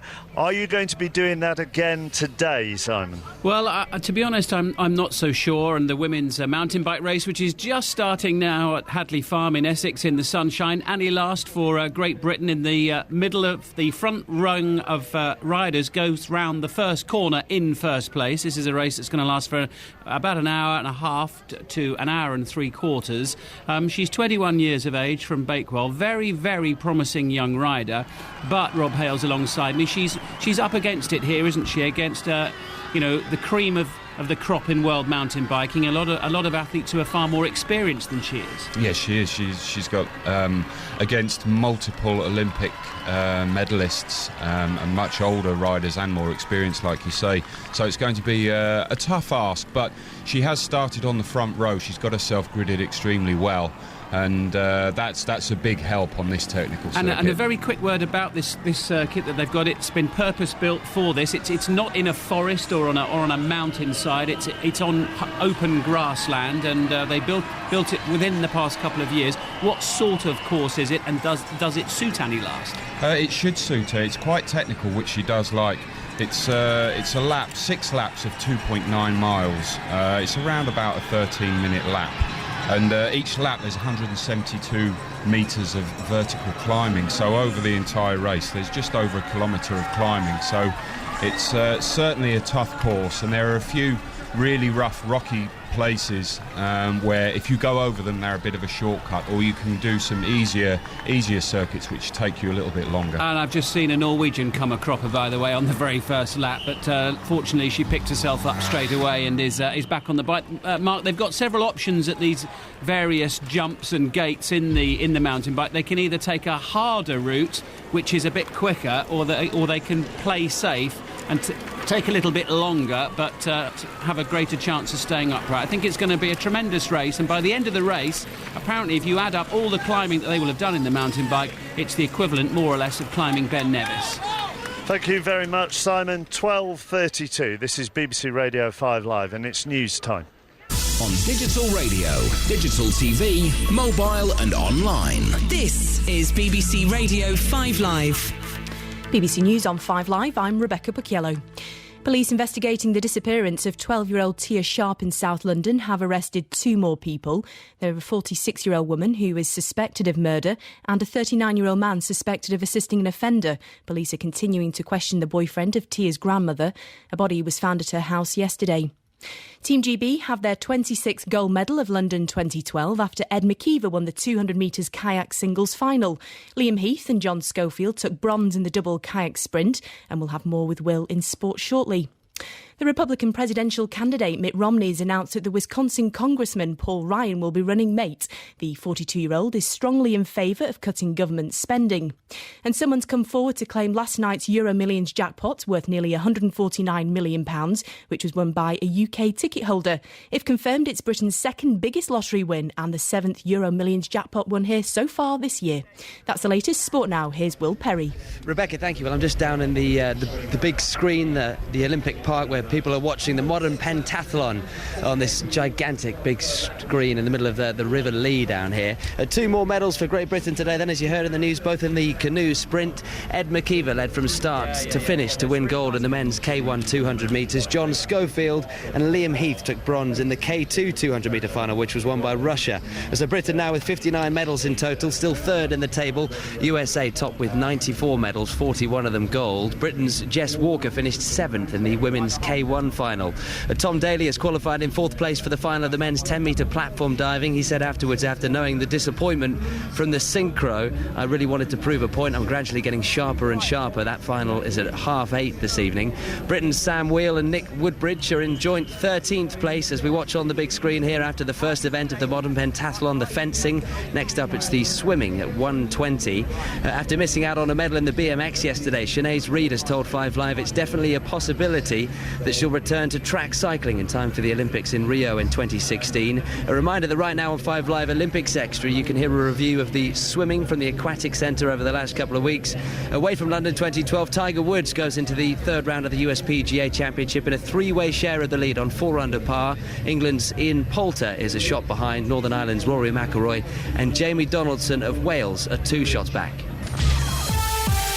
Traffic's very slow on the M25 clockwise now following an accident earlier. The accident was between junctions 8 at Reigate and 9 at Leatherhead. It's been moved to the hard shoulder, but traffic continues to queue back to junction 6 at Godstone. And in Lincolnshire, Heckington, the A17 is blocked by an overturned vehicle. Recovery work is taking place, and that's affecting traffic between Heckington and Kirkby-le-Thorpe. Amy Clues, 5 Live Travel. 5 Live. Every story. When you close your eyes, you can probably still see that moment, can you? Oh, yeah, absolutely. I was able to search him a little bit, kind of looked him in the eyes. I honestly didn't even know he was a suicide bomber until I got to the hospital later. Every moment. Let me bring you this news. Rangers are now officially in administration, so there's been a bit of legalese during the course of the afternoon. And still to come, the London Paralympic Games, plus the Premier League returns on August 18th. Shoot! Overhead kick! Right across goal, it's in! This is fantastic, isn't it? Don't miss a thing. BBC Radio 5 Live. This is Mark Chapman on 5 Live. Collins here from 2. He'll have full coverage of Great Britain's men's bronze hockey match against Australia. Then Mark Pugach at 6:30. He'll have the boxing. He'll have Tom Daley in the final of the 10-metre platform. And he will, of course, have the final night of the athletics, including Mo Farah going in the 5,000 metres, trying to do the double at 7:30. With me in the park, Chris Clary, journalist for the International Herald Tribune, Matthew Syed from the Times, Andy Dunn from the Sunday Mirror, just stood in the sunshine talking about the Olympics. We'll have more with them in just a moment, but let's bring in Michael Scott, Performance Director of British Swimming, to talk about how swimming has gone during these Olympics. Good afternoon, Michael. Good afternoon. I have all the stats in front of me. 23 finals by our swimmers, more than any other European nation. In 7 finals we finished in the top 5 but didn't get a medal, and in the end 1 silver and 2 bronze. How do you sum it up? We had high expectations coming into the meet, but we are collectively disappointed with our performances here at the London Games. You released a statement this morning saying there'll be a full performance debrief. How does that happen? How do you put that into place? Well, the performance debrief is to have an open and honest look at how we can improve going forward. As you mentioned, we had more finalists than any other European nation. We were 3rd overall, but we weren't able to convert our 4th and 5th places into podium performances. So we need to understand why that happened so that we can improve in the future. What have our actual swimmers been saying to you? Obviously it's mixed in terms of their performances. Most of them realise that collectively as a team we didn't meet our high expectations coming into this meet. During the course of the last 4 years we've had our best ever World Championships, Commonwealth and European Championships, but we failed to continue this trend at the Games, and we need to fully understand that going forward. We spoke to Danny Kerry on 5 Live a little earlier on. He's the women's hockey coach for Team GB. He said after Beijing, when they didn't do particularly well, that all their athletes put comments into a review anonymously, and that however hurt he was by it and however painful it was to read what they were saying about him, he was spurred on by it. Will you do something similar? Our athletes were already handed such a form this morning, and they'll return those over the coming days. So we had that process, and we have that process in place on a yearly basis, regardless of whether we are successful or don't achieve our expectations as we have here. Do you think our swimming domestic level is competitive enough? Mark Foster was talking about how when the American swimmers arrive at a big games, that they're already attuned to the atmosphere, because college trials and college swimming is such a big event, is so passionate.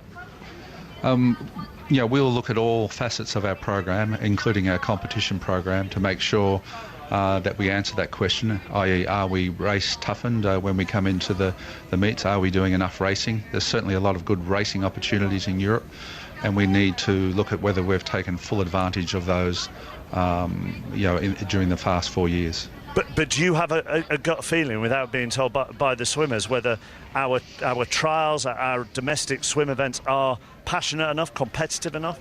Certainly the organisation, the standard of our trials this year was the most competitive of all time, but that's once in a year. What I think we need to look at is more regular competitive competition, both in Britain but also in Europe. I've read a quote from you attributed to you, I don't know whether this is true, that sometimes the older swimmers, if they stay on, the block they can block the younger ones coming through. Is that a problem? Look, I have said that before, and some of our senior swimmers will be retiring and moving on after the games, and we do have a large talent pool of European junior champions and medalists coming through, and we need to provide them the opportunities now, the exposure to international competition, so that they can perform to their best in Rio in 2016. But do they have to make that decision to retire, or can you nudge them along? Look, we'll sit down with each of the swimmers post-competition and talk about their performance, their funding and their future. So some of them have already put their hand up and said that they will retire, and some of them will have that discussion with in the coming weeks and months. And we talk about the pressure that the swimmers have been under during these games. Do you now feel under that very same pressure? Look, I'm the first to say that I'm bitterly disappointed with our result here. We came in with high expectations and we haven't achieved. My style, however, is not to walk away. My style is to learn from the lessons of these games and to make sure that we're not in the same situation in 2016. Michael, thank you very much for taking the time to talk to us. Thank you very much. Michael Scott, Performance Director of British Swimming. Matthew Syed from The Times, Chris Clary, Andy Dunn from the Sunday Mirror. We might as well get a reaction to that, first of all. Well, he sounded pretty gloomy and despondent, didn't he? Which is understandable. It must be rather difficult to be in the mid of this national euphoria and so many of the other sports having done brilliantly and basking in the acclaim of the British public, and then him having to essentially stare down the barrel. I mean, it will be a very, very difficult funding round over the next 4 years for swimming. The overall pot is the same over the next 4 years, but each individual sport will get less or more depending on how well they've done. And they had high expectations, and I think that they were looking for a minimum medal target of 5 and only got 3. So he will be devastated, as will all of his athletes, coaches and scientists. And that is probably where we don't do all the soft side of it. Aren't Team GB great? Haven't we won lots of medals? Because there are people who are accountable at the very top. Yeah, and it was quite jarring, really, wasn't it, to hear someone who's involved with this, with Team GB, and it's, great success all round. It's quite jarring to hear him so downbeat and so gloomy. And also, there's something, Matthew was mentioning before 12:30 about how ruthless we've become in setting these targets. This idea that taking part that counts has long gone, hasn't it? I mean, it's the number of medals that counts, and there's something, and swimming, don't forget, they are up against, traditional powerhouse nations such as America, such as Australia, who haven't done as well this time around, but are a powerhouse swimming nation. There's no reason why we actually should be winning gold medals at swimming. So, I don't think he'd be too hard on himself. And also, you've got the added problem that if young athletes see sports such as rowing, such as cycling, getting these medals, getting the acclaim, getting the publicity, they're more likely to be drawn into a successful sport with coaches who are proven at getting the best out of their athletes. Chris, is funding of sports a big debate in America in the same way that it has become here? Well, sure it is, yeah. And part of the tussle with the IOC over the money that just concluded, with the IOC getting a bigger chunk of the TV revenue, was based on that. It funds our sport in the U.S., our Olympic sport. And it has been a big issue. But our big strength in the U.S. ongoing for many years is our university system.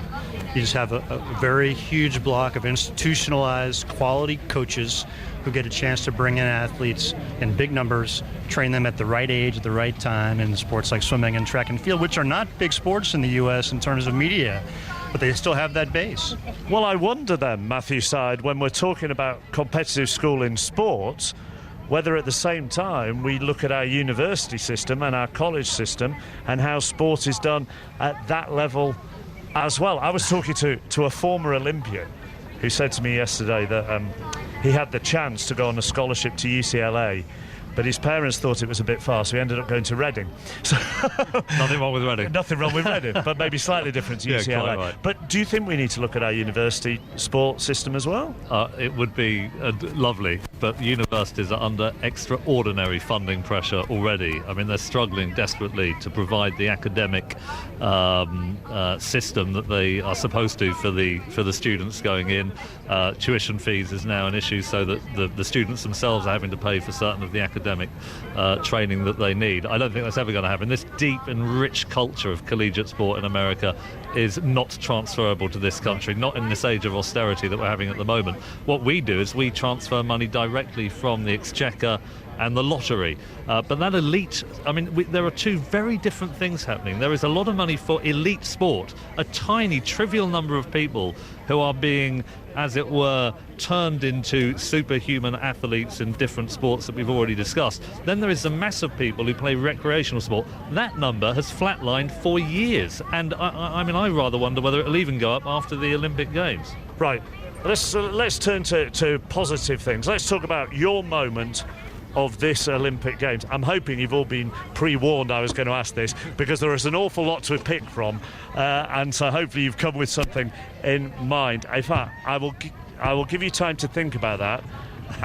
I've saved you, Andy Dunn, so I was going to come to you first, but no, your look of horror means that I will go to Simon Brotherton at the mountain biking. Not that you're filling 2 minutes for me, Simon, you understand. Oh, well, it's all about timing, and yours was spot on there, Mark, because the leaders are just going through the end of the first lap here in this women's mountain bike race at Hadley Farm underneath a clear blue sky. Beautiful hillside scene in Essex, and Annie Last from Great Britain, the 21-year-old, led the field all the way round the first lap. She just crossed the line at the end of that first lap, nearly 16 minutes into the race, right on the wheel of Julie Bresset from France, Catherine Pendrell from Canada, and Sabine Spitz, the defending champion from Germany, all there, all the big names up towards the front. But Annie Last now, second place out there on the track. Rob Hales alongside me. It looks a spectacular course, and Annie Last has made a spectacular start. It's an amazing looking course, and she has done great. She's there with Bresset, the under-23 world champion, and Annie was silver in that last year. So it's the two youngsters taking the lead, and there's a group of 4 or 5 of them now just starting to go clear. But the climbing and the technical sections on this, it's incredible, and it's certainly something that Annie was looking forward to do, and she's showing that now with her legs. And the race going on for about between an hour and a half and an hour and 3/4. It's got a time limit on it. Yeah, it should be around about an hour and a half. They were 15 minutes that lap there. So yeah, it can be generally it's no less than an hour and a half, and it can be no more than an hour and a 45 for both men and women. So the women have to race pretty much the same as the men. I get get the impression that as well, starting on that first rank, the first row, a bit like the front row of the grid, if you like, in Formula One, makes a big difference, doesn't it, at the start, because you don't get caught in bottlenecks behind everybody else at the beginning of the race. And that's right. We just saw the Canadian rider who had a bit of an issue, Sabine Spitz. Emily Batty. She got caught on a rock, and then the German Spitz got stuck behind her, and that's the issue. And then the riders out front just start to ride away, and you just get on the back foot, and it's really difficult to make that time back, especially in the heat today. It's 20 degrees at the moment, and it's only going to get warmer and harder, especially with the climbing, because they're not going so fast on a lot of these sections, so they'll be producing an awful lot of body heat. Well, Julie Bresset from France leads the way. Annie Last of Great Britain is about 2 seconds behind her in second place. They're on the second lap of the women's mountain bike course out at Hadley Farm in Essex. Thank you, Simon. Andy Dunn then, favourite moment of 2012? You know what, I'll never, in all my days in sports report, and I doubt I'll ever have a day like I had last Saturday down at the lake and then here.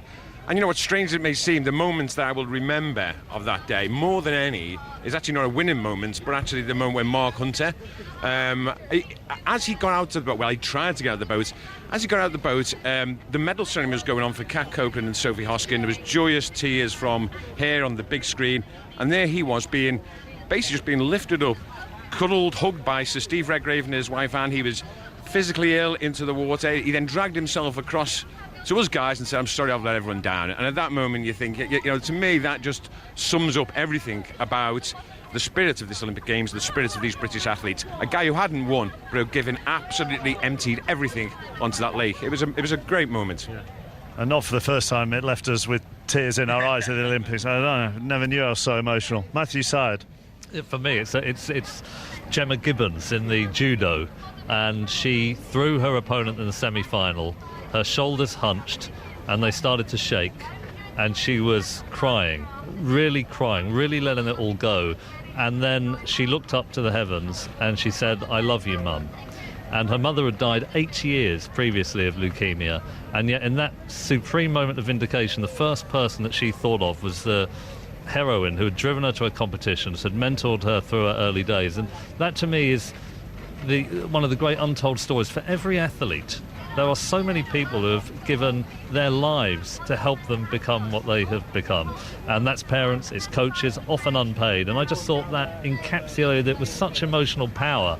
I'm not a particularly tearful, but I found it very difficult not to cry rather liberally at that point. Yeah, I had a tear in my eye for that bit as well. And also, Gemma Gibbons is the partner of Ewan Burton, if I'm not mistaken. And Ewan Burton was the male judo player who, after he went out early on, gave an equally emotional interview saying, "I've let my mum and dad down, I've let my friends down, I've let the people I've sparred with down."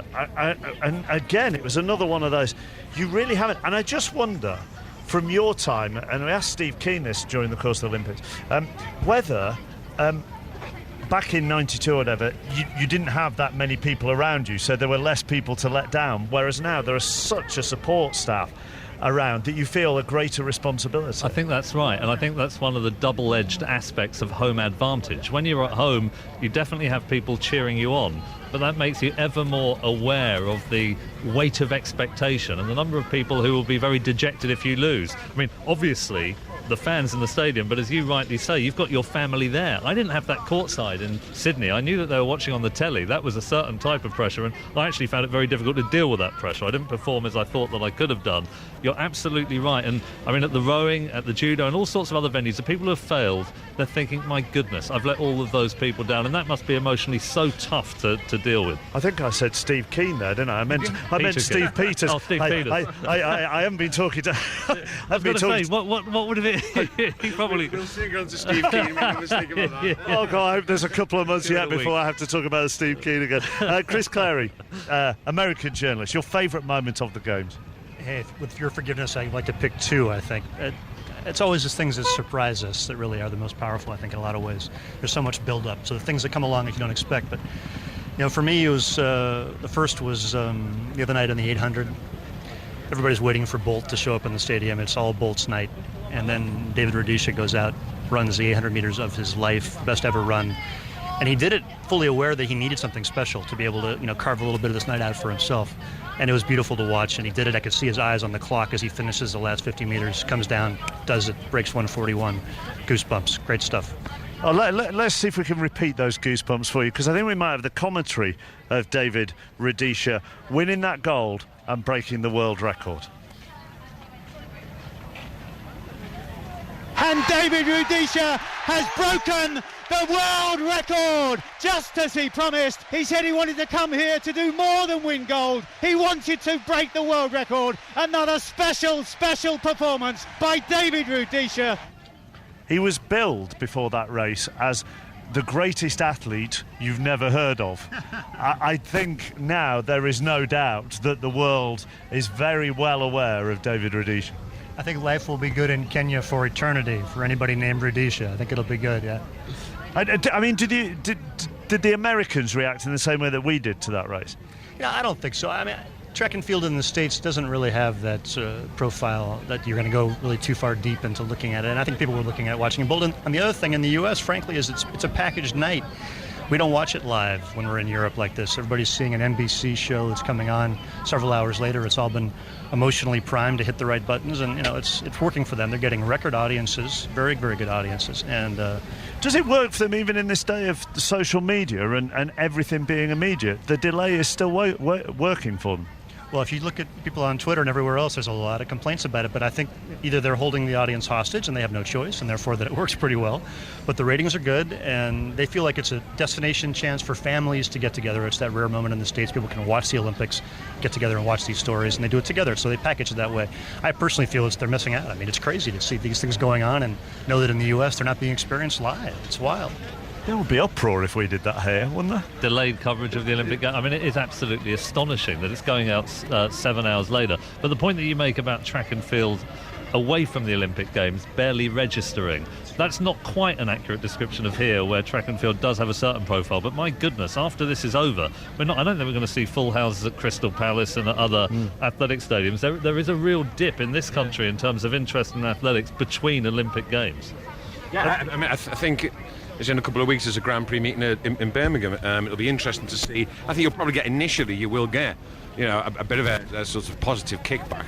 But after that, if you take away, and I know it's a big if, but if you take away Mo Farah and that first night and Jessica Ennis, I still think we probably won't reach the objectives that were set for the track. I think it was something like 6 medals. We're probably not going to get those. So, there's no way you can go away from the Games thinking everything is rosy, in certainly in the athletics garden, that's for sure. Well, hopefully everything's rosy in the gymnastics garden. Let's talk to a couple of our bronze medal winning gymnasts from the team competition. Christian Thomas and Daniel Purvis are waiting to talk to us. Afternoon to you both. Good afternoon. Now, are you two in the Athletes Village at the moment?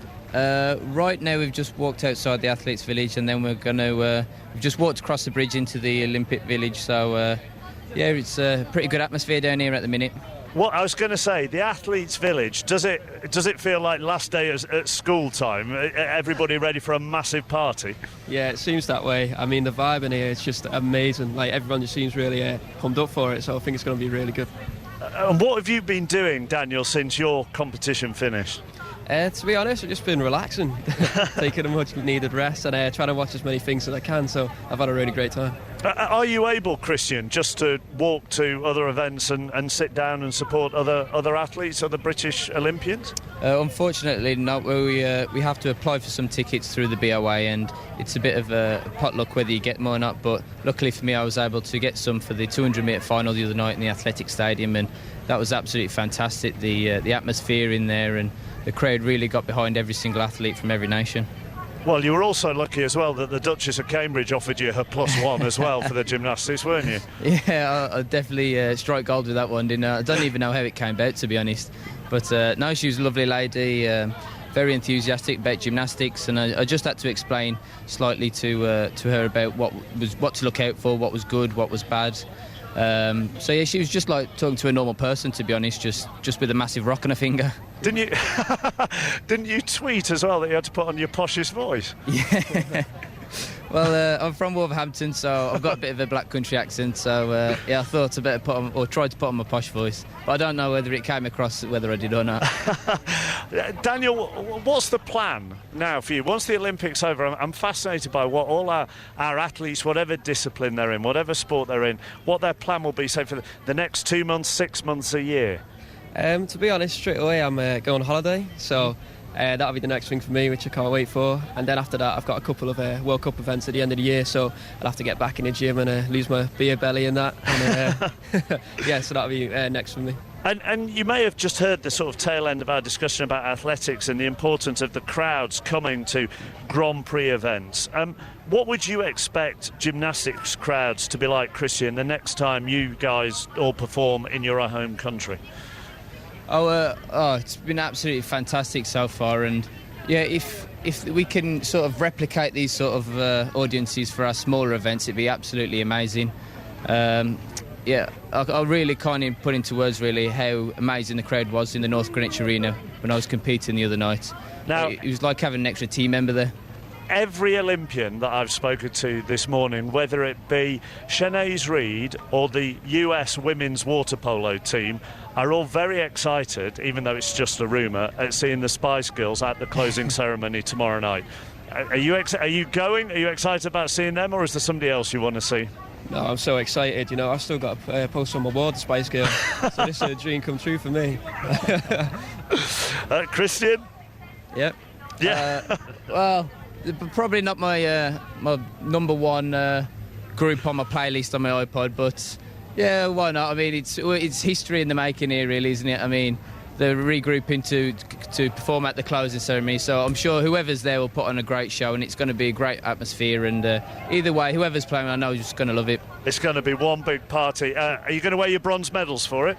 Yeah, we're going to go out sporting our bronze medals, so that should be pretty cool. Listen, you have the party of your lives tomorrow night. The two of you deserve it. Congratulations. Thank you very much. Cheers.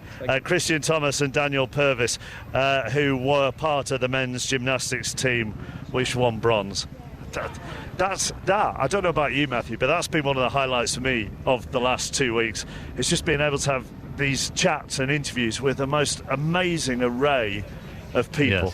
Yes, and it's also the backstories, isn't it? Yeah. They've done to get where they are today. The access is so fantastic as well. These are athletes who, between Olympics, are not particularly well known. They don't have, by and large, particularly big egos, and they are just so natural and easy to talk to. And again, the distinction with Premier League footballers, I mean, getting access to them is almost impossible, and when you do, they are so mean with their quotes. Are you ready for tomorrow night's party? You know, I'm not sure I'm up to it at this point, I'm afraid. I could use a little more of a sprint as opposed to the marathon that I've been in. But I'm really struck, though, by what Matthew said, though. And it's interesting because when you leave these Olympics, it really is the people that don't win that often leave you the biggest impression. And for me, I think, I look back on the tennis, which is a sport I know so well, and you see these athletes who get all this exposure. But the thing I remember the most from the tennis this year was Lisa Raymond, doubles specialist from the U.S., had failed to win a medal for many years. She's in her late 30s. She gets a bronze, finally a bronze. What's a bronze in tennis? And she's in tears, just beside herself with joy at getting that. And those sort of things stick with you. They really do. Chris Clary, Matthew Syed, thank you very much. Andy Dunn, one final thing from you. I was just going to make a point in that we kept going throughout the 2 weeks, kept going, oh, so-and-so's nice, or that crowd's fantastic, or somebody said something nice about what we've spoken about or written about during the course of the Olympics, as if we're shocked. And then I actually thought to myself, hang on, what I'm getting from all of this is that 99% of people are lovely, whether they're sportsmen or volunteers or fans or people who troops, people work in media, and we shouldn't be surprised. We should now be surprised about the 1% who cause problems. Absolutely. I mean, a final thought would be, I hope it is a great party tomorrow night, both here and around the country, because, in the end, the people who've made these games are those athletes that maybe we didn't know before we came here, but also the people that have come to the park, the volunteers. I mean, how good have the soldiers been? Absolutely fantastic. What we thought was going to be a negative, or we've got to bring the forces in, is actually become a positive. People, I've been energised by these guys just coming through the gates, and it's everyone who's been to the park, all the spectators, the people who've watched it, and I think everyone deserves to give themselves a pat on the back. Thank you to the three of you for joining me under this tree. It was a fascinating discussion. Andy Dunn has his Spice Girls poster on his bedroom wall as well, don't you? Well, it's more Bananarama. I would have thought probably. Yeah, I would have thought so. Thank you very much to the three of you. I'm Mark Chapman, live from the Olympic Park. 2 minutes past 1. This is the Olympic Station. An Olympic dream is realised. London 2012. On 5 Live. Diver Tom Daly has qualified fourth for tonight's 10-metre platform final. Diving is mainly a mental sport, like a psychological sport, because all the things that you're doing, you have to be able to keep you cool under pressure. You have to be able to go out there, because everyone knows that everyone can do the dives well, and everyone can go out there and win on any day. So it's about whoever can keep their head and whoever can dive the best on the night. Earlier this morning, Ed McKeever won gold in the kayak sprint, while there was also bronze medal success for the two-man crew of John Schofield and Liam Heath. Now, the performance director of British Swimming, Michael Scott, tells me that there will be a full review into the performance of British swimmers at London 2012. I'm the first to say that I'm bitterly disappointed with our result here. We came in with high expectations and we haven't achieved. My style, however, is not to walk away. My style is to learn from the lessons of these games and to make sure that we're not in the same situation in 2016. The Olympic Games have beaten Colin Murray. So Jonathan Overend picks up the baton. No, not that one from last night, from 2 o'clock, with commentary on the men's hockey, Great Britain against Australia for a bronze medal. And make sure that you tune in tonight at 7:30 to hear if Mo Farah can complete the long-distance double. Remember, you can catch every Olympic moment right here on 5 Live and also over on our new digital radio station, 5 Live Olympics Extra. And if you miss it, catch up later on the BBC Sport website. This is the Olympic Station. BBC Radio 5 Live. BBC News on 5 Live, I'm Rebecca Pucchiello. Police investigating the disappearance of a 12-year-old Tia Sharp have arrested her grandmother, 46-year-old Christine Sharp, on suspicion of murder. A 39-year-old man has also been arrested on suspicion of assisting an offender. 37-year-old Stuart Hazel is still being questioned after a body was found at the house he shares with Christine Sharp.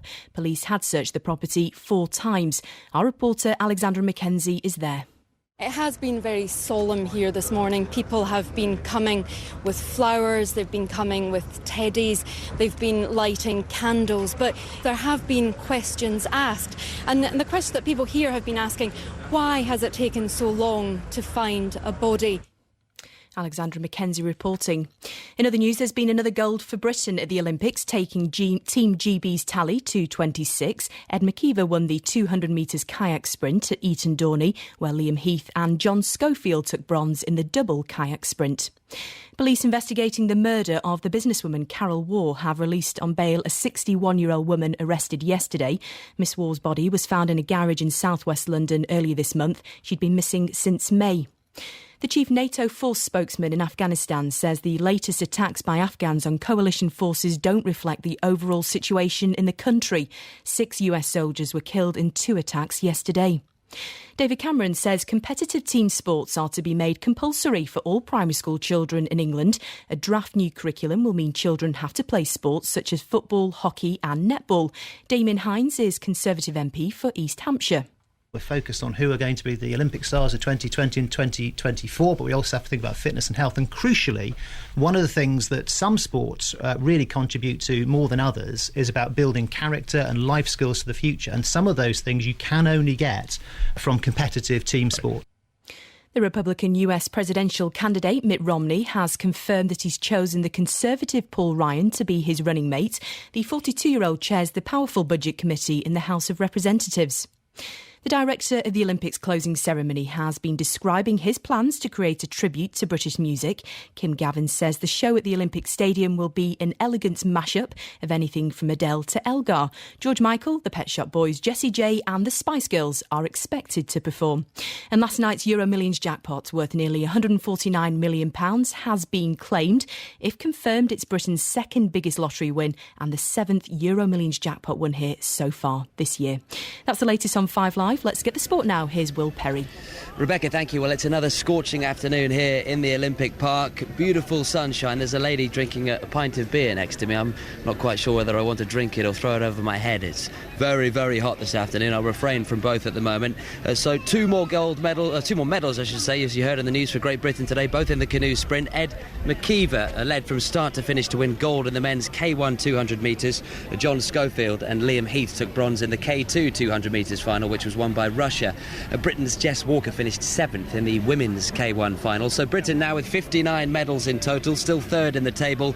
USA top with 94 medals, 41 of them gold. Tom Daley has qualified in 4th place for the final of the men's 10-metre platform diving. He said afterwards, I'm gradually getting sharper and sharper. It's hard to compete when you know it doesn't count for medals, but now I've qualified, I'm going to give it my very best shot tonight. That final starts at 8:30. Britain's Sam Wheel and Nick Woodbridge will go into the second event of the modern pentathlon, the swimming, in joint 13th place after low-key performances in the fencing today. The swimming starts at 1:20. After missing out on a medal in the BMX yesterday, Sinead Reid says it's definitely a possibility that she'll return to track cycling in time for the Olympics in Rio in 2016.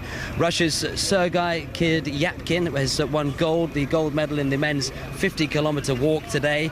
A reminder that right now on 5 Live Olympics Extra you can hear a review of the cycling events of London 2012. Away from the Olympics, Tiger Woods goes into the 3rd round of the US PGA Championship in a 3-way share of the lead on 4 under par. Englishman Ian Poulter is a shot behind. Jamie Donaldson 2 shots back, along with Rory McIlroy. Well, the Northern Irishman says he's having to hold back because of the windy conditions. You can't go aggressive in this weather. I mean, you're just trying to hit it on greens. I mean, you don't even care where the pin is. You're just trying to hit it on the green somewhere. So, I just need to keep playing the way I am and, see how this thing unfolds. I don't know if the wind's going to be quite the same tomorrow, but if it is, it's going to be another tough day and another long grind. We'll be live at Kiowa Island throughout the afternoon here on 5 Live. And the new Liverpool signing, Joe Allen, says the prospect of working with his former manager at Swansea, Brendan Rodgers, was one of the reasons he moved to Anfield. This is BBC Radio 5 Live. London 2012 with Mark Chapman.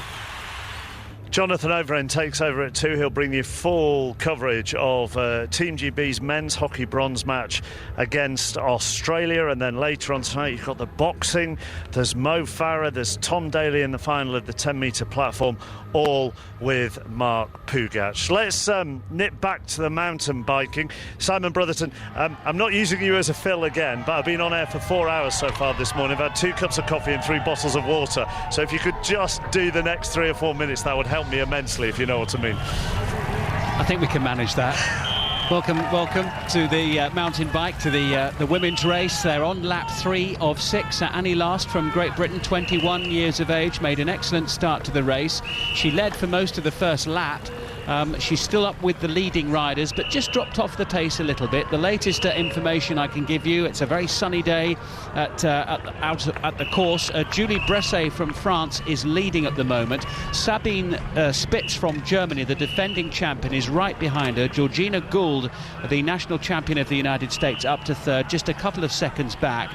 Then in 4th place, Irina Kalentieva of Russia, 13 seconds down. It's a little chase group of 3 because Catherine Pendrell from Canada is there as well, and Annie Last in 6th place. But Annie Last, Rob Hales, she's hanging in there, but I think finding it increasingly difficult to hang on to the coattails of the top riders as this race goes on.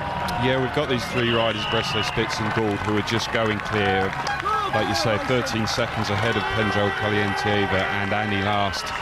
But she's riding well.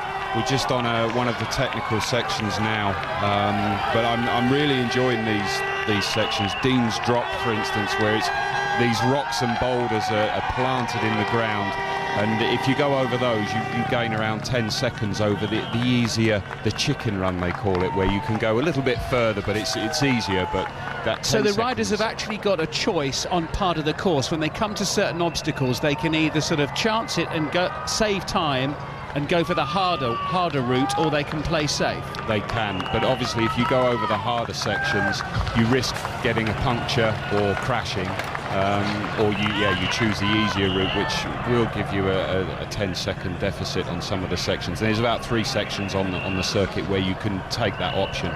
Now 4 sections of the course: Rabbit Hole, Leap of Faith, Dean's Drop and the Breathtaker, named by pupils from local schools in a competition organised by LOCOG. And is Dean's Drop the one that has really taken your eye from all of them? Yeah, I do like that one. It's really impressive, and fortunately for the girls today, we've got this beautiful weather. Had it been raining, it would certainly have added a different dimension to the racing all the way round. A word about Annie Last at 21. She's the first British female competitor in the mountain bike since 2000, the first British woman to finish in the top 10 in a World Cup race in the last decade. We're talking about somebody presumably who is only going to get better and better, and perhaps really has an eye on 2016 and Rio. Yes, most definitely. She's looked after quite a lot by Chris Boardman, who rates her highly, and Matt Parker, one of the physiologists, the team physiologist, who said that actually in terms of physiology, she's one of the best women that we've got on the squad across the board. And when you consider some of the riders that we've got, that's some talk. And what about the bikes that they ride on here, these mountain bikes? I mean, they take a hell of a pasting, don't they, out on the course? They really do, and the technical side of mountain biking has come on in leaps and bounds over the years, and they lead the way in bike technology across the board. Most of these women are riding just a hardtail. They call it a hardtail, so they have suspension up front, which obviously they need, especially on some of these sections, but they have a hardtail on the back just to allow them to put the power down, because there's an awful lot of climbing. And one of my other favourite sections, Snake Hill, which does what it says on the tin. It snakes up the side of the hill, but there's big boulders there as well, which they have to get themselves around, and if they hit those wrong, it really can put them off, and to get yourself going on the climb is extremely difficult. And it's a great event for the spectators, by the way, because they can move from different parts of the course, because it's all on this 550-acre site, and it just weaves backwards and forwards and up and down. You can watch them come past one section of the track and then go racing across to see them struggling up another one. Yeah, and there's 70% of the course today is available for the public to go and see, so they'll be seeing action all the time. And and as the laps go through in this 6-lap race, obviously the field will get spread out, so there'll be riders all over the circuit, and the crowd's certainly enjoying it today. Well, there we are. We're about halfway through the women's race. Mark, I think you're happy to join us again now. We've got the current world under-23 champion Julie Bresset from France leading the way, the defending champion Sabine Spitz from Germany in second place, Georgia Gould from the USA, the current national champion of the USA. She was ninth in the World Championships 4 years ago. They're leading the way. They're in the medal positions. There's literally only about 3 seconds between them. Annie Last of Great Britain, the last time we saw her was in 6th place, around 15 seconds off the lead. Thank you very much, Simon. 1:15 exactly, according to the big screen here in the Aquatic Centre, where we're getting ready for the second discipline of the modern pentathlon. We're going to talk about the closing ceremony very shortly with our Olympics correspondent Gordon Farquhar, but there has been a goal involving Rangers. Roddy Forsyth. Yes, it's their first goal in their first ever lower league championship campaign in the 3rd division here against Peterhead. Midway through the first half, and it had been going well for Peterhead. They'd been had the advantage on corners and been holding their own on a very good surface. By the way, the local greenkeeper is also the greenkeeper for the local golf club.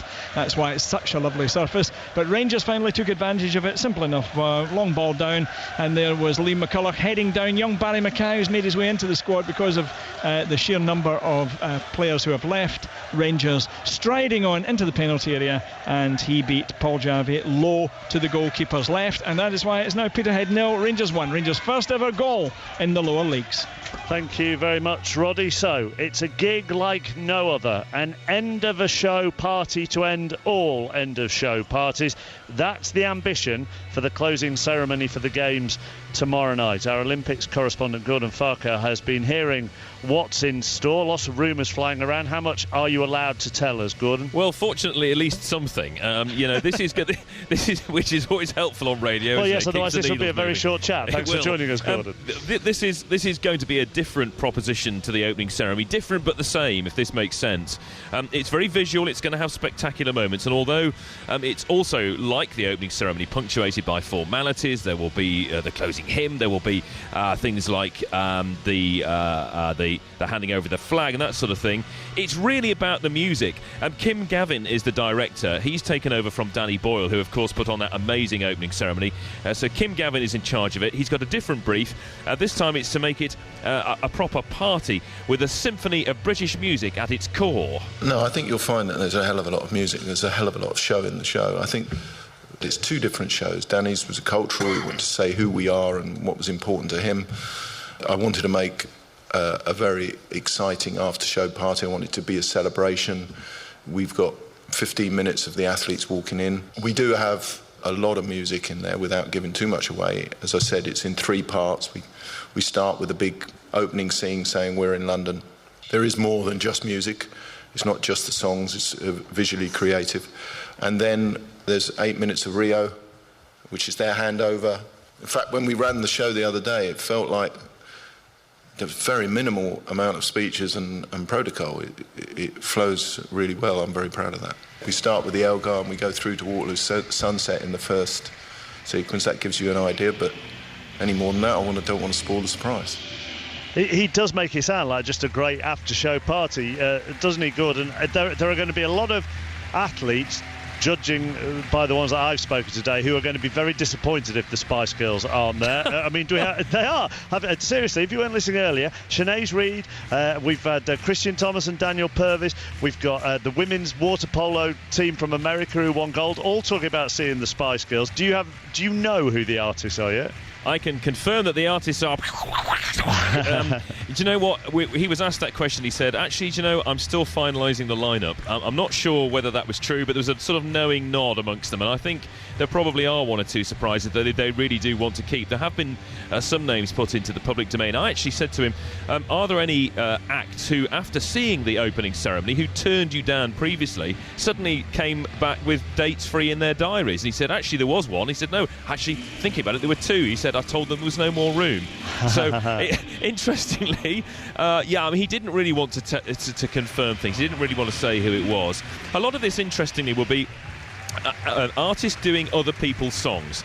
So they won't necessarily be doing their own numbers. They will be doing other people's numbers. So it's going to be interesting. He said it's about the songs. They started off with 1,000 songs, effectively a huge iPod's worth of songs, and then they worked their way through them just to come up with 30 songs that were about the song themselves, not necessarily about the artist, but about the song and about its impact in the situation of being in a stadium. So think on the lines of big show-stopping numbers. That I think those are the ones which we're going to be hearing. And you know, I think an hour and 8 minutes long, that section, 30 tracks one after the other. I think it will be a visual treat as well as a musical one. It's going to be a lot of fun, hopefully. Thank you very much, Olympics correspondent Gordon Farker. Here in the Aquatic Centre, we're nearly ready to go with the second discipline in the modern pentathlon. John Hunt and Heather Fell have hot-footed it over from the handball arena, the copper box, the box that rocks, and we're ready to go very shortly. The situation we are in, though, John, going into the swimming is what?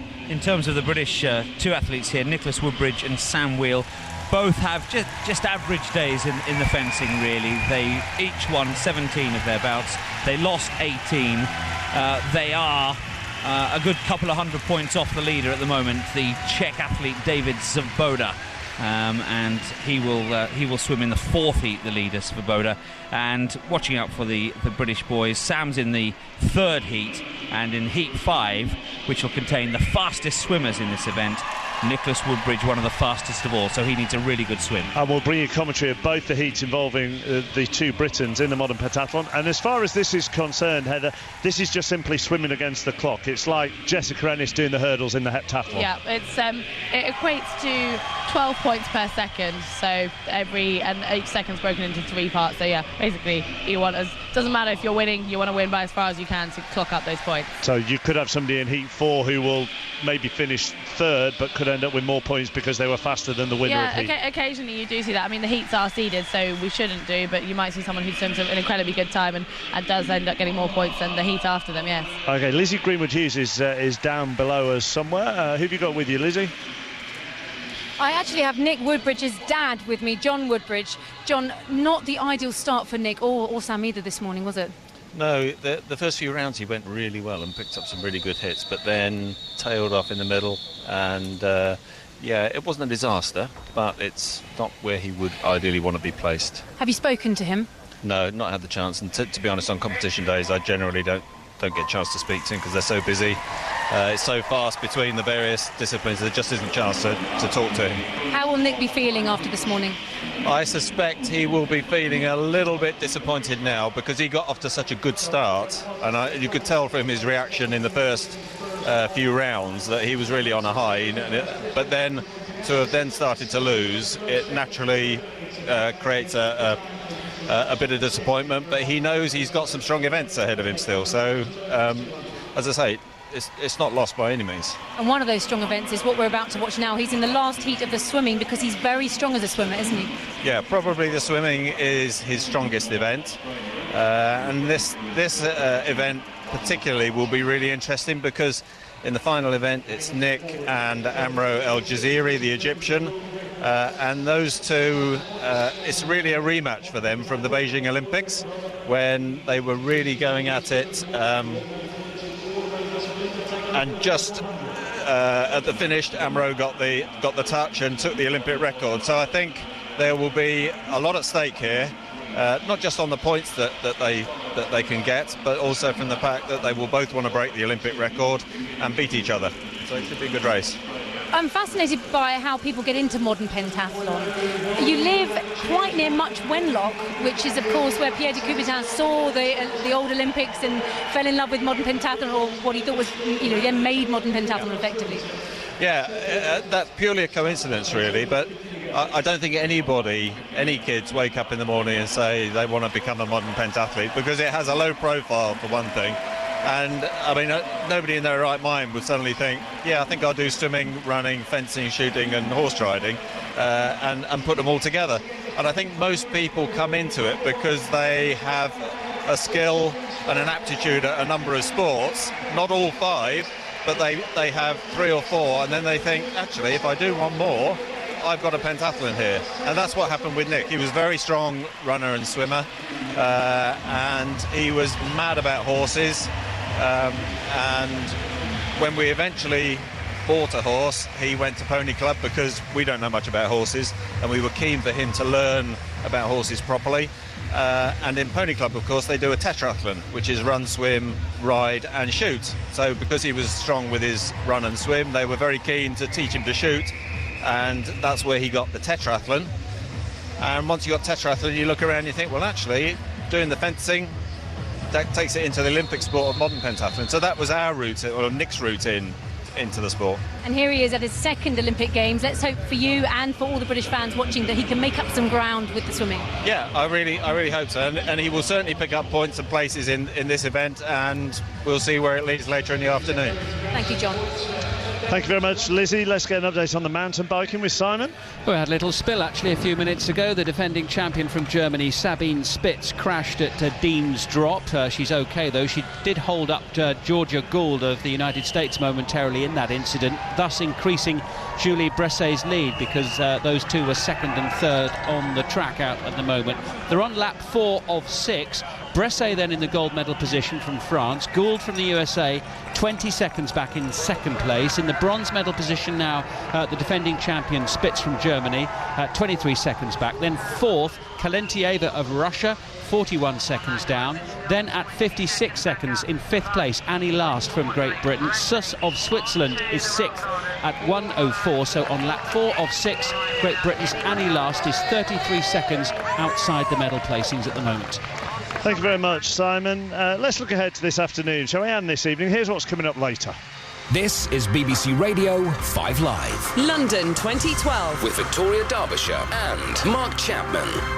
The Geiger counter of Olympomania is going to go zoink. The Olympic Games are coming home.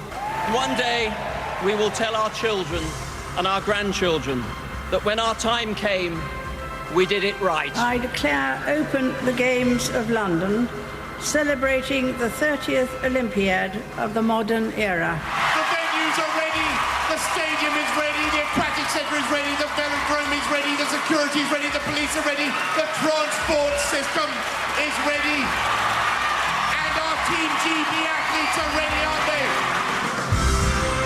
Come on then, Bunsey, who's actually ready today? Well, we are ready. Of course, it's Mo Farah, 5,000, the ultimate stadium closer. Mo's going round his own unique path, lapping the track, his track with grace and elegance, and eating into the hearts and minds of the African runners that have made the 5,000 and 10,000 their personal fiefdoms. Today, Mo's going a sacking at the Temple of Long Distance Gods, and he's got those crazy named Ethiopians and Kenyans running scared. That's what our little Mo has done. Can he follow double heroes like Emil Zatopek? Lassie Viren, the Finnish copper, fired up on reindeer milk. 16 kids he had, I'm only joking, but don't mess with reindeer milk. And of course, at the Moscow Games, there was the Ethiopian prince, Yifter the Shifter. They all did the double, 5,000 and 10,000. And at the same Olympics, today, Mo Farah, our London boy, goes for the same. He used science to make it possible, freezing his body in something called a cryosauna, when liquid nitrogen mends his muscles with icy blast. Walt Disney has the same treatment. Disney and Mo, both creators of fantasy. Day 15, we did it right, trust me.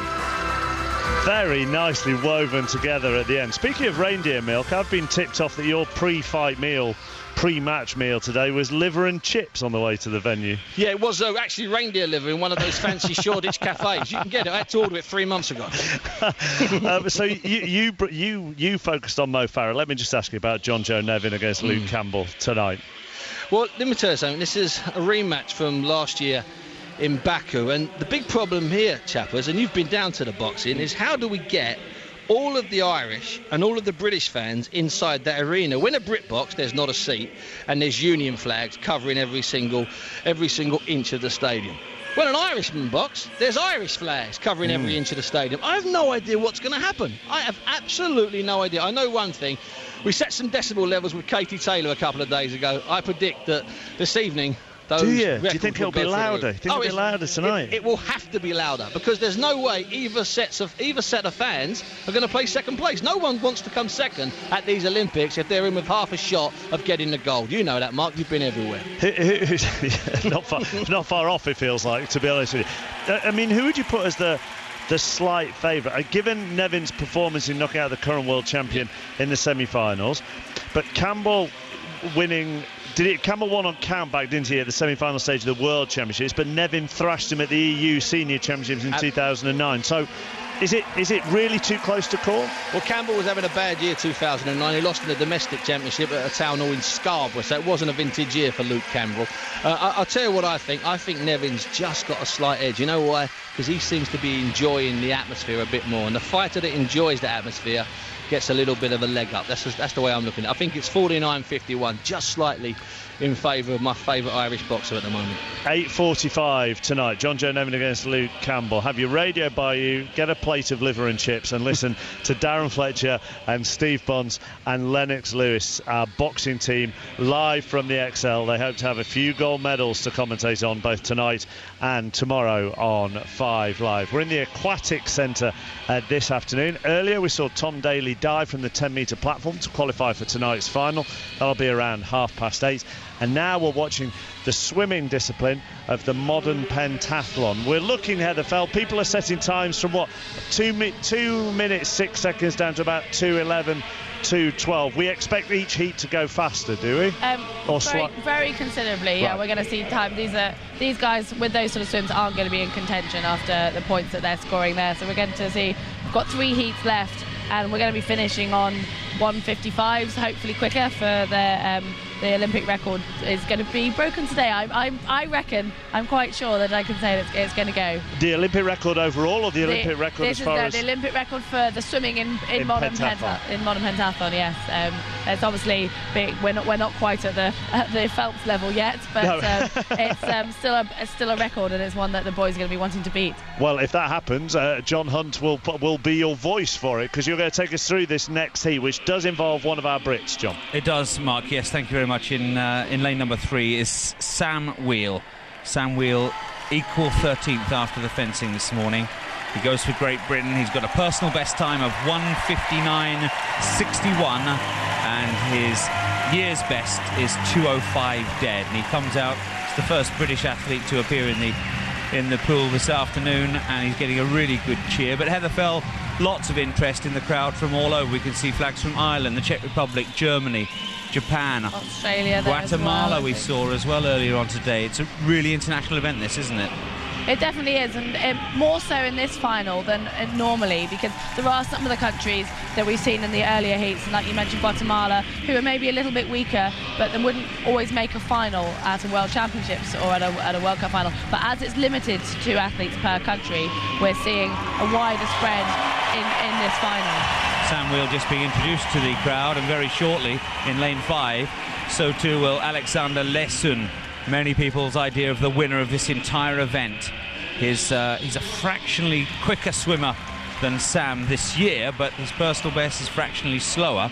Both men will be looking for a really solid effort here. Interesting, wasn't it? The first heat, the swimmers generally were behind their best for the year, but in the second heat, won by the Belarusian Stanislaw Zurliu, he swam appreciably quicker than he's done all year. Yes, and as I was saying earlier, I think we should see personal best times, or at least season's best times from these swimmers, because at most competitions you have a semi-final, only 1 day's rest, then you have a final, so they're going to be a lot fresher. But not only that, we compete normally back-to-back, there's a competition at least every month, so it's hard to taper and get a really solid block of training. The last competition was World Championships for most of these athletes, and that was over 2 months ago now, so they're going to be really peaked and tapered for this event. Do you know how Sam's been swimming in training? Is he going well at the moment? I don't actually know so much about Sam. I know that they've come back from altitude, so he's going to be in the best shape that he will have been all year, that's for certain. So we'll be watching Wheel in lane number 3 and Lesun with bright green shorts in lane number 5. Silence across the pool. And it looked as though in lane 7, Pavel Ilyashenko went early, but he preempted the start and he got an absolute flyer as they go through the first 50 metres. Is all the effort generated through this first 100 metres of the 200, Heather?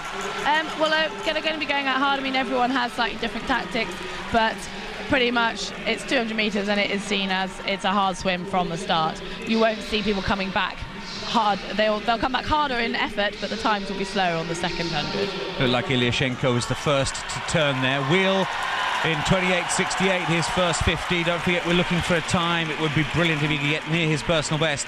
1:59.61 to shoot him up the order generally in modern pentathlon. Quest for gold, of course. We'll head to Greenwich Park shortly. Sam Wheel's best time this year, 2:05 dead. Approaching the end of the first 100 metres, and Sam, in terms of the visual race, is right up there. Joining him now is Yasser Hefni from Egypt over on the far side in lane number 3. But Sam Wheel through the first 100 metres there, 59.94.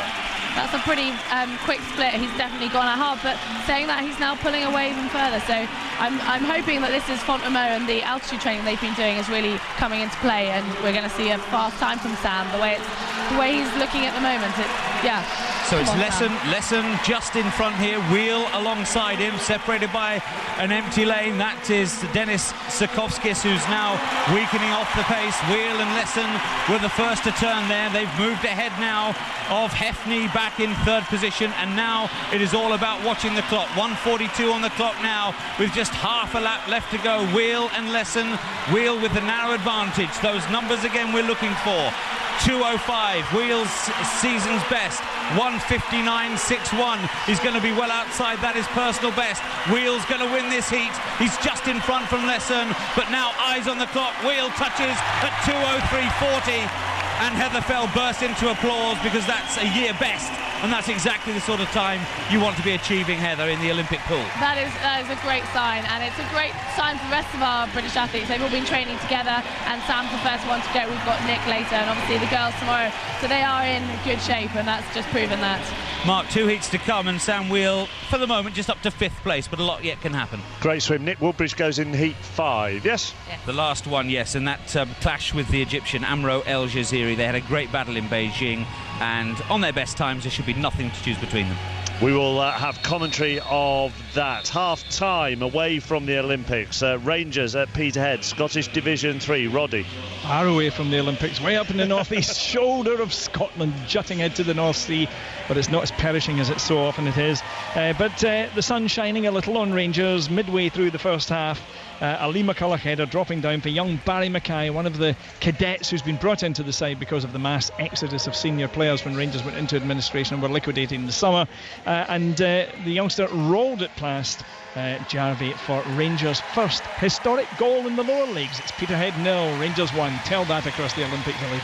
Thank you very much, Roddy. Great Britain's Tom Daley finished 4th in the 10-metre platform semi-finals this morning. The final is at 8:30 tonight here in the Aquatic Centre, and you'll be able to follow it right here on 5 Live. In the last few minutes, Tom Daley's received a tweet from Cheryl Cole that says, "Good luck, Tom, you've got this!" exclamation mark.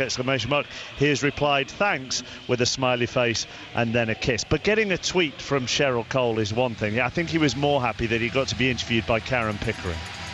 Tom Daley, what a relief.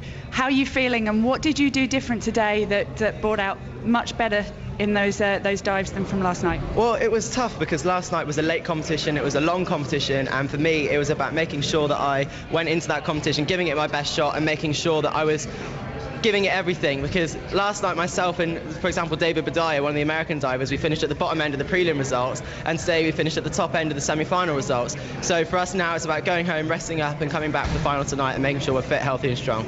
And so is it a lot to do with the mental capacity, not just about what you're physically capable of? Oh, diving is mainly a mental sport, like a psychological sport, because all the things that you're doing, you have to be able to keep you cool under pressure, you have to be able to go out there, because everyone knows that everyone can do the dives well and everyone can go out there and win on any day. So it's about whoever can keep their head and whoever can dive their best on the night. And that must give you a big confidence boost for tonight. Yeah, definitely. It's a bigger confidence boost than last night. So yeah, it's good to actually, I seem to have dived a lot better this morning and I feel like I'm back and I'm ready to go. So we'll have to wait and see what happens, but I'm not expecting much because those Chinese seem to be pretty unstoppable at the moment. Tom Daley talking to Karen Pickering. So if you're going out tonight and you get a taxi, to go wherever you're going, make sure you tell the driver to put 5 Live on, because you get Mo Farah at 7:30 in the 5,000, Tom Daley at 8:30 in the diving, and then John Joe Nevin against Luke Campbell. That's Ireland against Great Britain at 8:45 in the men's bantam final from the XL Arena. Back to the mountain biking. Simon Brotherton. Thank you, Mark. We're on lap 5 of 6 now at Hadley Farm in Essex, and Julie Bresset from France is still leading the way. Sabine Spitz from Germany, the defending Olympic champion, is in the silver medal position, 40 seconds down. Georgia Gould from the United States, I think, is looking to challenge for that silver medal. She's a further 8 seconds back. Then you've got Irina Kalentieva of Russia in 4th, 1 minute and 8 seconds down. 5th is Esther Suss from Switzerland at 1:35, and now going through in 6th place, 21-year-old Annie Last from Great Britain, 1 minute and 45 down, with a Polish rider about 15 seconds behind her. So Rob Hales alongside me here. It looks as if Annie Last's chances of getting a medal here have gone, but it's still a pretty strong ride. It's a great ride there by Annie, a really impressive start on that first lap. She did lead them round, and I'm just wondering if the excitement got to her a little bit, with the crowd's been fantastic, as it has with every event. Because she led throughout that first lap, didn't she, Annie Last? She really did, and she got everyone on the back foot, and she set this race up so impressively. But yeah, she's just starting to die off a little bit, which is probably unsurprising. As a spectacle, Rob, do you think we're watching a procession now towards the gold medal for Julie Bresset? 40 seconds, she's on the penultimate lap. Yeah, I think this is what we're seeing, and I think all the riders now, they know where they stand in this race, and it's just fingers crossed that they don't have an issue, a crash or a puncture, which is something that Gunrita Dahler, in fact, one of the pre-race favourites, has suffered a puncture out there, and it's something that can often happen. Well, Julie Bresset then from France at the moment, looking as though she's heading for the gold medal as the helicopter hovers overhead under a clear blue sky. Beautiful day for this mountain bike race. Sabine Spitz from Germany, the defending champion, in silver at the moment, and Gould from the United States is challenging her, but she's a further 8 seconds back. Annie Last losing a little bit of ground now as the race grinds on. It's quite attritional mountain biking, but a strong ride from Annie Last. She is in 6th place. We're watching the 4th heat in the modern pentathlon of the men's 200 metres. Quite a small crowd in here, and I just got me thinking, Heather Feld, do people get a ticket for the modern pentathlon and then get, in the same way that the athletes are going to get bussed around, do they get bussed around as well? I think, unfortunately, the spectators have to find their own way down to Greenwich Park, which will be a bit of a tight schedule.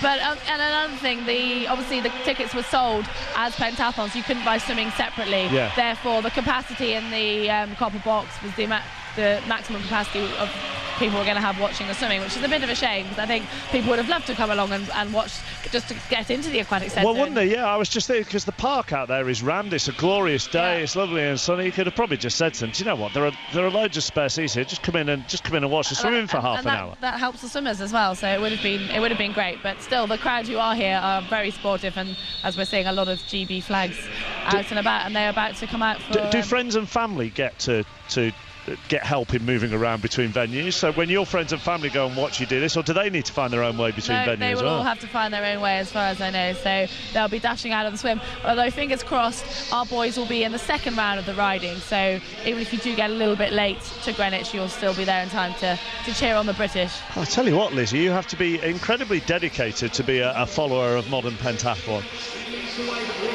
You have to be dedicated to be a journalist at the modern pentathlon. I've covered some miles this morning. I'm with Guy, who's watching. Are you a family member of one of the people competing, or are you actually a sort of proper punter? We're good friends, plus that my wife is the riding coach. We're pretty well involved in the modern pentathlon. So we got great interest in our English boys. So Nick's just done is about to go in a minute. Sam's just won his heat. So that's really, really good. So let's hope Nick does a good score. He had quite a good fence this morning. Hopefully we have a good swim. Hopefully have a good ride, and fingers crossed for the rest of the day. Did you have to buy a ticket for this event? No. Oh, OK. But in that case, I'll just ask you one more question. How are you getting from all the different events? I'm just using underground, and I'm obviously walking from the copper box to here. Then I'll take the underground down to Greenwich. Have you rehearsed that journey? Because it's quite long getting to Greenwich Park. Just for everybody else. OK, Mark, I'll try and find some genuine punters for you in a minute. No, you don't have to. That was perfectly acceptable. Very interesting. Right, Nick Woodbridge goes in this heat. Heather Felt, what are we expecting him to swim here? Gosh, I think I'm pretty certain, as I said, the Olympic record for pentathlon's going to go. And I would be saying, what's his PB officially, John?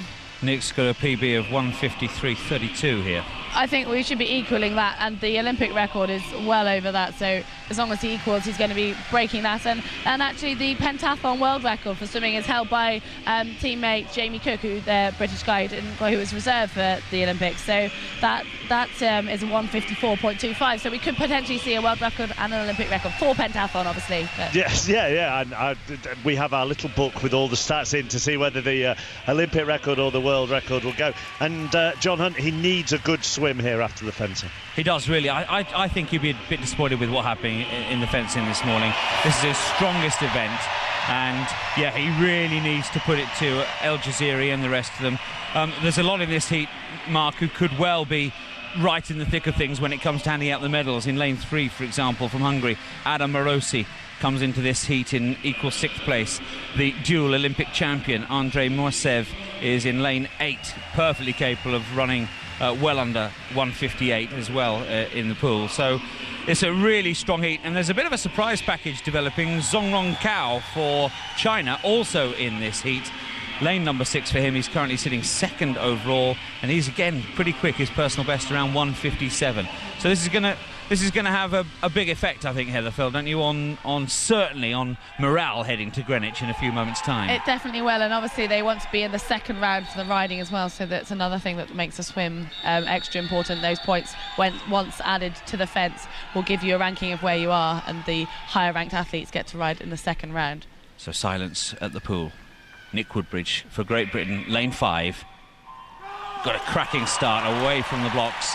Al Jaziri in lane 4 against him. Woodbridge with a red cap and Al Jaziri in a white cap, and it's already clear that they're just that little bit zippier through the water in the early stages, Heather. Yeah, Nick had a great start there, and he's already taken the lead with his classic stroke. He looks so effortless when he's swimming, as Nick, and that's a real sign of a talented swimmer. And he's going to turn first here by a margin, I think. So the end of the first 50 metres, Woodbridge turns in 26.55, Al Jaziri 26.74, so 0.2 of a second between them as they now head up the pool once again towards the end of the first half of the contest here. And as a contest, a visual contest, the two already putting their stamp on it. Moisev is nearest to us, struggling a little bit. Then Zongrong Cao, he's back in about 3rd place at the moment. Tremendous effort from him if he can maintain this. But at the moment, we heard about the grudge that's in the air between Al Jaziri and Woodbridge. They're absolutely together at the end of the first 100. Gosh, it's getting exciting now, and these two really do have a great rivalry, and they're going to be helping each other here. They're both going to want to get that record, which I'm pretty certain is going to go. But not only that, just to win their heat and to win the swim. It's a great kudos, and it's the points as well as the position, obviously. So heading to the end of the 150 metre mark here. They'll make the turn shortly to the eye. There's nothing between them. Woodbridge, red cap, and Al Jaziri. Al Jaziri turned just a fraction there in front. 1:25.81 his time. 1:26.18 for Woodbridge. And now Al Jaziri forges on. Woodbridge will try and fight back. But in terms of winning the heat, it'll be Al Jaziri because Woodbridge can't find any more. He's a length down. In behind, in 3rd position, running a real great race. Zongrong Cao for China. Moisev is well adrift. But as they head towards the line, is the Olympic record going to go? It is! And it's Al Jaziri who has clocked 1:55.7, beating the 1:56 that stood previous to that. Now Jaziri has won the heat and beaten Nick Woodbridge, who was second home. Nick in a time of 1:57.32. That's just outside a year's best for Nick Woodbridge. Bit of a shame it ended that way for him, having for 3 of those 4 lengths, Heather, looked to be going really well. He had such a great start, and he looked so smooth, and I really thought that, I know that he's been swimming exceptionally well in training and exceptionally well this year, and I really thought we were going to see maybe a couple of seconds quicker than that, and I have a feeling, looking at Nick's body language down there, that he was thinking the same. Well, we've been able to calculate things pretty quickly here, Mark. Nick Woodbridge in 8th place overall from joint 13th. The leaders, Zongrong Cao has now taken over the overall lead here ahead of David Zavoda and Alexander Lesson in 3rd place. But Nick Woodbridge in 8th position after the swim. Interesting contrast there, Heather, in body language, wasn't it? El Jaziri was celebrating for a good 15 seconds after that swim. Finger in the air, splash in the water. Eventually Nick Woodbridge turned around and kind of shook his hand, but it took a little while. Yeah, I really thought that the home advantage and the altitude training that they've been doing, Nick and Amro are normally so close. And I would have thought that the way the race was going right up until that last 50 metres, it was neck and neck. And Amro just had that really strong finish that Nick didn't quite. Maybe he'd gone out a little bit stronger, and maybe the crowd carried him at the beginning, and he got a little excited with the whole Olympic atmosphere in here. Lizzie Greenwood-Hughes is with Nick's dad for a quick word before everybody hot-foots it to Greenwich. John, he didn't obviously get the Olympic record, that went to his rival, but a good swim, do you think, for Nick? Yeah, he will be a bit disappointed because he's probably a second or two off his PB. He's still got a hell of a lot of points from this, which will help to push him up the ranking. He's 8th. He's in 8th place. He's in 8th. Yeah, well, he'll be happy enough with that because he's got the ride, which is another strong event for him before the combined event. So if he can lift another couple of places in the ride, it could be a good result. You look very calm, quite tough for dads and mums here, I would imagine. Yeah, I may look calm on the surface, but underneath, I'm not calm at all. And you said also that you think this would have really fired them up, this crowd. They would never have performed in front of a crowd like this before.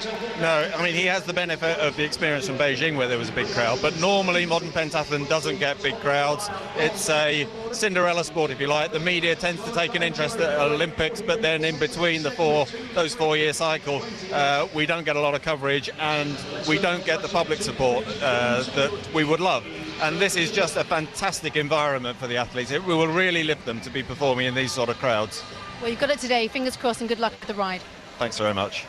Thank you very much, Lizzie. Lizzie with Nick Woodbridge's dad, John, and they're going to hot-foot it to Greenwich, as are John and Heather, who are already packing up and waving at me to make sure that they get there. So the next time you'll hear from them, they'll be at Greenwich for the horse section of the modern pentathlon, and you will hear that with Jonathan Overend after 2 o'clock. Is the mountain biking still a procession, Simon Brotherton? That was your fear? Well, it is at the front, actually. Julie Bresset is leading the way. That's just the one thing. Although it's a mass start race, once the race is really underway, the cream rises to the top, and it does effectively become a bit of a time trial because it's such an attritional race. So it's quite unusual to have several riders in with a chance of winning right up towards the end. Bresset has just got to make sure she avoids a crash or an untimely mechanical problem, I think, to win the gold medal. But Rob Hales, we've got quite a fascinating tussle going on for the silver medal with the defending champion Sabine Spitz of Germany, and right behind her, literally about 4 pedal strokes behind her, Georgia Gould from the United States. Yeah, tight battle there, which is good to see. And Gould really had a fantastic third lap. She looked so strong and actually went into second place, but Spitz has managed to come back and recover well from that crash as well that she had. Well, Bresset leading the way. Spitz and Gould are 57, 58 seconds behind, and then there's another little gap to Kalentieva from Russia at 1 minute 23. So I think, all things being equal, we know who the medalists are likely to be. They're on the last lap now in this mountain bike race. Annie Last from Great Britain, Rob, she's slowly slipping down the field. I noticed, she'd gone down from 6th to 7th at the end of the 5th lap, 2 minutes and 13 off the lead.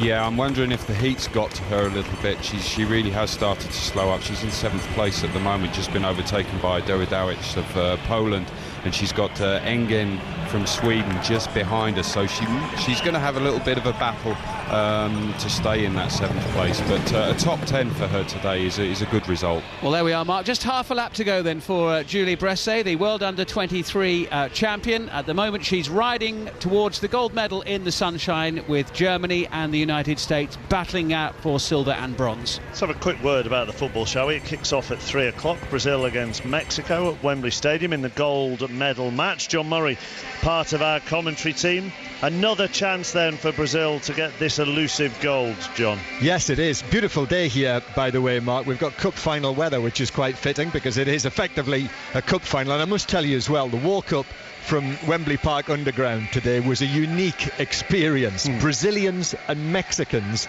on the concourses around Wembley Stadium. So we had a bit of samba here, a bit of La Cucaracha there.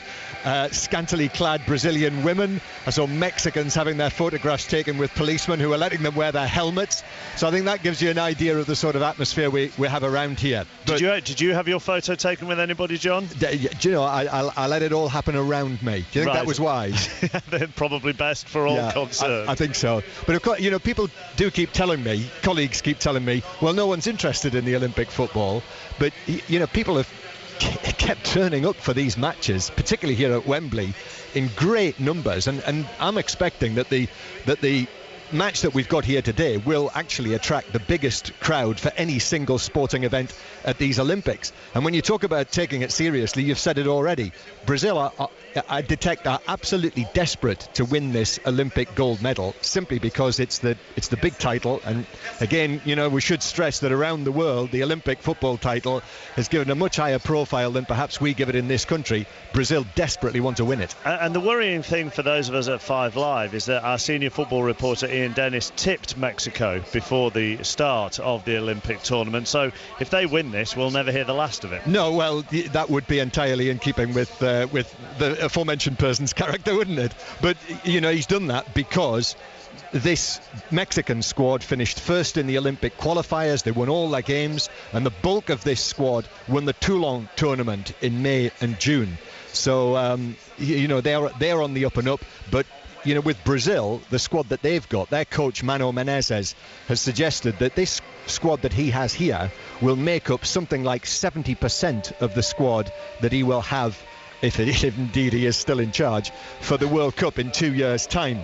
So, you know, don't forget as well, because of the fact that Brazil will be hosting the World Cup in 2 years' time, you know, it's friendlies all the way for them. So competitive games like this are all the more important for Brazil. And the other thing about the Brazilian squad as well is that they seem to have done very well to have stayed focused on this gold medal, as one by one their players are moving clubs during this tournament and being circled by some of the biggest clubs in Europe. Yeah, very much so. You know, I'm really looking forward. I haven't seen them live yet at this tournament. I've somehow managed to miss them, but you know, players like Sandro, who we all know all about at Tottenham, who's played very well here, Neymar, Oscar, who will be seeing at Chelsea, Leandro Damião, the central striker who's scored 6 goals at this tournament.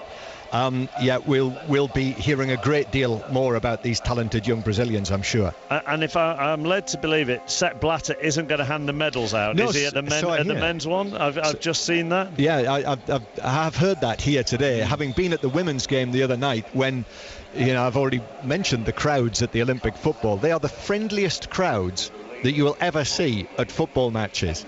So when they, en masse, turned against Sepp Blatter just before the medal ceremony after the women's final the other night, you know, I was genuinely taken aback that they were moved to do that. But of course, he did have the double whammy there, in that he was here at Wembley Stadium when the World Cup hosting decisions obviously went against England, and also it was filled with supporters of women football as well, you know, which he hasn't been entirely complimentary about in the past. I mean, when you put all that together, it's more remarkable that he was invited to do it. To do it, absolutely correct. But he's not doing it today, I'm told.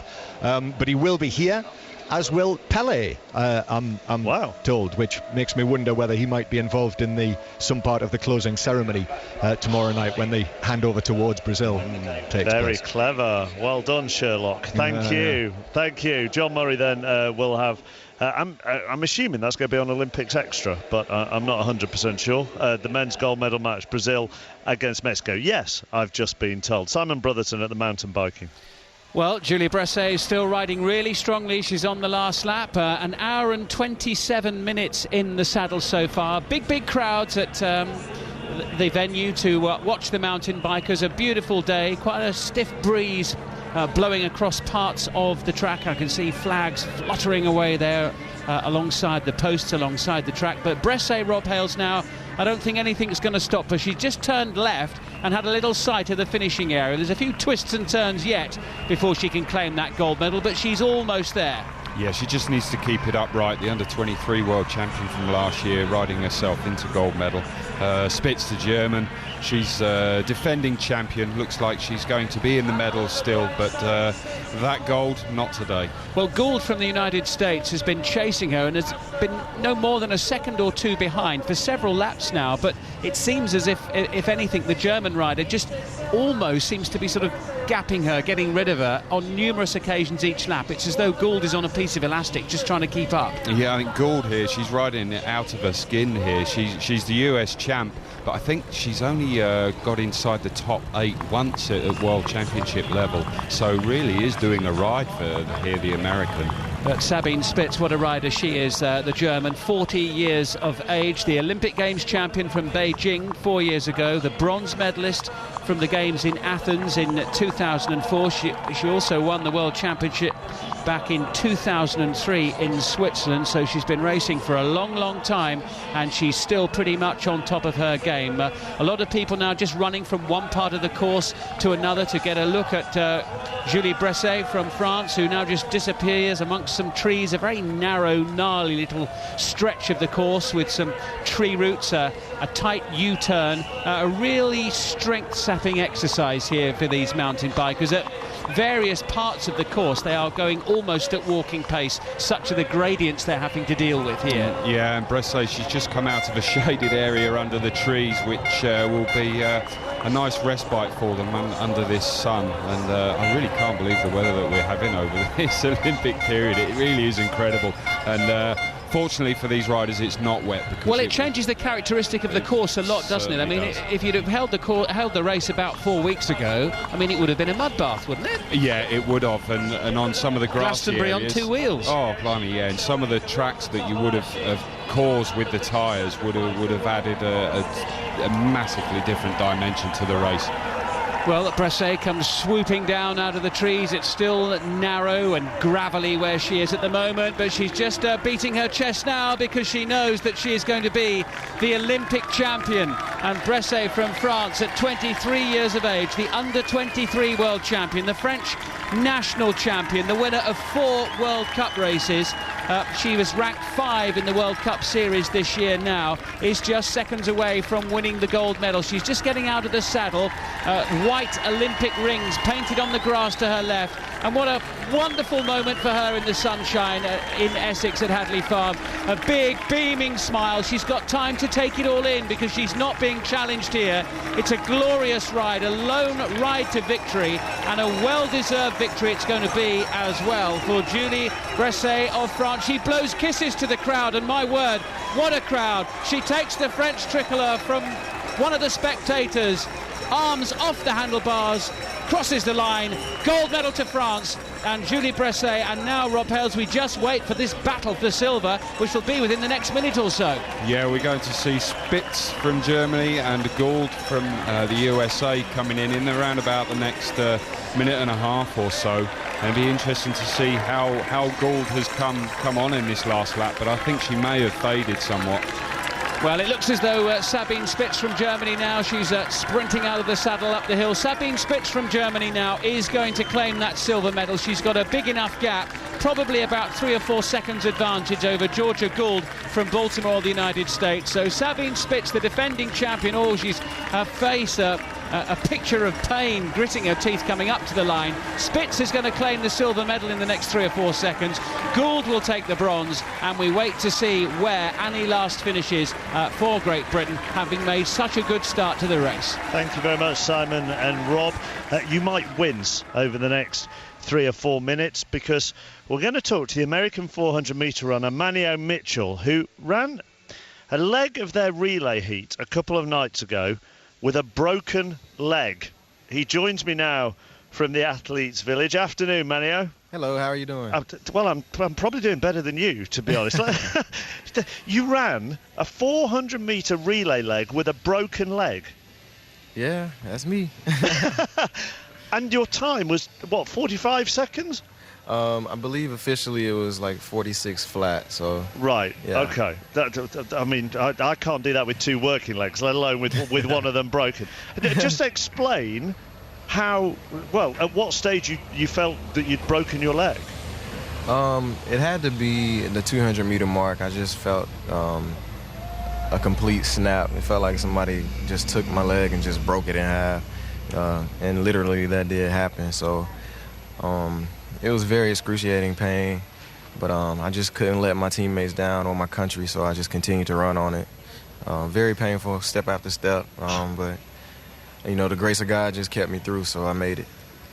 And then as soon as you crossed the finish line, as soon as you handed the baton on, what did you do?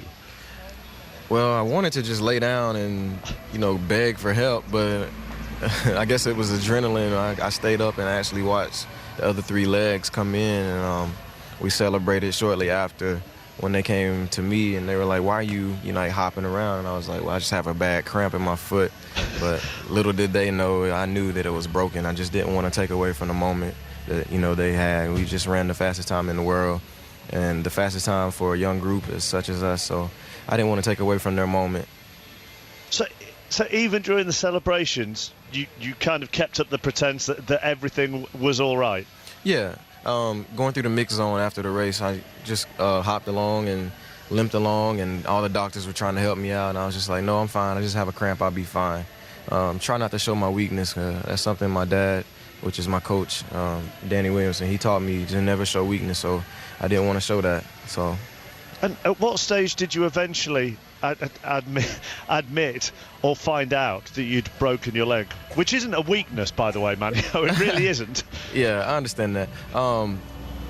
I found out officially when I went to the hospital here in the village, here in the Olympic Village. They took x-rays of my leg, and they revealed that I had indeed broken my fibula completely. So I'll be out 4 to 6 weeks, I believe.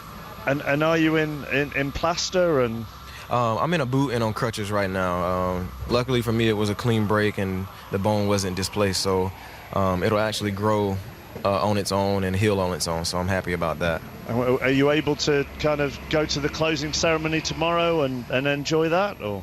Yeah, I'm planning on going to the closing ceremonies tomorrow night. I leave out of here on Monday morning or Monday evening, I can't remember, but just going to enjoy my last day here in London, my last full day, and hopefully get to do a little bit of sightseeing. Hopefully I can get a cart to get me going around. Yeah, well, that should be the least that happens. Hopefully they'll get a cart to help you around, and hopefully you'll be at the front of the plane rather than the back of the plane on the way back. Oh, yeah, I definitely told my agent to hook that up for me. Yeah, and so he should, or she should. Listen, that's one of the most astonishing stories that I think I've ever heard in sport, Manio, and thank you for telling us it on 5 Live. Thank you very much for having me. Thank you. You take care. All right, thanks. Manio Mitchell on 5 Live. Ran a 400-metre leg in the relay with a broken leg. Now, Jonathan Overend, we could do a link here about Colin Murray missing today through illness. Yes. Well, he did try out a few taekwondo moves on me the other day, and I think he's feeling a bit dizzy. No, but do you know what? We've been trying to get Jade Jones on the phone, but her phone's going straight to answer machine. So I was thinking, I'm going to miss the opportunity to talk to Jade after everything you and me went through watching her the other day, and I was feeling a little bit low. But now I've just spoken to Manio. Wow, what a story. I know, but that upgrade request at the airport isn't going to work, because they're going to say, hey, didn't you actually run 400 metres on that? You can definitely sit at the back. Stick him right at the front in a very big bed. That's what he deserves. All right, thanks very much indeed, Mark Chapman, back on the final day of the Olympic Games tomorrow. Colin is off today, yeah, little groggy, little dizzy, so I'm with you throughout the afternoon. Mark Pougatch from the Olympic Stadium at 6:30. It's another brilliant day, another sunny day, another glorious day of London 2012, and we're live in the Olympic Park. Plenty of coverage throughout the afternoon. Our centrepiece, the men's bronze medal match in the hockey, as Great Britain try to get on the podium once more. All the coverage from here after the latest 5 Live news.